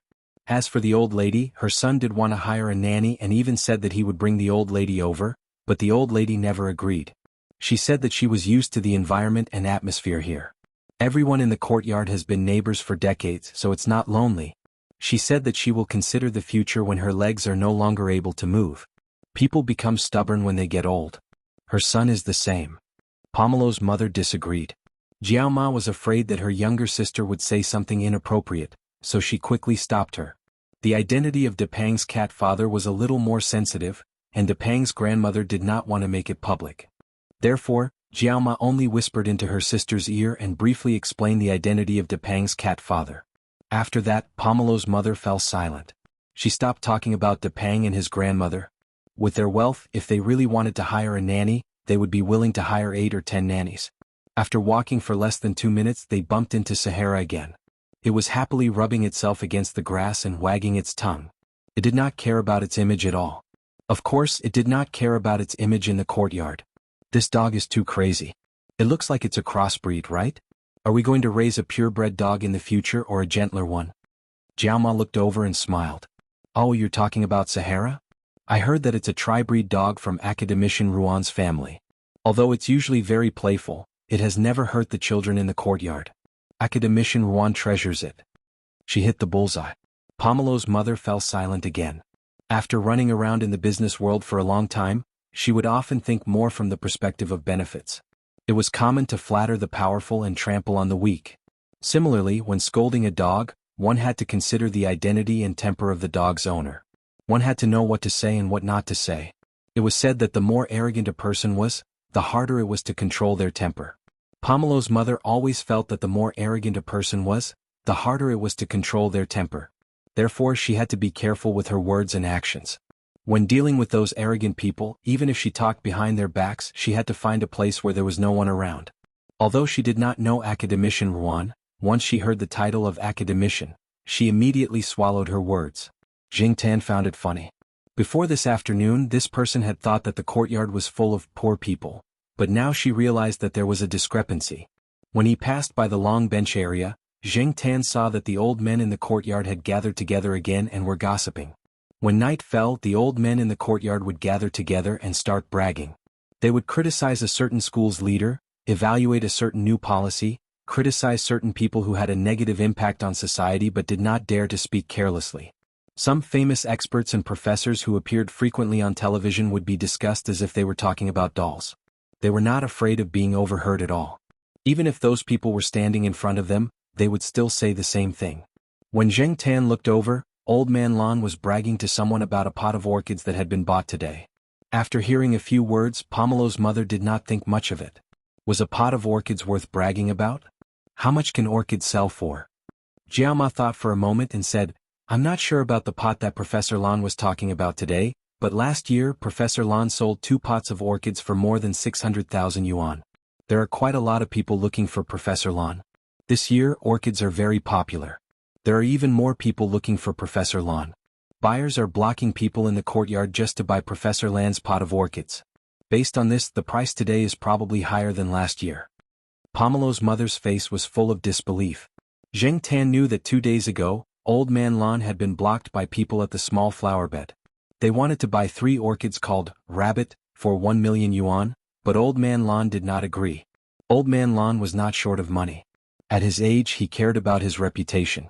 From time to time, he would show off to some old friends about the orchids that he had cultivated or discovered outside. As for the few 100,000 yuan, Old Man Lan really did not care about it. At his level, he had both fame and fortune. Now, he did things according to his desires. Although he could not say something like, money is just a number, it was not far off. He agreed to sell the orchids only because Old Man Lan was annoyed with those people who always came to bother him. Moreover, he kept some of the orchids, so even if he sold them, he would still have 1 or 2 seedlings in his hands. Old Man Lan was talking to people about the orchids in the market now. Although it looked like a prosperous future, many people had started to rush into it. Moreover, someone said, take out a pot of orchids in the morning and drive a BMW back in the afternoon. This made the orchids even more popular. However, it was estimated that this popularity would only last for about a year. It would cool down later. If one was too impulsive, they might hit their head and bleed. Jing Tan knew about this kind of thing. He used to have a friend who spent more than 500,000 yuan to buy an orchid when the price of orchids was hot. 5 years later, not many people would buy an orchid for 100 yuan. Seeing Jing Tan, Old Man Lan laughed. He was in a good mood today, so he teased Jing Tan again. He pointed in Jing Tan's direction and said to his old friends, "That little guy went to my flower bed and nibbled on an orchid. Oh, it made my heart ache." Bullshit. It was obviously the sheriff who nibbled on it. Jing Tan was angry. Old Man Lon had purposely put this crime on his head. Moreover, that pot of orchids was only a relatively ordinary plain heart orchid. Those more precious orchids were all well protected. How could they give the sheriff a chance to take a bite? Jiao Ma saw that the old professors were smiling kindly. Some of them even gave Jing Tan a thumbs up and said, "Good job." She knew that they were just joking. They weren't really angry. She smiled and greeted the old professors before leaving. After walking some distance, there was no one around them for more than 20 meters. Jiao Ma whispered to the people beside her, "Don't be fooled by the ordinary old people here. Although many of them don't look special, many of them are bosses of big companies and people in the political system who come to consult them. Some of them can influence certain policies." Pomelo's mother was silent for a while. She smiled and said, "It's good that Pomelo grew up in such an environment." She had seen little Pomelo greet some of the old people yesterday. They were very familiar with each other. Jing Tan curled his lips in his heart. This person changed so quickly. Because of the previous few examples, Pomelo's mother didn't say anything to mock Ah Huang, who was even more stupid than Ah Huang, who could even roll down the stairs while walking. She was afraid that if she opened her mouth to speak, it would be even more embarrassing. It wasn't a weekend when Pomelo's mother flew back to the other side of the ocean. She didn't let Jiao Pa and Jiao Ma send her off. She left with some people from the company. She only made a phone call before boarding the plane and said, "I'll leave Pomelo in your care." Jiao Pa replied, "I've always treated her like a daughter." Since Pomelo's mother had left the country and Pomelo was still staying, Jing Tan felt a lot more at ease. He even felt like he was floating when he walked. He ran back to the forest at the edge of the neighborhood and turned on his phone. Since he was in a good mood, he wanted to check the game records again. However, when he turned on his phone, he saw dozens of messages and nearly 3 digits of missed calls. His phone kept flashing and the text messages flew in for a long time. Jing Tan was stunned. *CK. Was he being poisoned? However, when he stopped and looked at it again, he realized that he wasn't. There were dozens of messages from the same phone number. Most of the missed calls were from the same number as well. *CK Lu Ba, that idiot actually did such a wicked thing. Was he going to explode the phone number? Lu Ba had to admit that she was really obsessed with this number. Since she couldn't reason with him or recommend herself, and she was very interested in the identity of the person behind this mysterious number, Lu Ba decided to change her tactics after thinking for 2 days.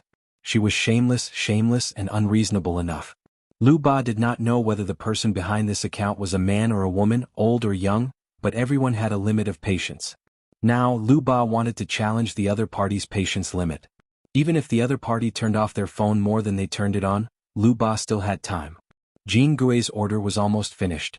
Now that she had a lot of free time, she rejected some of the orders that she wasn't interested in. She specifically harassed this number. As soon as the phone was turned on, she would immediately call. "Master, I really want to be friends with you. Let's get to know each other. You can't even bear to send me a text message?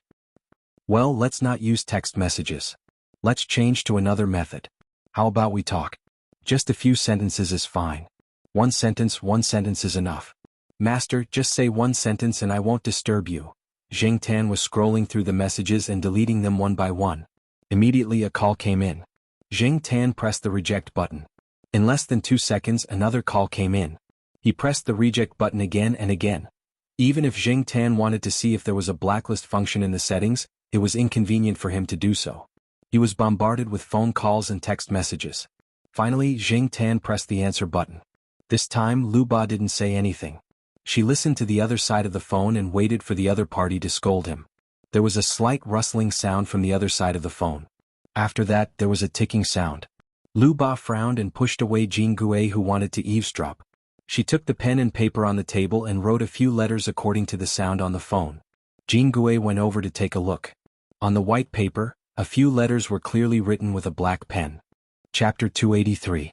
When Lu Ba heard the beeping sound coming from the other end of the phone, he intended to use the same method to reply. However, before he could knock on the phone, the other side had hung up. Hearing the beeping sound from the phone, Lu Ba chuckled and said to Jianghu, "This mysterious expert is quite capable. He even knows this." In fact, Jing Tan had only thought of using this method on a whim. After all, he couldn't speak now.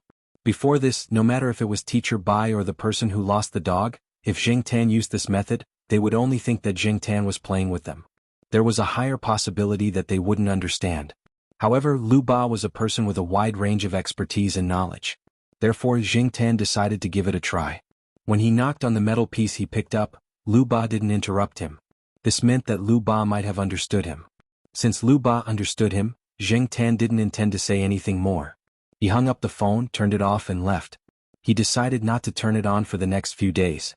If Lu Ba wanted to continue harassing him, he would just let him be.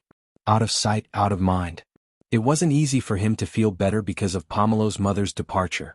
Jing Tan didn't intend to be depressed because of Lu Ba, a psychopath. After wandering around, Jing Tan threw a frisbee at the guard at the side door to tease the German shepherd. Then he walked back. He didn't go straight back to the courtyard. Instead, he walked along the winding road. When he walked to Old Man Land's small flower garden, Jing Tan jumped onto the wall and looked inside. He immediately saw the sheriff squatting beside a pot of orchids and eating them attentively.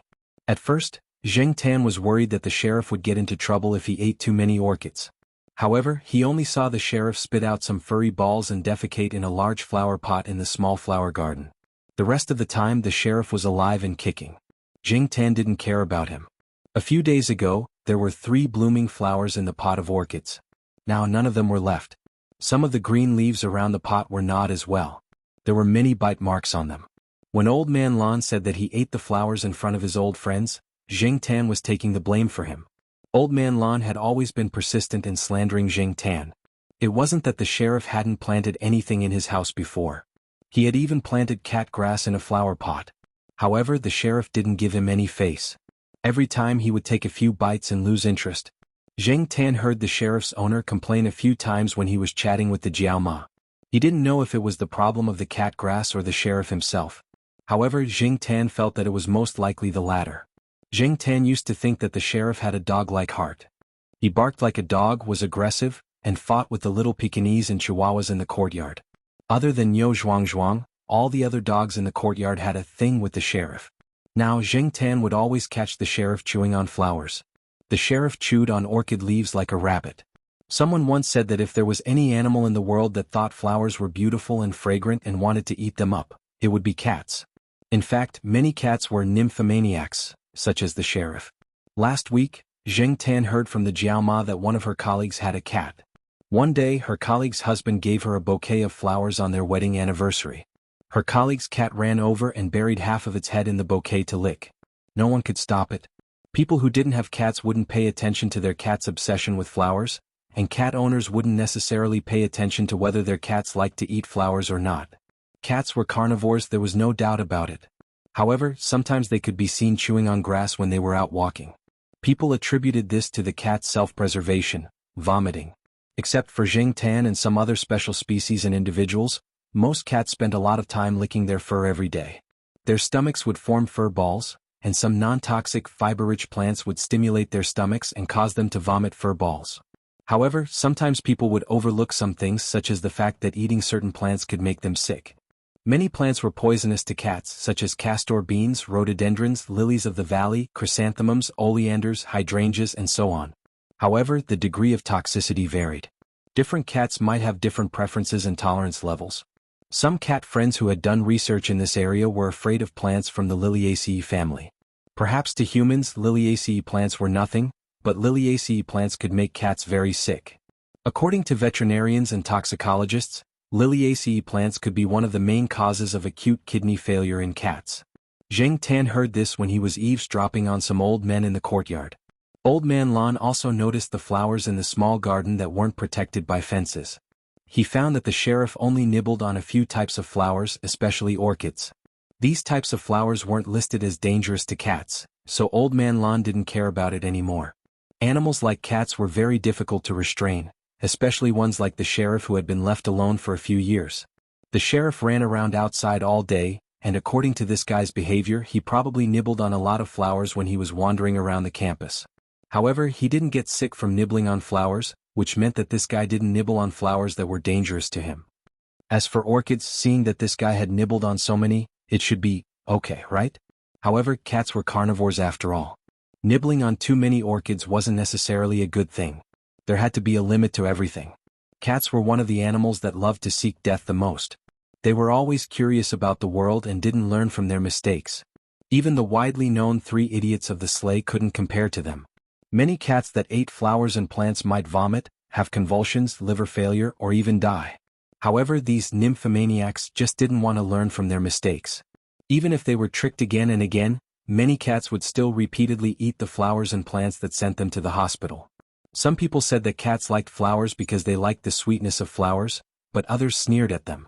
A lot of research and reports showed that cats had lost the ability to digest carbohydrates during evolution and couldn't taste the sweetness.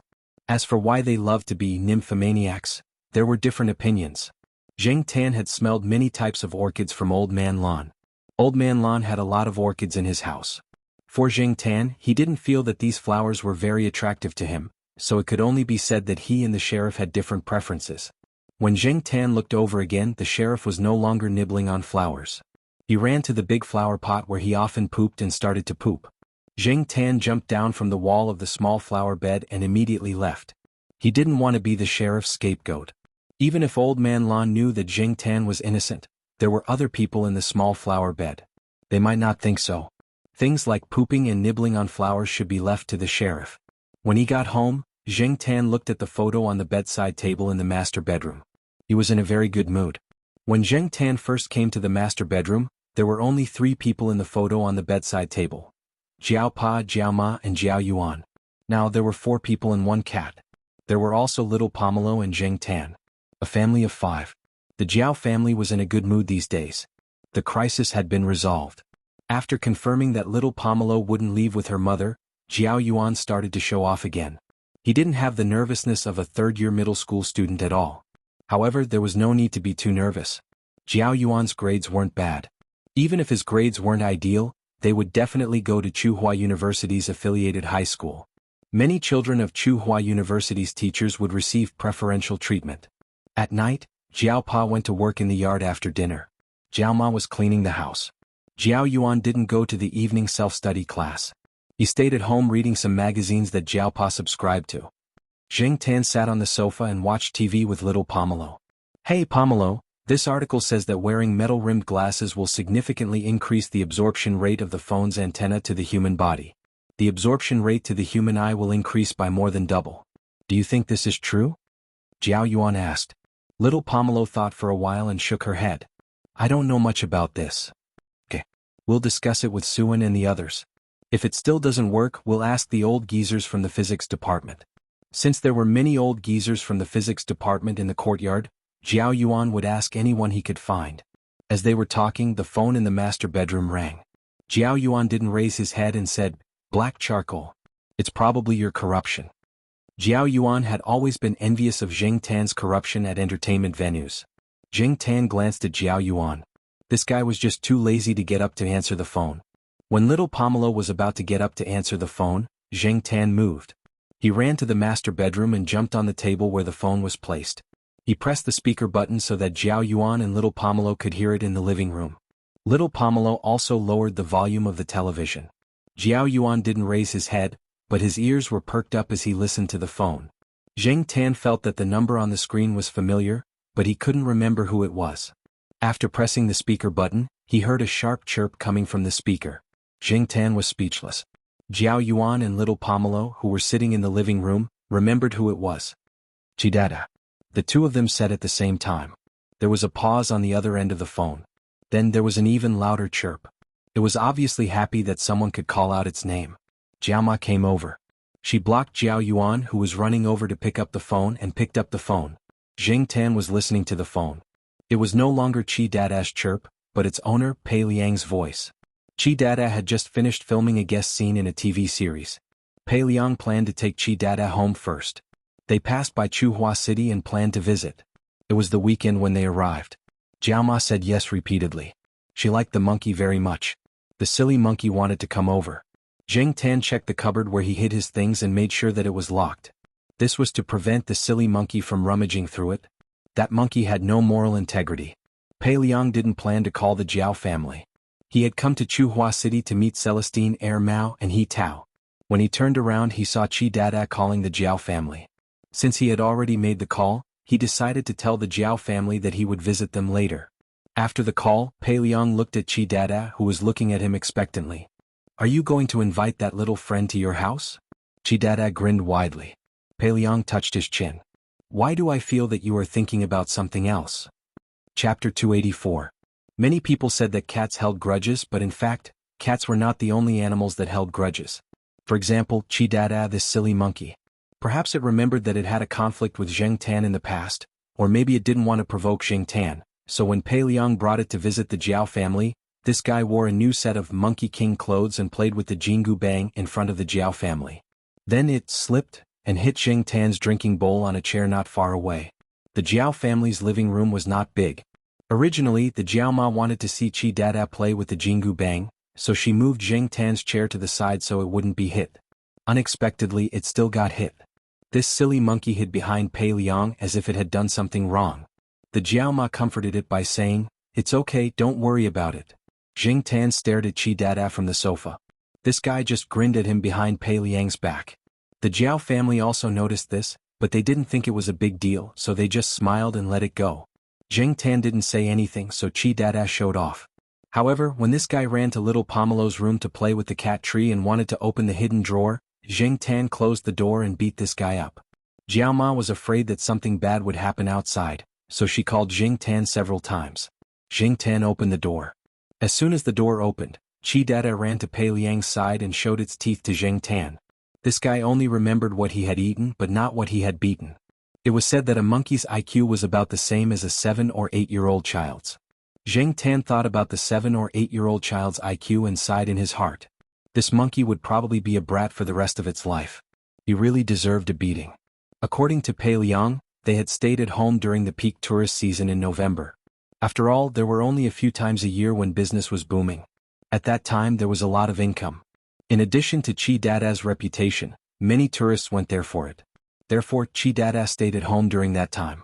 Pei Liang waited until the golden Monday of the 11th and the peak period of travel was over before he brought Chi Dada out to continue earning money under the urging of a film crew director. This time it was his child's birthday. He was clamoring for Chi Dada to go back and spend it with him. The production team had also temporarily come to an end. Only then did Pei Liang decide to take Chi Dada home and rest for a while. Otherwise, Chi Dada wouldn't have cooperated. After receiving the call from home, it kept thinking about going home. During the last 2 days on set, it was also absent-minded.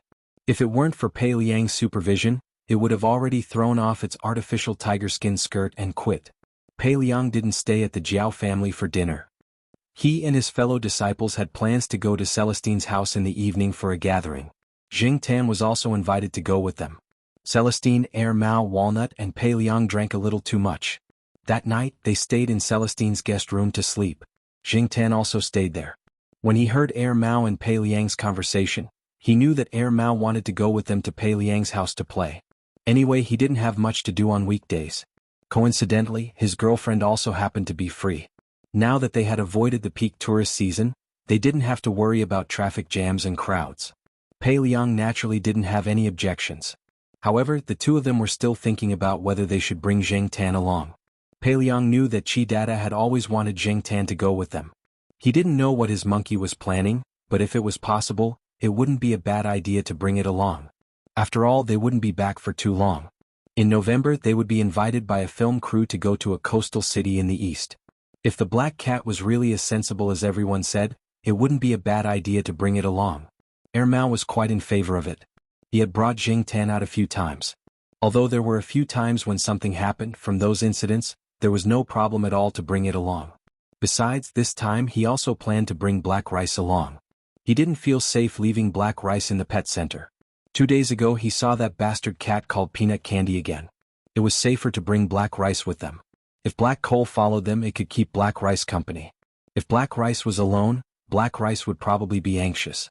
Moreover, Air Mao felt that Black Coal wouldn't pose any threat to Black Rice. Whether or not Zheng Tan could go with Air Mao and the others, they needed the approval of the Jiao family. When Air Mao and Pei Liang told the Jiao Pa and Jiao Ma about this, the Jiao Ma objected as expected.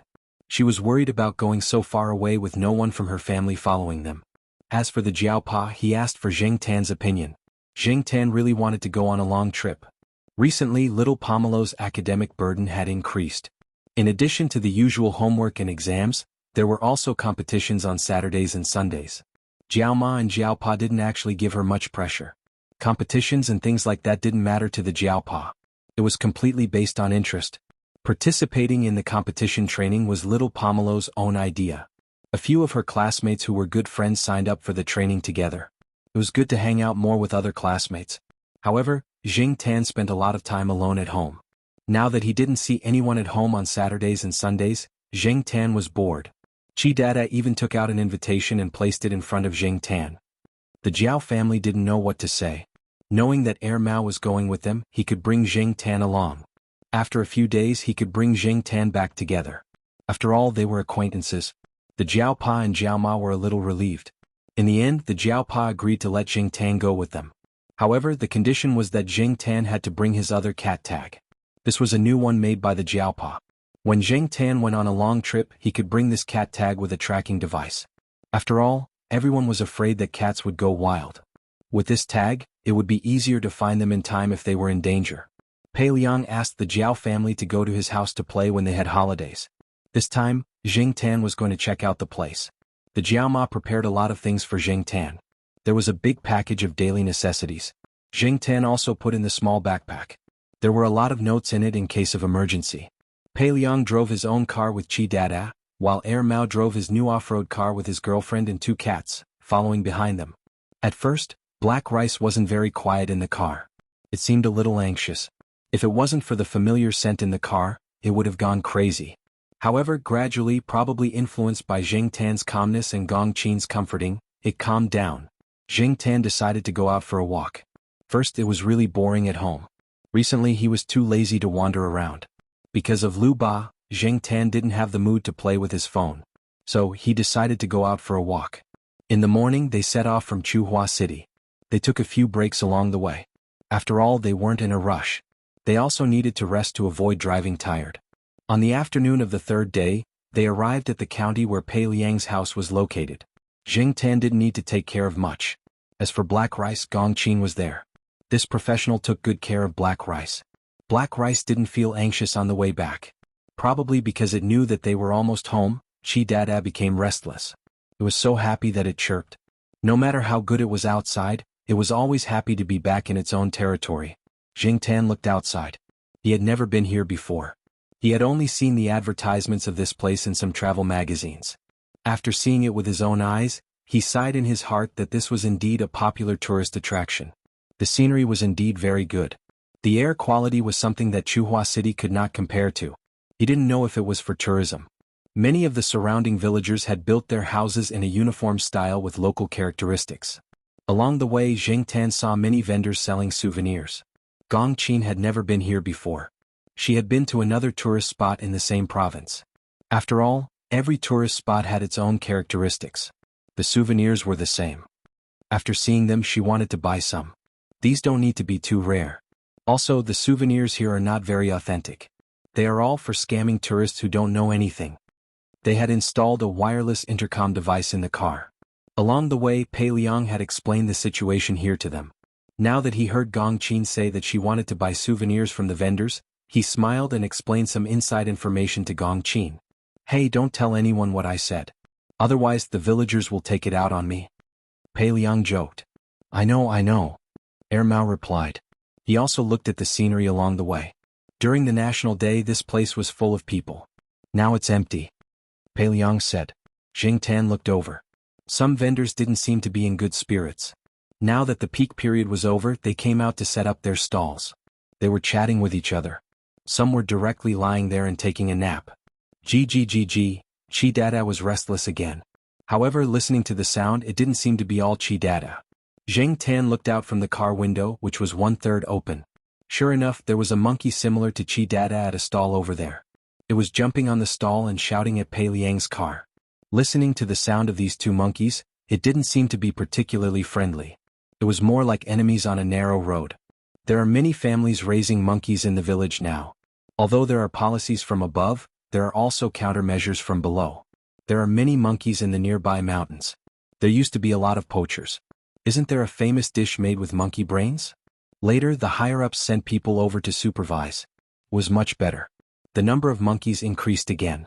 In fact, it's mainly because the villagers are good. They protect the monkeys. If the villagers don't cooperate, those illegal vendors still have a chance. This was true. Some wild animals and nature reserves were poached. The locals played an important role in it. In terms of protection, the locals also made a lot of contributions. Mao said in private that although Pei Liang and the people here looked very hospitable and kind, they were all good at fighting, regardless of whether they were adults or children. Perhaps it was because of the intentional protection of the people here that the monkeys here lived more freely than in many other places. As he was thinking, Zheng Tan saw the monkey at the stall take something from the glass tank next to it and throw it at Pei Liang's car. Originally, Zheng Tan thought that the monkey threw something like a fish because the stall also sold some aquatic animals. However, according to Pei Liang, the monkey just threw a bunch of seaweed, because throwing fish would cause them to be scolded. Being thrown something, Chi Dada and the car couldn't stand it anymore. He shouted and wanted to rush out to fight. If this was normal, these two would probably throw things at each other again. After Pei Liang scolded Chi Dada, he explained to Mao and the others. What do these two usually throw? Mao was curious. A lot. Throwing seaweed and mud is good. They have thrown all the pots and pans at home. These two are so funny. Mao was happy. This is nothing. These two used to throw shit at each other. Pei Liang didn't care.